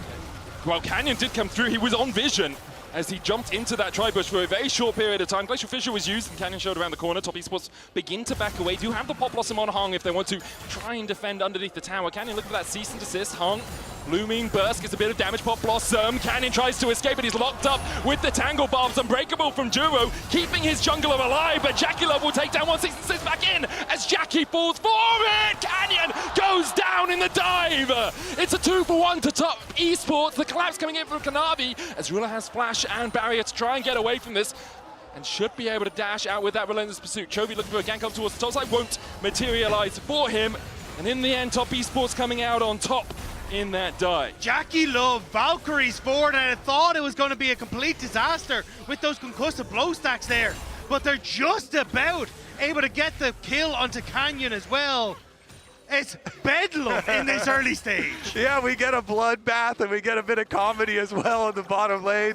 Honestly, you know, Canyon going in here, but look at Jackie, he deletes the minion wave. So then Canyon gets caught in tower aggro by Hung. Really good heads up play by Jackie to delete the minion wave, and then Jackie's like, okay, we got a great lockup. And so he goes all in, ends up being 2-for-1 in favor of TES in a fight that was 3v1 in favor of Gen G, and them being the ones to try and force it. Top Esports will be happy enough to have got something out of that bot side. While we're in that replay, and Ocean Drake was taken for Gen G. Gold down from 2K lead for the LCK #1 seed to about 1,000. Still the leads for Top Esports are only in that bottom lane. 600 gold on the AD carry, 700 on your support, whereas the top side of the map, all blue on the bottom of your scoreboard. And a lot of this, again, has kind of been Canyon having a fantastic game here.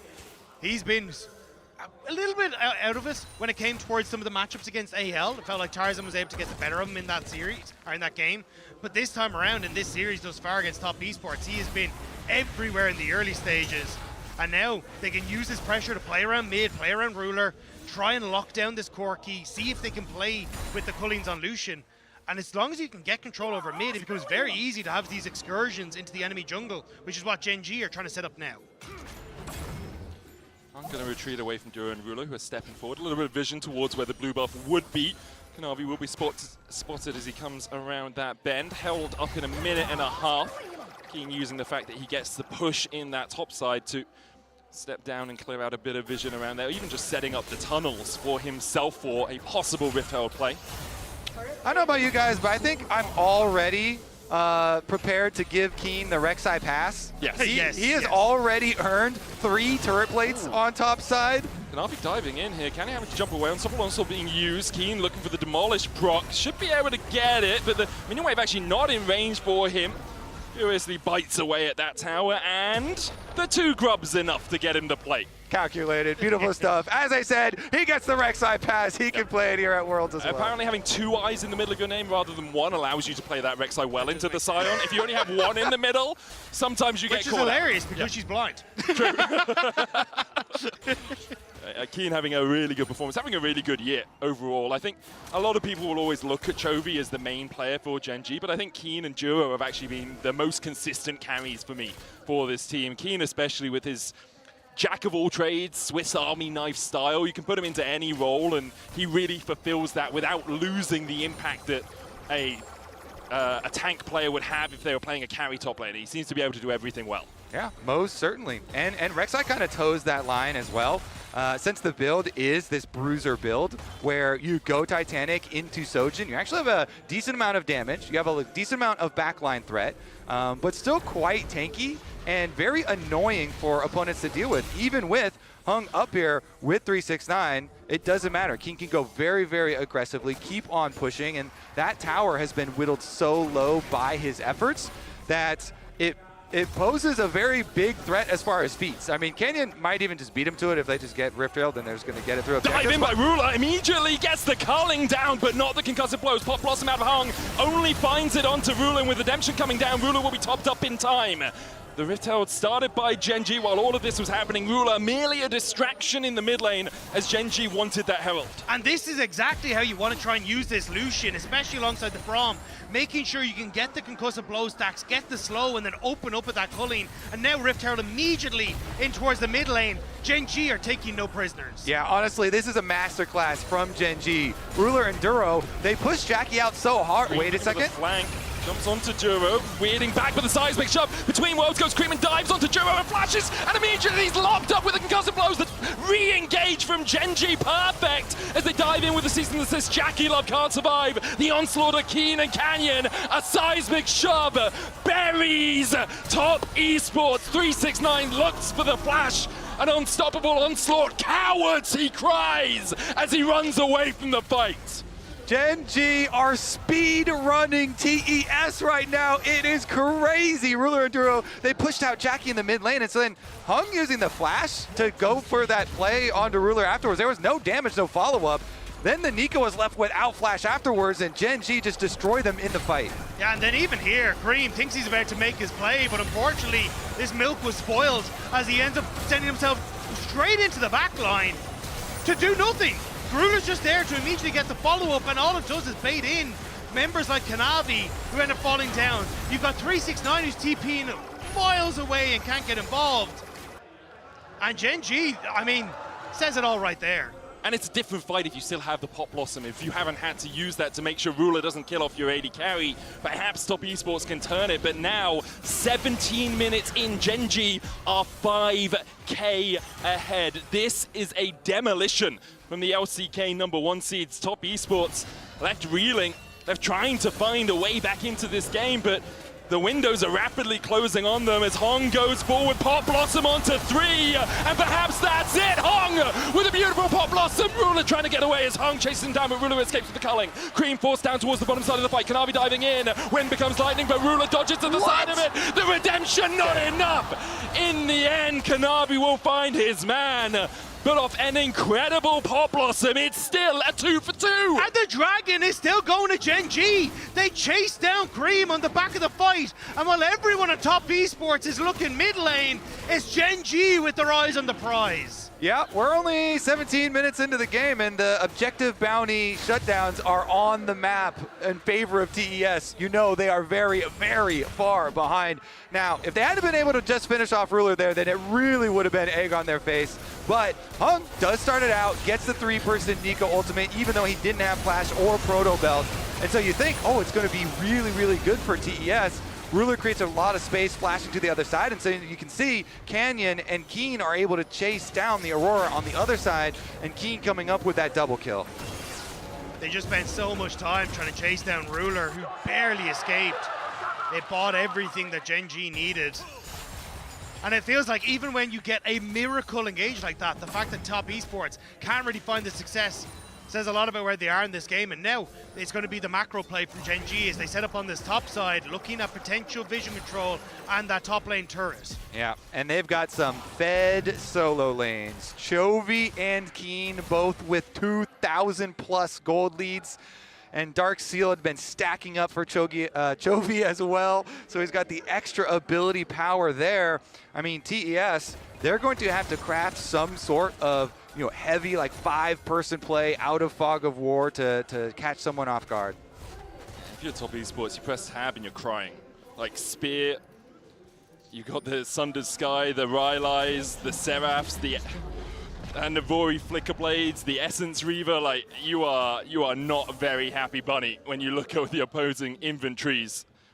And I guess for top esports, the one saving grace is you got a Mountain Drake earlier on. It's not an early soul for Gen G, but 3 minutes away will be that soul. Point Artican up in 20 seconds, and Gen G just ruling the Rift right now. Duro able to step forward here, not really too afraid of top esports. Ruler will be waiting for his flash to come back up, still about a third of the cooldown on that, so doesn't want to step up too far on his lonesome.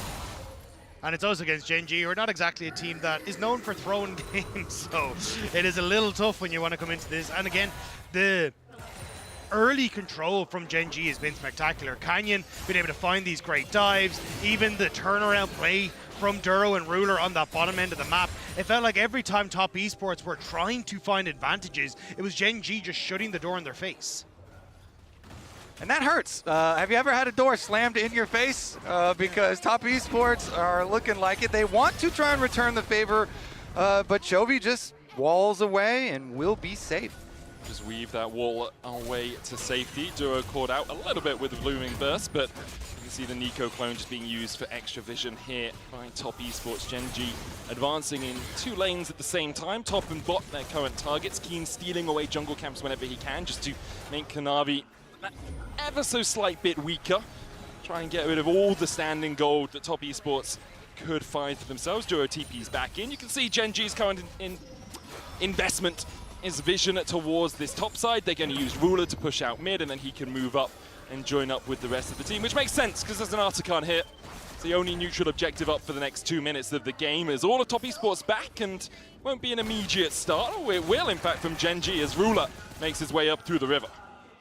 Gen G just know they're way stronger on these 2 atom spikes, and top esports now have to try and retake, but this Artican is long gone, and Gen G again just continue to add to this lead. Look at Duro. He just stands, he's like, hey, you want to get anywhere near? You have to walk through me, and through me is also through a seismic shove as Gen G look for the engage. Keen with a perfect bang. The Pop Blossom's only going to find the jungler. It's not enough. Crescent Guard from Kanavi won't keep him alive through the damage that is Ruler. The dash back from Cream. Oh, it's a shellacking. It's a demolition. I'm not even sure we're allowed to show this on your screens. Gen G with a 5-0 ace at 22 minutes. Yeah, I think we just witnessed the murder. That is Gen G absolutely crushing top esports with a clean ace, losing no one, face tanking towers in the aftermath. The fact that they're still able to tank towers just says how poorly that one has gone. Gen G, like, they split up these fights so incredibly well. Jackie Love caught on the bottom side of this wall, and then on the top they're putting pressure into Cream as well, and a huge amount of that is thanks to this dive duo of Keen and Canyon. They immediately take separate targets, and 369 just isn't able to pick a side that he wants to try and fight on. You cannot be losing, you've your top side losing. Jackie Love is diving for safety and is saying, please, for the love of God, save me. But there is no savior here on top esports. Top esports trying to run, but nowhere on Summoner's Rift is safe for them. Even their own base will quickly become Gen G territory. And with that fight, Canyon moves into 6th place all-time in international assists, 1,145. And for a player coming into this tournament that I think a lot of people saw as the weakest link of Gen G, who was having a struggle of a time during the summer split, this game, and it is only one game, is really showing just how impactful he can be and how well Gen G can play when he gets his lanes ahead, because that's exactly what he's done here. He'll secure the 3rd Drake for them, as well as 369 tries to defend under this tower. The Science tanky, and he'll be able to survive through any damage Gen G put into him right now, but he's not really able to keep the tower topped up for too long with another wave coming in. And we are witnessing why so many people have Gen G as such heavy favorites, you know, coming into this tournament. An absolutely star-studded lineup here, and we're even going to see them continue. Pop Blossom only going to hit onto Duro. Not able to chase any further as Canyon jumps across the wall with a Vault Breaker. Duro, Redemption coming down on Unstoppable Onslaught, won't be enough damage. Duro survives! Duro survives again, you just can't kill him. As Kanavi's caught out by Keen, he's going to pop the Crescent Guard to try and survive, but is guarding nada. Jackie Love and Cream feel the full power of the culling. Chovy's flashing the damn wall, for goodness sake, as Gen G once again ace top esports and will push down mid. They're gonna potentially end the game, and Baron hasn't even spawned yet. It's 30 seconds, and Gen G, they're just eyeing up the Nexus. Rated R for mature, this game was anything but kind from Gen G. 21 kills to 5. Duro, he dies to a tower as Hung tries to do something to defend, but Gen G, sub 25 minutes, dismantle top esports. The Nexus Tower at the end doing what top esports couldn't and actually killing Duro there. Gen G making quick work of it. They have, you know, some reservations for later in the day, it seems like. That was a complete stomp. Yeah, it that really was incredible. If you're top esports, you probably have some reservations about loading onto the map for Game 2. We're going to hand it over to the analyst desk to break down that 25-minute affair. And if you're Gen G, you maybe have a dinner reservation. I don't know, Emily. Yeah, I mean, they got to go somewhere quick. I knew it was I was saying, okay, maybe this series is going to be a 2-0. Did not know it was going to be absolute destruction. I thought Gen G, ever since that AL loss, they have been on a rampage. They look so mad. I thought, obviously, we're going to see a lot of team fights where they were so much well coordinated. But I also thought, especially around 15 minutes, I really loved their Herald take, where they, ult onto Jackie Love, get him super low, or pushing up mid. You see all these little things that they're doing on the map to accelerate their lead, and TES didn't really stand a chance. They didn't know what hit him. After that 15-minute, and then afterwards, the Herald push after that. I mean, they blew up the Nexus before the Baron spawned. Yep. Yeah. That is one of the most one-sided games we've had all Worlds. Yeah, it's true, and it all started at that 8-minute mark off Chovy's seismic shove. Flick back for a HyperX reflex replay. It's just a little detail, but it does a lot, and Chovy, when he's angry, he does things like this, of course. Yeah, and TES think they have the jump on this, right? They're like, oh man, we can kill Keen, but they waste so much on this Rek'Sai, which sets up everything for Chovy right here. Seismic shove. This was where Gen D really started to break open the early game. I mean, this team is just so terrifying. When Ruler and Chovy are in this kind of form, when Canyon's actually impacting the early game, this team just looks so unbeatable. It is crazy. TES, yes, I mean, I know they have that reputation of, oh, they're chokers, whatever, but it's they always make quarterfinals, they make semifinals, they go far. This is a high-quality team that just got made to look like they were a joke. Yeah, and you mentioned someone that I'm really glad you brought out, who's Canyon, right? And I've been super critical of Canyon this split. I think he's had a lot of games where he's just kind of AFK farming, and Duro sometimes is kind of making up for it with his roams on the map. I loved how involved he was early on this Vi. I thought he was really, really a huge part of their early game, and I love to see it because we know how good Canyon can be, and that's best jungler in the world. Yeah, this was 5 seconds off the fastest game at Worlds. Yep. And absolute stomp. I mean, Gen G was already way ahead, and then TES kind of made it even easier for them. They did, as we take a look. Yeah, exactly. They tried to find this replay. mid lane engage, and it just... I don't know what Cream was doing. I gotta say, let's take a look. Cream is the one engaging, unfortunately, for Gen G. I mean, Jackie Love was already chunked out. It's an ill-advised fight regardless. Look at Hong, look at Jackie Love. They're already really low HP. Yeah, and the way that Gen G had set this up previously is that exact push I was talking about, right? Because they get Jackie Love really low. They're taking Herald at the same time. They push through Tier 1. They're pushing towards Tier 2. And then, Cream just saw the angle. It was not the angle. I mean, he had no spells, and then just R ults in and then flashes past with no QE up and just dies. That was not it. It looks fun, though. Yeah? I don't think he had fun. Hopping and scooting. But yeah, I think it's just the fact that when they are in a mood like this, we shouldn't use that word, just in a mode like this, I think is a better word to say it.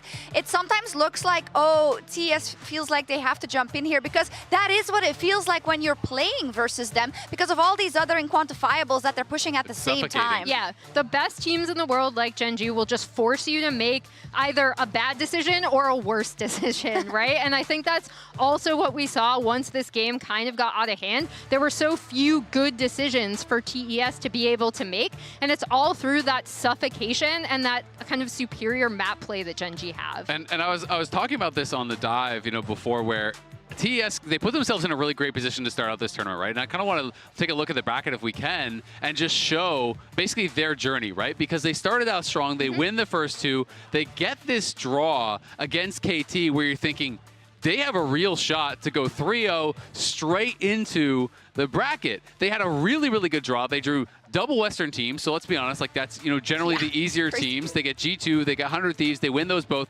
KT was, by most people's estimation that I had talked to, the weakest of the Eastern teams based on scrims. That's what the pros were telling me. So this is supposed to be a really good draw for them. They get stomped out 2-0, which was surprising to me. Then you draw Gen G. Let's be honest, that's a death sentence. You're probably going to lose that. Now all of a sudden, you're 2-2, assuming they lose this series, which is my expectation. And then you might draw T1 or something like that. And your tournament goes from, oh my God, we're going to get out 3-0 to, wait, I didn't even make quarters. Yeah, that's what the danger about Swiss is also. When you maybe have a good draw early on, it doesn't necessarily give you more. I say that, and 100 Thieves got a bad draw early. They beat them, and they still got a bad draw.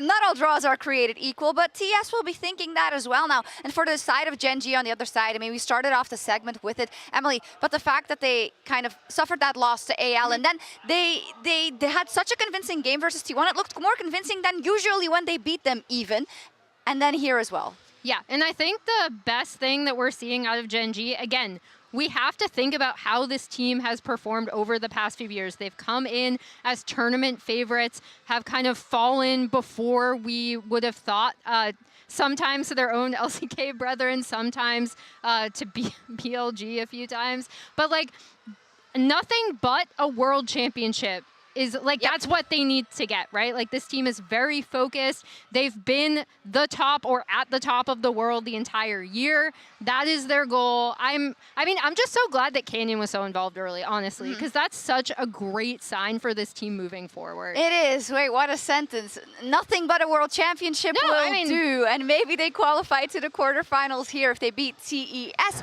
or hopefully for our Chinese fans in the house today, we see a third. We'll be right back.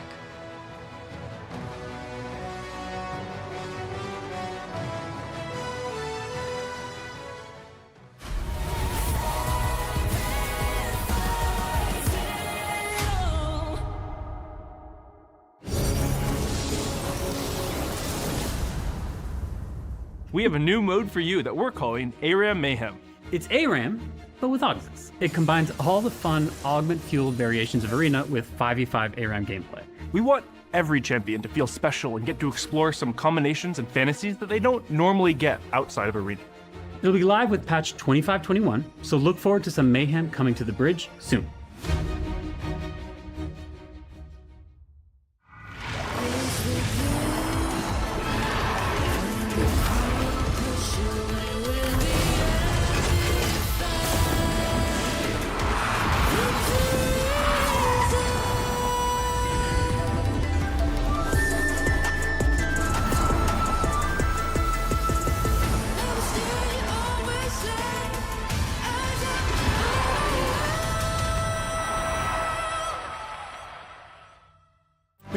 Players in the world are here.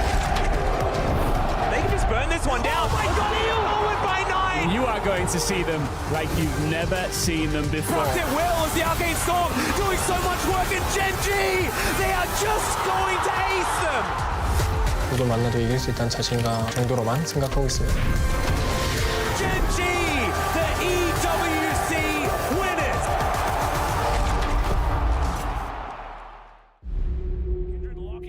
Drake is now Doran, decent position, double break down my walls, but I won't rise again.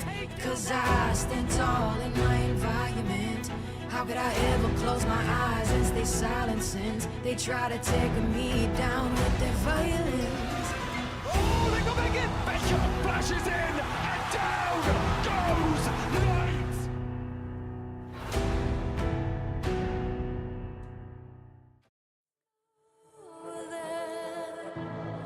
There's no one to hold me back. By that time it's going to be far too late. I swear I'm gonna get my revenge. I swear I'm gonna get my revenge.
Evo will pass. Son of a gun, never miss whipping bricks. I need more bags. All gas, no one can stop me but me. Too bad. All fire, rewired. Go higher, go harder. You wanna?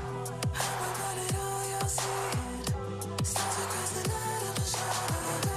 Ain't no time to be it. I'll take anything you throw away. You can't take me down. I'll go higher. Our future is now. World's on fire. Set it up all night over. Singing me on the shore. You can't take me down. I'll go higher.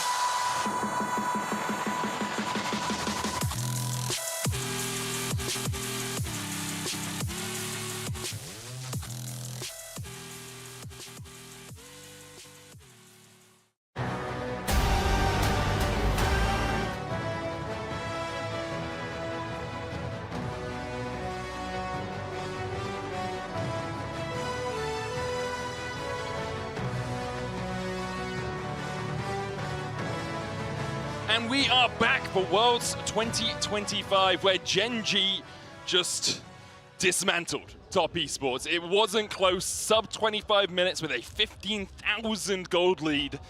And the question is, will they do it again? Will it just be a quick 2-0 for the LCK #1 seeds? Will they be going to the quarterfinals?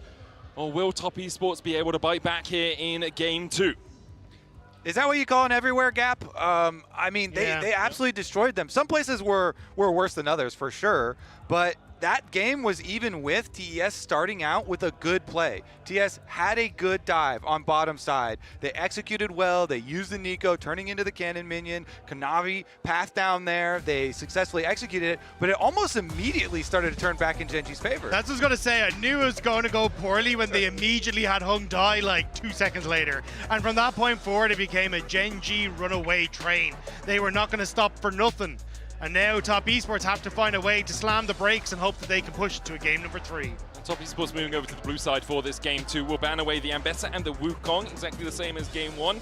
Gen G sticking with that Kiana. Game 1 they got rid of Yunara and Azir to round out their bans. We'll see perhaps that Yunara sneaks through. Sometimes she does in this second phase of bans. But for the moment, Gen G just pontificating, having a little ponder about what is going to be that second ban. Orianna, their choice. Yeah, we probably get the Orion, Azir both banned again this time around. Those picks are just too powerful for most teams. So you Medic, you get your choice, Azir ban or Yunara ban. Well, I like this from Top Esports, basically saying if you don't ban the Azir, we immediately get the Ryze first pick, or we're going to take the Azir, have a great matchup in the mid lane, and sure, you can get the Yunara, but honestly, Yunara trying to play into a Ryze can find it really, really difficult, so Top Esports trying to pinch that pool a little bit. It's also trying to get Cream something he's super comfortable on. He's played 8 games of Ryze in this summer, has won 7 of them. Cream has been struggling to really have as much of an impact as he'd like, and there's the Ryze ban from Gen G. They realize it, so Yunara and Azir getting through this draft. So they don't want to give the Ryze and then do a Nivea into it. They would rather give the Azir over. Or the Yunara. You know, you get your pick, you get your choice of the power picks. I genuinely would have expected the Azir. It feels like with the Azir, you've got slows, you've got decent range, you can kind of keep Yunara at arm's reach and make it a little bit difficult for to find the fights, and especially with the Cassiopeia Ryze, Orianna, the Talia, the Aurora gone, so much has been taken out of that mid lane champion pool, and Chovy's just going to get his hands on Azir now. Maybe it's a factor of TES right now have more confidence in Jackie than they do in Cream at the moment and want to invest in him as far as the comp does go. But yeah, it is a dangerous proposition to give Chovy the Azir. Cream could go then, you know, like a Kali or something into it and try and put some kill pressure, some assassin answer into it if Gen G snapped that one up. They're not going to do it immediately, but you have to feel like that's where it's headed. Yeah, you don't really want to give away the Azir alongside a Yunara. It's kind of best of both worlds for Top Esports at that point. I will say I think Cream's slightly more comfortable on the Azir, on the Akali than he is on the Azir. So there's the Kai'Sa lock. So if Top Esports want it, they can take the Azir. Their issue is Chovy then has counter on R3 here before we move into that second set of bans. It's kind of both teams playing a little bit of chicken with the chicken in the mid lane. Yeah, but that's the thing. They're still going to go for the Azir here. Like Cream when he first entered the LPL, was known for his Silas and Akali play, so that was probably what they were trying to play into. But I mean, the Azir is just so incredibly strong paired with the Yunara. Just go for slamming all these tanks now and have yourself a field day. And Genji know that this is what was going to happen. I mean, like, if you're drafting on the world stage and you say, oh, we'll leave Yunara and Azir up, and you're not sure if they're going to take Yunara and Azir, like, Genji have to have prepared something for this. Genji have prepared that they're going to accept the Reddit challenge. They're using the lowest win rate champions at the tournament, Jarvan and Kai'Sa. Yeah, but now Top Esports want to enter the ring with them, with the Pantheon. So where does that leave us, Kobe? Someone needs to pick Maokai. Pantheon has less games played, so I guess the challenge is bigger here. But yeah, they give over both the Yunara and the Azir. So Chovy, I want to see the counter that you have prepped. Clearly, you have it ready, and you gave it over with a purpose. Currently hovering over the LeBlanc. We're also looking at the Yone for a second. He's going to get poked out on the Yone in that early game, but Chovy pretty comfortable on the pick. I mean, he's pretty comfortable on every pick in the League of Legends handbook. There it is, Yone locked in alongside this Kai'Sa Jarvan. This is so fun. Dive, dive, dive here. We've got Jarvan, Kai'Sa, Yone showing early top 3, 4 for Genji here with their early picks. TES, I mean, if they're not going to be able to pull out this one, then does not bode well. Yeah, especially when Genji, it feels like the words are written in the sky, ban Renata, to make things significantly easier for you in this sort of respect. And even getting rid of another enchanter, 369 can still go back towards something like the Cassante, and again, kind of be that frontline peel tool for Top Esports, and that could round out their draft very easily. I think the Renata ban makes sense. I also think a Bin Pippi might be a good idea here if you're Genji. You don't really want to give that Poppy over when you've got Jarvan, you've got Kai'Sa diving onto the backline. You probably want follow-up engage with your support. So we'll see if Genji decide that the Renata or the Poppy is more important for that next ban. Nautilus going to get taken away by Top Esports. Yeah, lots of those counter engage options. Braum as well, still kind of floating around. Or never mind, Braum was used in the first game. Will not be floating. Just in the ether perpetually until we get to That's what happens with Fearless bans. They have to watch the rest of the games from the skybox. Yeah, that's how that goes. So. Yeah, I do agree though. Like, the Poppy going to be banned. I was expecting like Renata Poppy to be the two bans, to be honest, coming into this, because I think Renata works incredibly well with Yunara, enabling her. Also, it means that she can play hyper aggressive thanks to the revive. Plus, having that like tank frontline for the Cassante now feels like you've set up a fantastic position for yourself with Genji playing hyper aggressive on the dive. Okay. A couple of bans. Nautilus, Alistair, Poppy, and Lulu are second phase bans here, Kobe. Yeah, so you're kind of thinking like, all right, Rel combination with Kai'Sa is very common. See what sort of engaged champion that they would want to grab Duro. Here as well. I was thinking of the Leona. This is kind of the two that you really look at as the final two big engaged champs.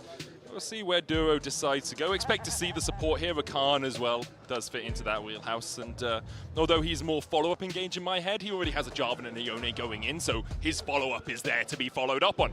And he can jump in with that quickness. Top Esports looking towards top and support most likely. Pantheon can be flexed, but it's very rare that we see that these days into the support role, usually going into that jungle position. Oh, the Rumble. Okay, I thought Top Esports would just opt in towards like tank frontline and having your enchanter support to try and set yourself up for this answer, but instead they're just going to try and fight fire with fire here. Yeah, and I kind of like taking away the Rumble as well, because it does look dangerous if Equalizer comes over the top of the dive with a Jarvan Cataclysm. The hot pot would be spicy. An Aurelia would be very, very spicy, so I don't think we're going to get it. And you get the common answer into the Rumble, the Ornn. You were so hopeful there for a second, but the Aurelia was never going to be locked in. Ornn gives you that long-range engage that you need, also gives you a tank for later on. Let's see if Genji are able to close the game out as quickly as they were in Game 1 here, with a dive with a little bit of extra front-to-back damage here, with the Ornn being that front line, whereas Top Esports have great dive, really good damage, no true tank. The Leona obviously can be a little bit tanky. And like, not great peel either. That was kind of the other thing that I was looking at. Like, the Emperor's Divide can do some work, but against an Ornn long-range engage, the Jarvan follow-up, Yone, Rakan, it is going to be relatively difficult to actually keep this Azir and Yunara alive. And I think that's where, for Genji, you're going to be fairly happy with great late-game scaling, great options when it comes towards side lanes. Honestly, I just prefer what Genji brought to the table. Honestly, I do agree. I feel like they're going to have some priority. A lot of early options for the Jarvan to go to, try and put some early pressure.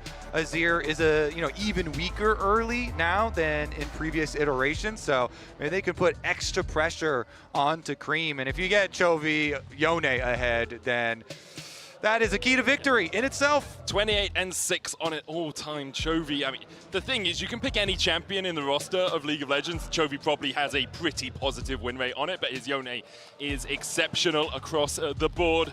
Gonna jump on into game 2 here between Top Esports and Gen G with a quarterfinals berth on the line. Top Esports will just be looking to survive past the 25-minute mark.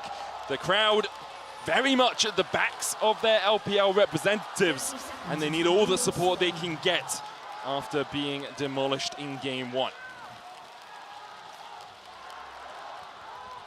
Pretty standard stuff here for Chovy on the Yone. As the cheers go up, nobody going for any tricky level 1s, although we may see an attempt for the Raptor ward. Looks like Top Esports going to be able to work their way in here to get it down. We'll spot out the Canyon is there. And you can hear the Gyos, how loud they were there in the back, just trying to get as much behind Top Esports as they can. And Top Esports, like, this was the team that a lot of people in summer expected to win the LPL. They looked absolutely spectacular, but playoffs really fell apart for them. And it's now on Top Esports to see if they can rally themselves in this series to push Gen G towards that game 3. Look at this, they're sticking around a long time. Okay, so Chovy does get visual confirmation. They know that Hung and Jackie are gonna be coming over delayed. They will be able to bully their way in. And everybody with a calm start. Yeah.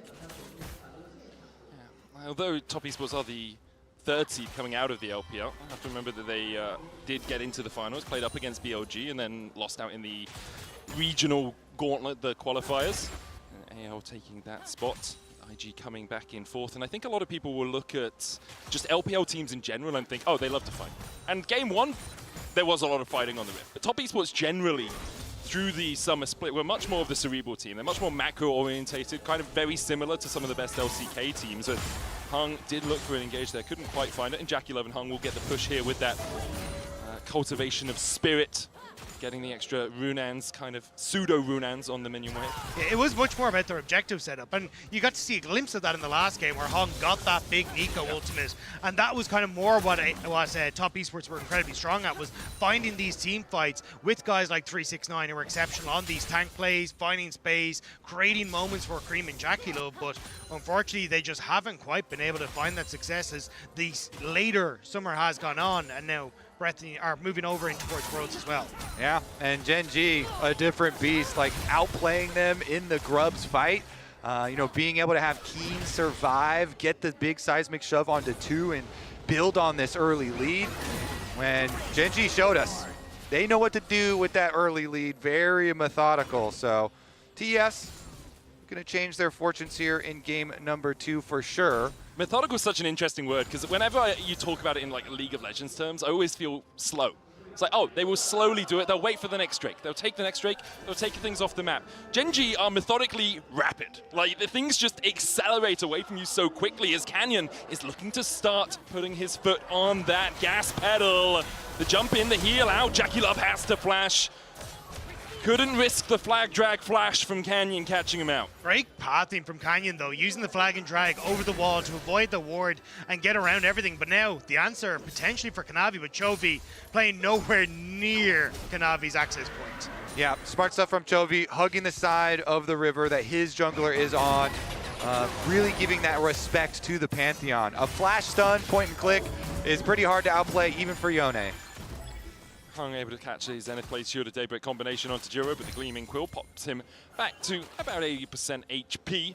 369 with the push in the top lane, as to be expected in the Rumble into Ornn matchup. The Flame Spitter does a lot of work for you there in the early game. It's still getting a nice little CS lead for himself, because you can see that like the wave is starting to push back out away from Keen, and there's still about a 7 CS lead. So in the grand scheme of things, 369 going to see if he can try and get some revenge for what was the last game, and he has been an exceptional Rumble, 25-9 over the course of his career. This guy has popped off across JDG, Top Esports, so many different iterations of the rosters he's been on this pick.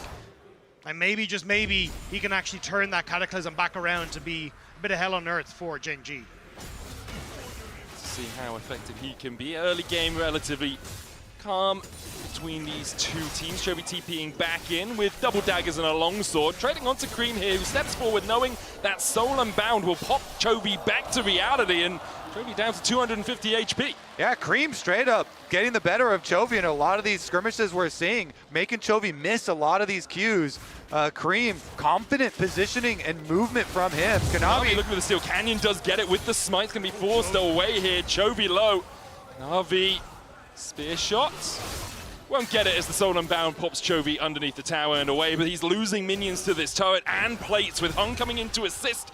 Top Esports should be able to deny quite a lot of CS away from Chovy. Yeah, double pots popped on the refillable to make sure that Chovy can survive this alongside the health from the door and shield, but Kanavi, he wants one more. Flash over the wall is available. And he's going the other way. Comet Spear. Ooh, just short of Kanavi. Tickles his toes as Chovy jumping in there onto Green Canyon. Looking for it as well. And they get first blood. What was that, Chovy? Chovy plays on the edge and he wins. How does he get away with this?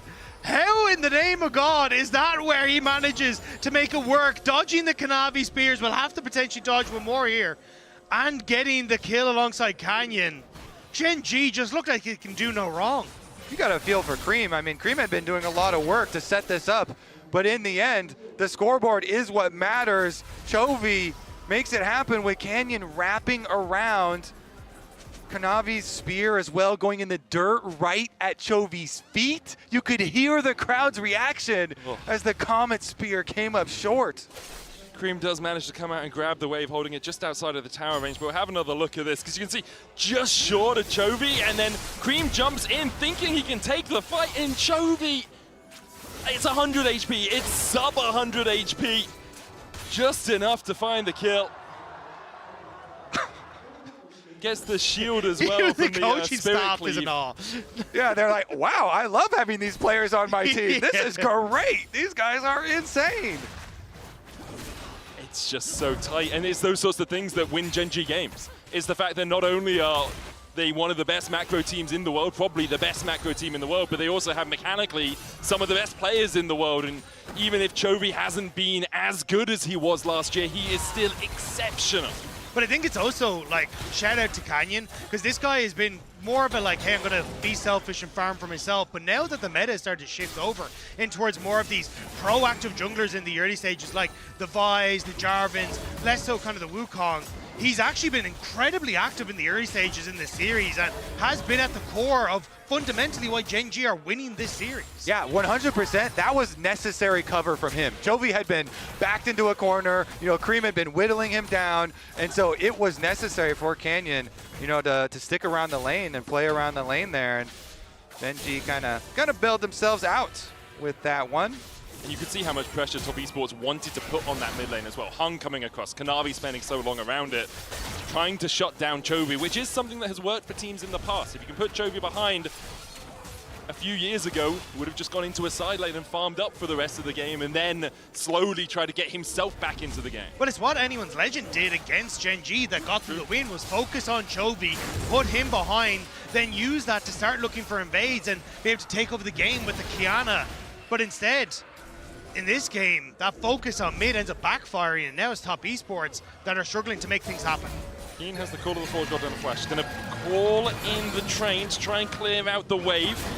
Puts it down the Fissure as well as Hung flashes forward. Good Bellows breath, but the Solar Flare there for the follow-up. And there's the kill for Top Esports on the board here in Game 2. Yeah, way to keep focused, Top Esports. They remain calm. You know, they focus on the next minion wave. They go for the dive here. A couple of minions still left alive. That is enough to still pull off the dive and make their cross-map play. Because they know, all right, Gen G are going to go for the dragon.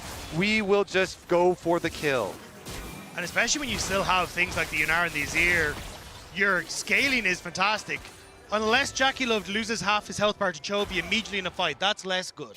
Yeah, not the best there for Jackie Love, but he has the support of his jungler to make sure that he can just clear out the wave and then back away. Chovy actually pulling this one to the side means that a few minions will be lost before that wave starts pushing back in Top Esports' favor. We have the exchange of a kill in the top side for a dragon for Gen G. They also managed to pick up 2 of the 3 grubs, so there are 2 objectives towards that feat of objective slaying. And they have a kill apiece. Top Esports with a very, very slight gold lead in this early game. Really excited for when we actually do get these dive plays from Gen G as well. And we're on support roam timers at the moment. You saw this kind of leisurely pass through mid from Duro. There's just so much vision from TES setting up their swap for the duo lane to come mid and continue applying that pressure towards Chovy, towards this Yone, really trying to hinder the income of this champion is critical. The longer you can put off the breakpoint of the Blade of the Ruined King for Yone, the better you are off in the game overall, because even the single item power spike on that champion completely changes everything. It's Berserker Greaves, a Vamp Scepter, and a recurve bow at the moment for Chovy. Unable to quite complete that Blade of the Ruined King, but really that item unleashes him on this Yone. Duro looking for a flank position here onto Cream, who his flash is about to come back off cooldown. There it is, so no dive really going to happen here for Gen G. Just want to make sure that Chovy can push in the wave against the range damage that comes out from Cream. Still, Canyon putting pressure on towards his top side, letting Keen just kind of sit here with the a nice little freeze for himself. And although there has been pressure from 369 or towards 369 to get this lead, you can see like is Gen G still kind of just getting to dictate what's happening. I think 369 will be happy enough just to equalize that. You've still got 3 minutes before a Herald and a Drake, right? And he's 600 gold ahead, so just equalize the wave, get it crashing as quickly as possible, and you can back off knowing that Canyon was on this side of the map. Your jungler currently pathing out through his own red side. And much slower game, much more patient game from both these teams. Kind of to be expected, like everyone wants items in this game. Kai'Sa wants at least a couple, Yone wants at least that Blade of the Ruined King, probably a couple behind it. Azir the same, Jackie the same. So everyone willing just to not force the tempo too much in this early game. Still getting the flank onto Chovy here. Zenith Blade comes down, uses the Soul Unbound to dodge the Solar Flare, and it was actually the Mortal Steel 3 that didn't even have to unbind his soul as Kanavi chased out by Duro and Canyon. And yeah, that's the problem. You know, it's a Yone. We he fell out of meta for a bit, but this guy's still the slipperiest snake in Summoner's Rift. But it's also like Duro and Canyon matching this play a lot, because even if you don't get the kill onto Chovy there, what you can do is use that to establish a ton of vision for this dragon that's in 2 minutes time and try and find more picks or play off that. But Gen G are just defending well as Top Esports are going for these, and it means that we are probably going to rely on these team fights once again, where Gen G were able to find their success in the last game. Yeah, and credit to Chovy, keeping his charged up Q, knowing, all right, I'm going to need this for an escape. He has still been able to collect his CS. Fate sealed out from Chovy, ultimate for ultimate exchange. That was really nice. That was really nice from both players. You can see Cream has to go for it at some point with the backup from Hung, and you have to make them have it. You know, it's like playing poker. You can't just fold as soon as they raise the stakes. You have to make them have it. And that's what Cream did there. Ultimate for ultimate exchange. His actually slightly shorter cooldown than Chovy's. And then Chovy did have it. Yep, he did. So he is able to lay it down and get out. Still not quite enough for his Blade of the Ruined King, but still going to be able to come back, refill his potion, and head on out to the side lane. Still has his flash for the extra safety as well. Yeah, there's still a huge amount of pressure coming down towards this bottom side, with Duro again trying to match Hung, making sure that Chovy can continue to clear these waves, gets that Blade of the Ruined King, but went a bit far, and we'll just back away. And again, I think it's now just reset to 50 seconds to Dragon is going to be the next port of call here. First items completed across the board on Top Esports side, and it's just a question of, has Chovy gotten enough for that first item himself? Has he got that Blade of the Ruined King yet? Kanik Rooken complete on Keen. No Leandries yet for 369, but as he goes back there, it populates into the scoreboard, so we'll finish that Leandries just in time. Has the equalizer, has the teleport, as does Keen. So if we do see a fight around this Drake in 20 seconds time, both the top laners can come down and join the party. Chovy still doesn't have his own teleport and staying around for a while here. Cream stepping forward, Chovy forced down to half HP. Grand Skyfall used as well from Kanavi, but Chovy respects it well. Interesting. With the Dragon coming up in just 1 second here, is going to give TS early movement into the river. They actually double up their control wards. Not the biggest of deal. Zenith Blade onto Duro. Shield of Daybreak there for the follow-up. Just a tickle of damage from those soldiers trying to get through Duro, who's gone Mikhail's first on this Rakan. It looks like Top Esports are trying to play off the timer of Chobi's TP coming back up. They know that he should have enough for that Blade of the Rune King, so as long as they can take the fights and start them before that reset comes through, they should be fine, but they're a little late on starting up this Dragon because they want that Scuttle Crab, and that's bought the time now for the Blade of the Rune King to be completed, and Gen G confident to step forward. Double TP as well. Keen is actually coming down towards this ward at the same time. Top Esports respect it, back away. 369 does have the push, and it's only a second Drake for Gen G. Top Esports could decide not to try and take this Barney, not to try and take this Frey. Trying to control that mid lane at the moment. 369 now teleporting towards the river. The Drake down to 3,000 HP. Kanavi jumping forward onto Keen. The Drake's still the target for Canyon and Chobi. Call to the Forge Guard as they dive back in. The double knockup. Canyon's already killed off Hung as Kanavi falls down to half HP. Duo with a good quickness. They dive back onto Kanavi. Fate sealed. Kanavi clapped by Chobi. Meanwhile, the dive onto the backline from Ruler with a killer instinct and an instinct to kill here for Gen G. Cream trying to escape, puts the soldier down to try and take out Ruler, but he just doesn't have the range. Gen G once again find a mid-game fight and absolutely delete Top Esports. Gen G are just too good. That was an insane team fight there. Choosing the moment to go right back in. Ruler, Kaisa ulting into the back line. Here's a look at how it all started. It's Chovy coming in with the knock-up that enables Keen with the follow-up. That is perfect for Gen G. And Ruler this entire time is getting to free hit on 2 key carries in the back line. And here is where it gets incredible from Gen G. Canyon gives his life, but it opens the gap for Ruler to go forward and flashes on Gen G to support the AD carry to make sure he can escape with a sliver of HP as Cream falls before the LCK first seeds. A 5-for-1 for Gen G. In that position, now 3.3k ahead, 17 minutes in. Look at the damage the Ruler dished out. 4.2k in that last fight. And for Top Esports, it's not for lack of trying. They played the team fight pretty well. It's just Gen G with that bouncy castle at the start. We're able to find Hung, and we're able to find those first couple of kills.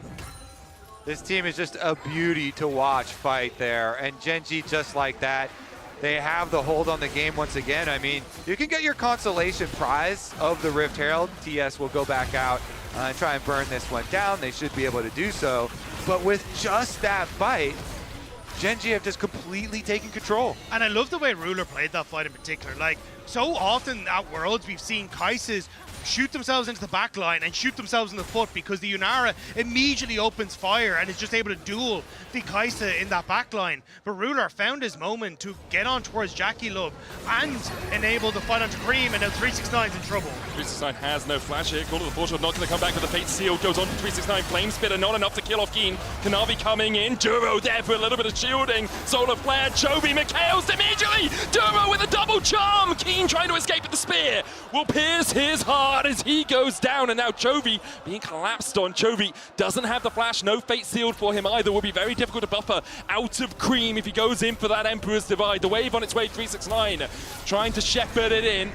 Chovy, the target, exhausts down, Soul Unbound comes out, but Chovy under the tower survives for as long as he can, but Top Esports put him 6 feet under. Meanwhile, Gen G pushed through the mid-wave to get a tier 1, to look for a tier 2. Rift Herald charging towards this top side will be an exchange of tier 2 towers. Good punish from TES there. You know, Keen not able to make it happen at the beginning. TES immediately closed the trap here. That's what you have to be ready to do. If any sort of error does show up, immediately go and punish it.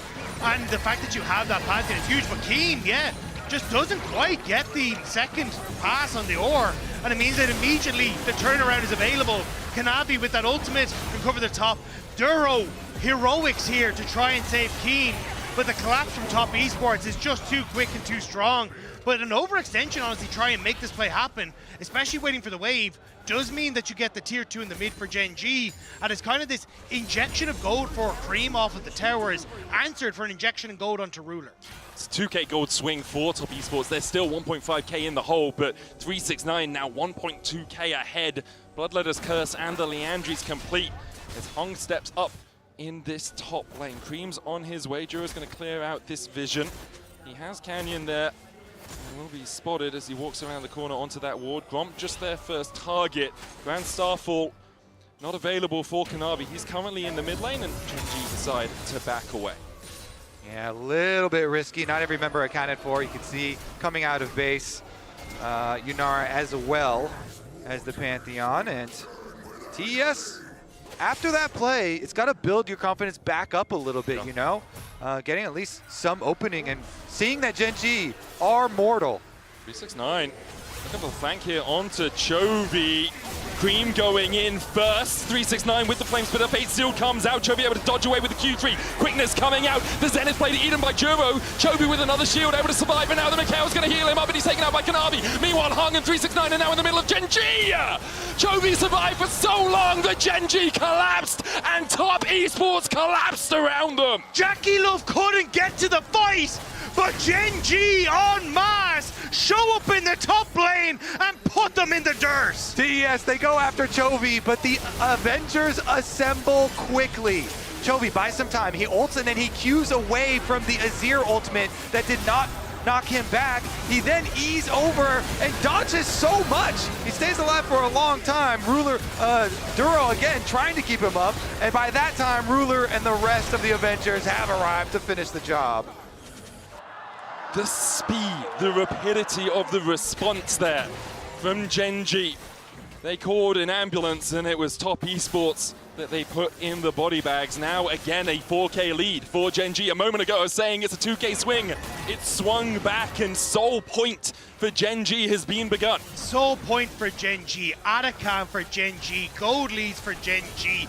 It feels inevitable this series for Gen.G. Joe is just waiting, just out of range of the Zenith blade, dashes back as Chovy snaps back to the river. There's Soul Point.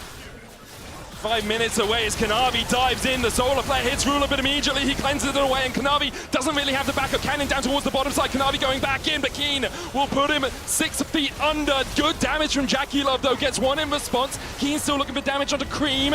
Keen jumps in with that knockup. Chovy, the fate sealed, and Emperor divides him. Ruler gets another duo with the knockup. Ruler trying to escape 369, but he's put on a spit, and he's well done. 369 and Top Esports fighting back. They get some extra gold, and they open up the map as well. There are objective bounties still up too if they can stick around. Duro and Chovy look for the quickness combo here. They turn onto 369 who's overheated. Duro almost escapes, but Cream puts the soldiers down. Chovy just able to survive. 100 HP on him. Jackie Love doesn't have the tools to close that gap. In the end, a 1-for-1. Barely able to escape away from that one. Top Esports, though, finding a crucial fight, and we'll get to see it in this engagement as they set up for it after the Dragon. Okay, so we've got two sides here. Kanavi goes in on Duro at the top side, and they have the equalizer to try and support his damage. But on the bottom side of it, Canyon has to flash out after Gen.G go for the engage on the other half. And Jackie is free hitting here, so him and Cream are able to take out the first member. Canyon is down. The re-engage from Keen, though, only knocks up Jackie, and then tries to go, Chovy tries to go over Cream's ultimate, and they get rebuffed. Perfect timing on the Emperor's Divide there to keep Jackie safe, to keep Cream safe. And now, Top Esports, that gold lead starting to whittle more and more away, but that looming Dragon Soul in 3 minutes' time has to be playing on their mind.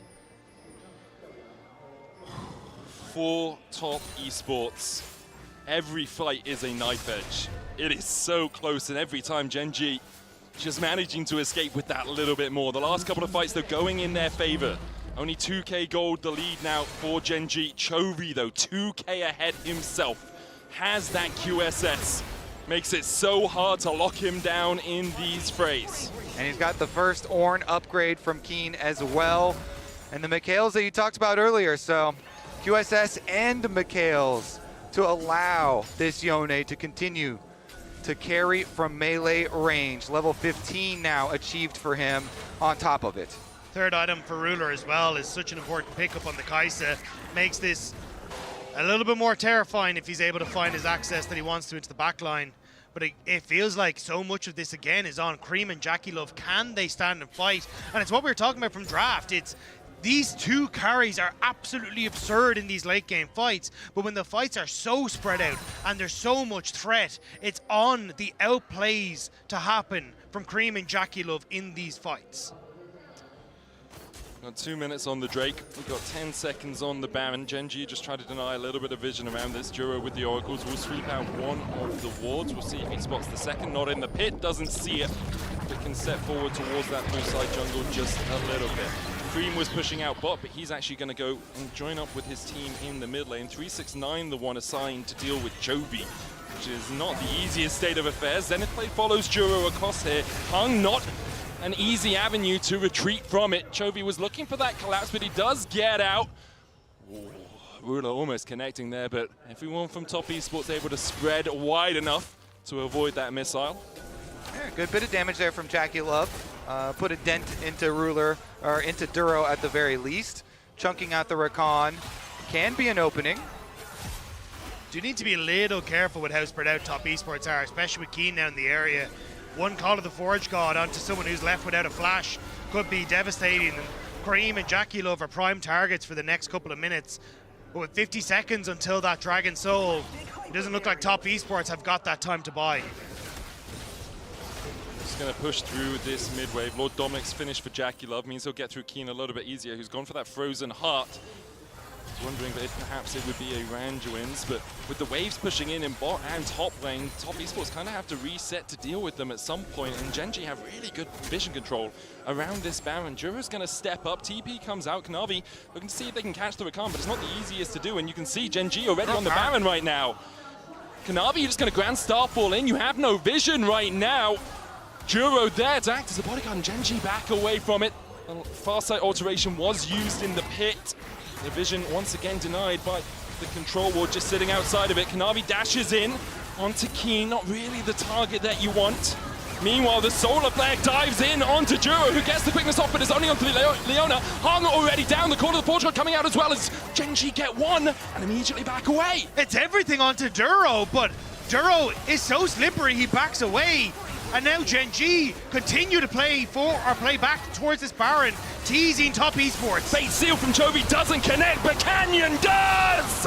Jackie Love is sent packing the Cataclysm onto Cream. He dives in but dies for it. 369 trying to flash away. Cannon can still flag and jag and trace this one down. Once again, try as you might, you just can't beat them. Gen.G are the best in the world right now. They're just cool, calm, and collected there. Gen.G, you can tell, they're just waiting for the Yunar ultimate to drop off. As soon as it does, they pull the trigger, they re-engage onto Jackie, and instantly delete him. But it's even the angles that they're attacking here. It's Chovy coming in from one angle to force Jackie into reach of Canyon, and Ruler to follow up.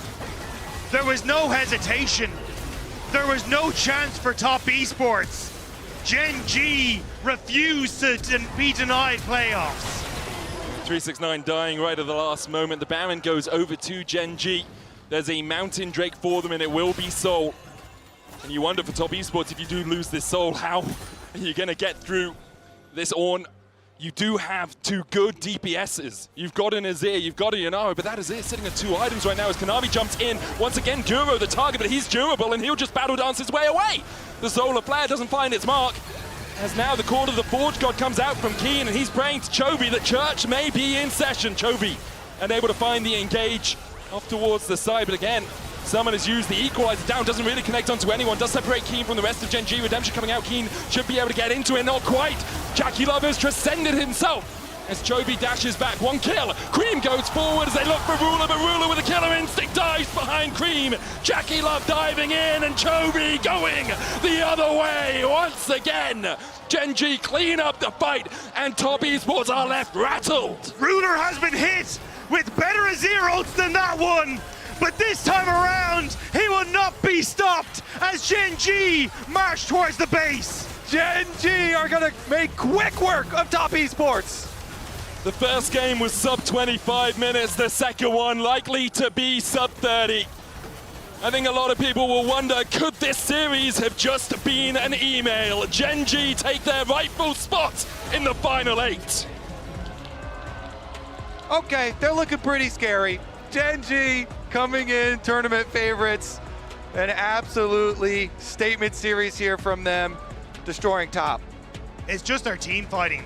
Every single time, it's so impressive. It's the coordination in those split-second moments. It's one mind activating through 10 hands and slapping back every team in the world. Superlative stuff from Gen G for Top Esports. The road to a victory versus the LPL or LCK continues here at Worlds. They will go down to 2-2, and we'll see if they can make it into those quarterfinal berths in a couple of days' time. Gen G continue to impress, though. The game against Anyone's Legend, I think we saw whether they could bleed, and we saw that they can, but when you come back, when you bounce back with a performance like this, a quick 2-0 in another best of 3, it is absolutely devastating for the teams watching on the sidelines. Analyst desk just taking a moment to all get ready. We'll hear from them in just a second. Tomorrow, though, we round out the 1 and 2s, as now we're going to hand it over to Shocks at the analyst desk. Take it away. Thank you so much, Emily. Did preface the second game by saying, well, nothing less than a world championship will do, so for sure they wouldn't fall against TES. They punched their ticket to the quarterfinals of Worlds 2025, as was expected. Yeah. Even in this matchup, I think. This is one of those comps that Gen G lock in and teams around the world try to emulate and don't pull off nearly as Don't try this at home. Or successfully. You're not Chovy. And it's because of this man right here. As we look back through the waning moments of this game, his Yone is just so phenomenally good. It seemed like every time they were trying to get on him, trying to get through the back line, he's then just getting out, cleaning up, somehow surviving. This final fight, I feel for Cream, I gotta say. He had a rough day. He had a really rough day, and I feel like it was a rough day at the office for everyone, but he's gonna get the brunt of the criticism because he seemed like the guy that had to do it, right? Because you have to do it. When you see the angle as the Azir, you have to try, and I commiserate with that. No, absolutely. I mean, I think this game, though, it's hard to just pinpoint one thing, but I feel like Kanavi kind of griefed him on the 2v2 mid lane. Cream super outplayed Chovy in the 1v1 after he TP'd back. He dodged 3 Qs in a row on a trade, had him chunked to like 10% HP, and then instead of just flashing on him over the wall, point and click stun and killing him for free, Kanavi's just throwing spears over the wall, barely missing, and then Canyon shows up, Cream dies, Chovy gets ahead, and the rest is history. And I think, Chovy, yes, he played incredible, but I have to give so much credit to Canyon because coming into this event, people are saying the recipe to beat Gen G, if there is one, is to outplay them in the early game because Canyon is going to play slow, he's going to farm, he's not going to be involved.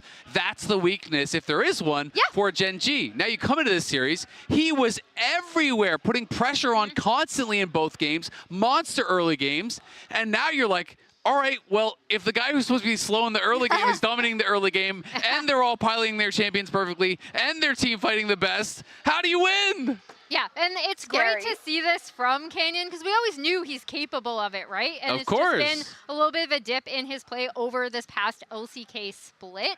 But then by contrast, you have Kanavi, which you kind of already alluded to, looked really disconnected from his team, especially in this second game.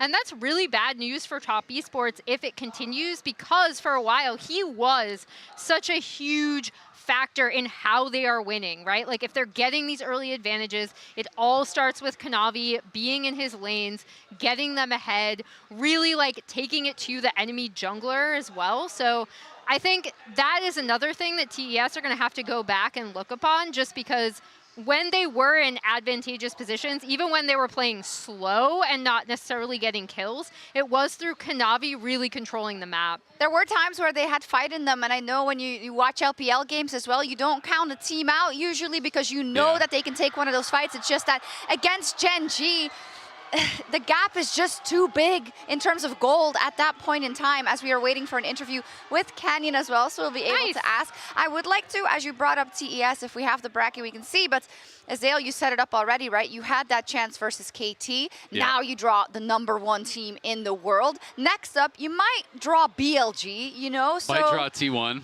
T1, so Or you might draw like someone else, like FlyQuest. Yeah, of Who course. knows? You know, there Who are knows? draws that you can get, but it's like, it would kind of be the most TES thing ever, right? Right. To have this great opportunity, to have this great start with a good draw, and then brutal draw in Gen G. There's some real killers in this 2-2, which I'm just getting so excited for the 2-2 bracket, because I feel like almost every single possible matchup is going to just be a banger, and I think it's going to make for some incredibly exciting League of Legends. And if you see at how our field is shaping up, you know, with AL and KT and HLE and Gen G and G2, it seems like there's an odd duck there in the row, but who knows with G2 going on. I mean, it's shaping up to be an amazing playoffs already. Yeah. Now Gen G also punching their ticket. They are, I want to say they're on course. We say this every year, but until something happens, you have to maintain that. They are the best team in the world, as I know that Chovy is being interviewed on stage by Iris, so we'll hear from Canyon in just a little bit.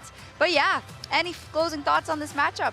I mean, I just think it was incredibly exciting. Like, I really wanted to do a telestrator of one of these dragon fights. Unfortunately, we're not able to do it, but it's just incredible to watch them team fight. And I know maybe we have the replay, because we were showing that we had a replay you know, for the 17-minute dragon fight. But even if I can't telestrate it, if we have the available, we could maybe run it.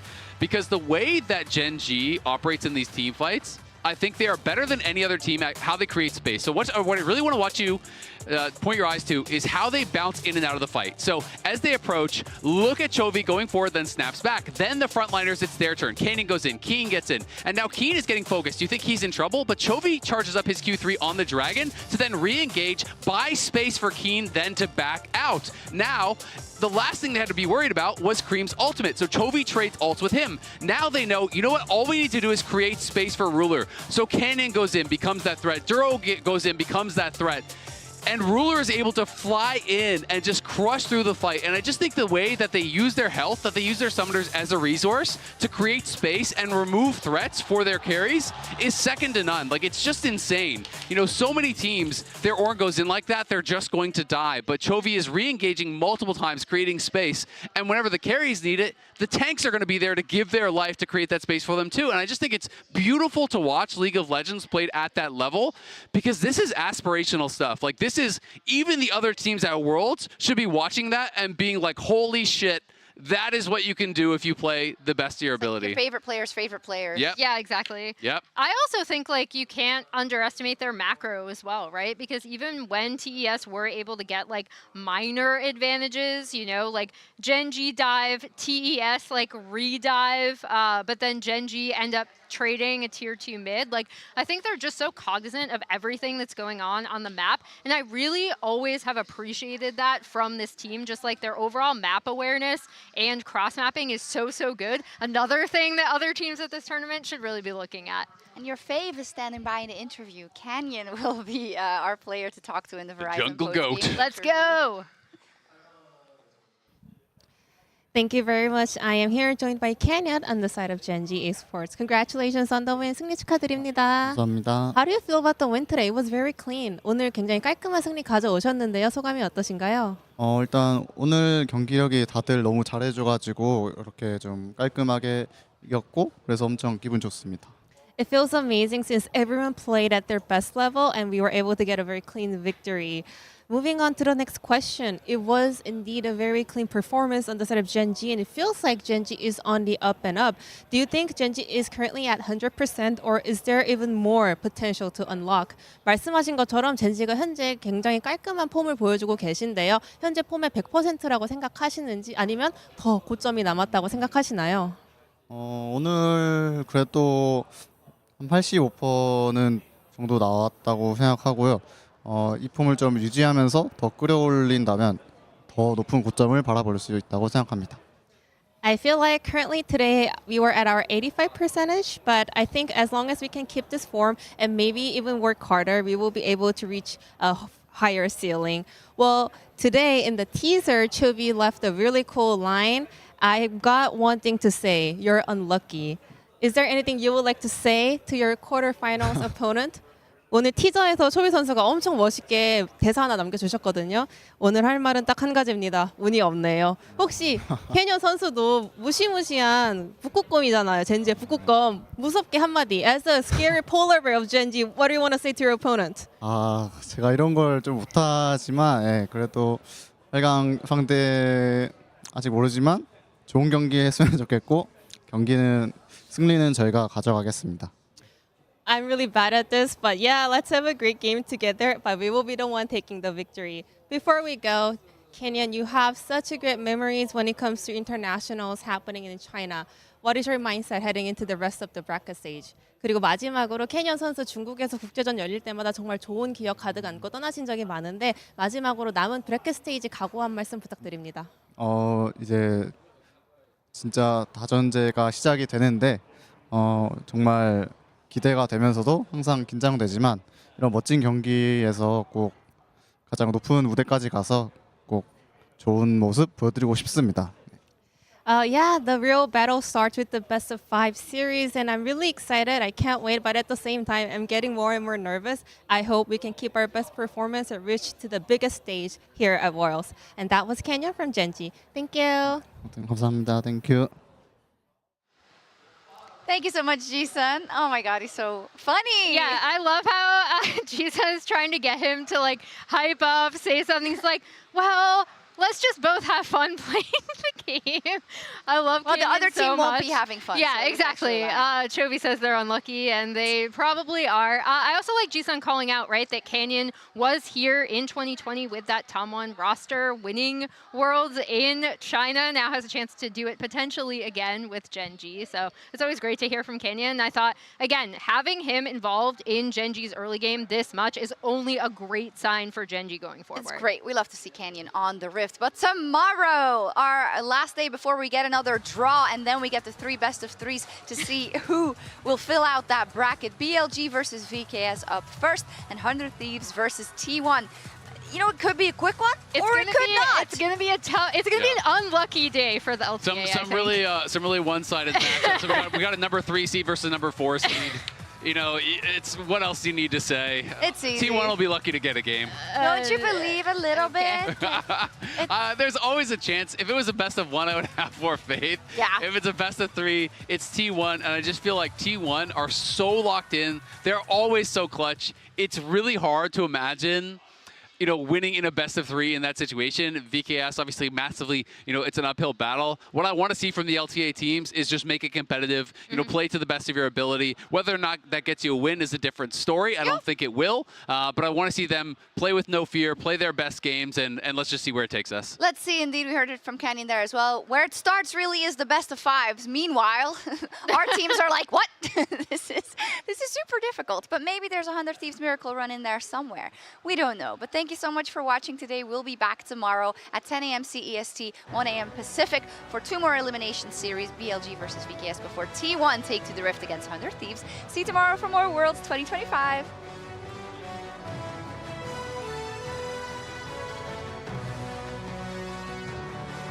And Shadowing Strike, immediately they dive onto target, and the Eclipse is not enough to save him! The Redemption not down in time, he does land the Solar Flare, Spirit Rush, dive in with the killing stick from Eddie as well, but Eddie is on the chase, trying to take down that Kai'Sa, and the Darking Daggers will be enough! The Hounds of Hell from Elioya for the double! MCOY collapse! Teasing top esports. Bait seal from Chovy doesn't connect, but Canyon does! Jackie Love is sent packing the Cataclysm onto Cream. He dives in but dies for it. 369 trying to flash away. Cannon can still flag and jag and chase this one down. Once again, try as you might, you just can't beat them. Genji are the best in the world right now.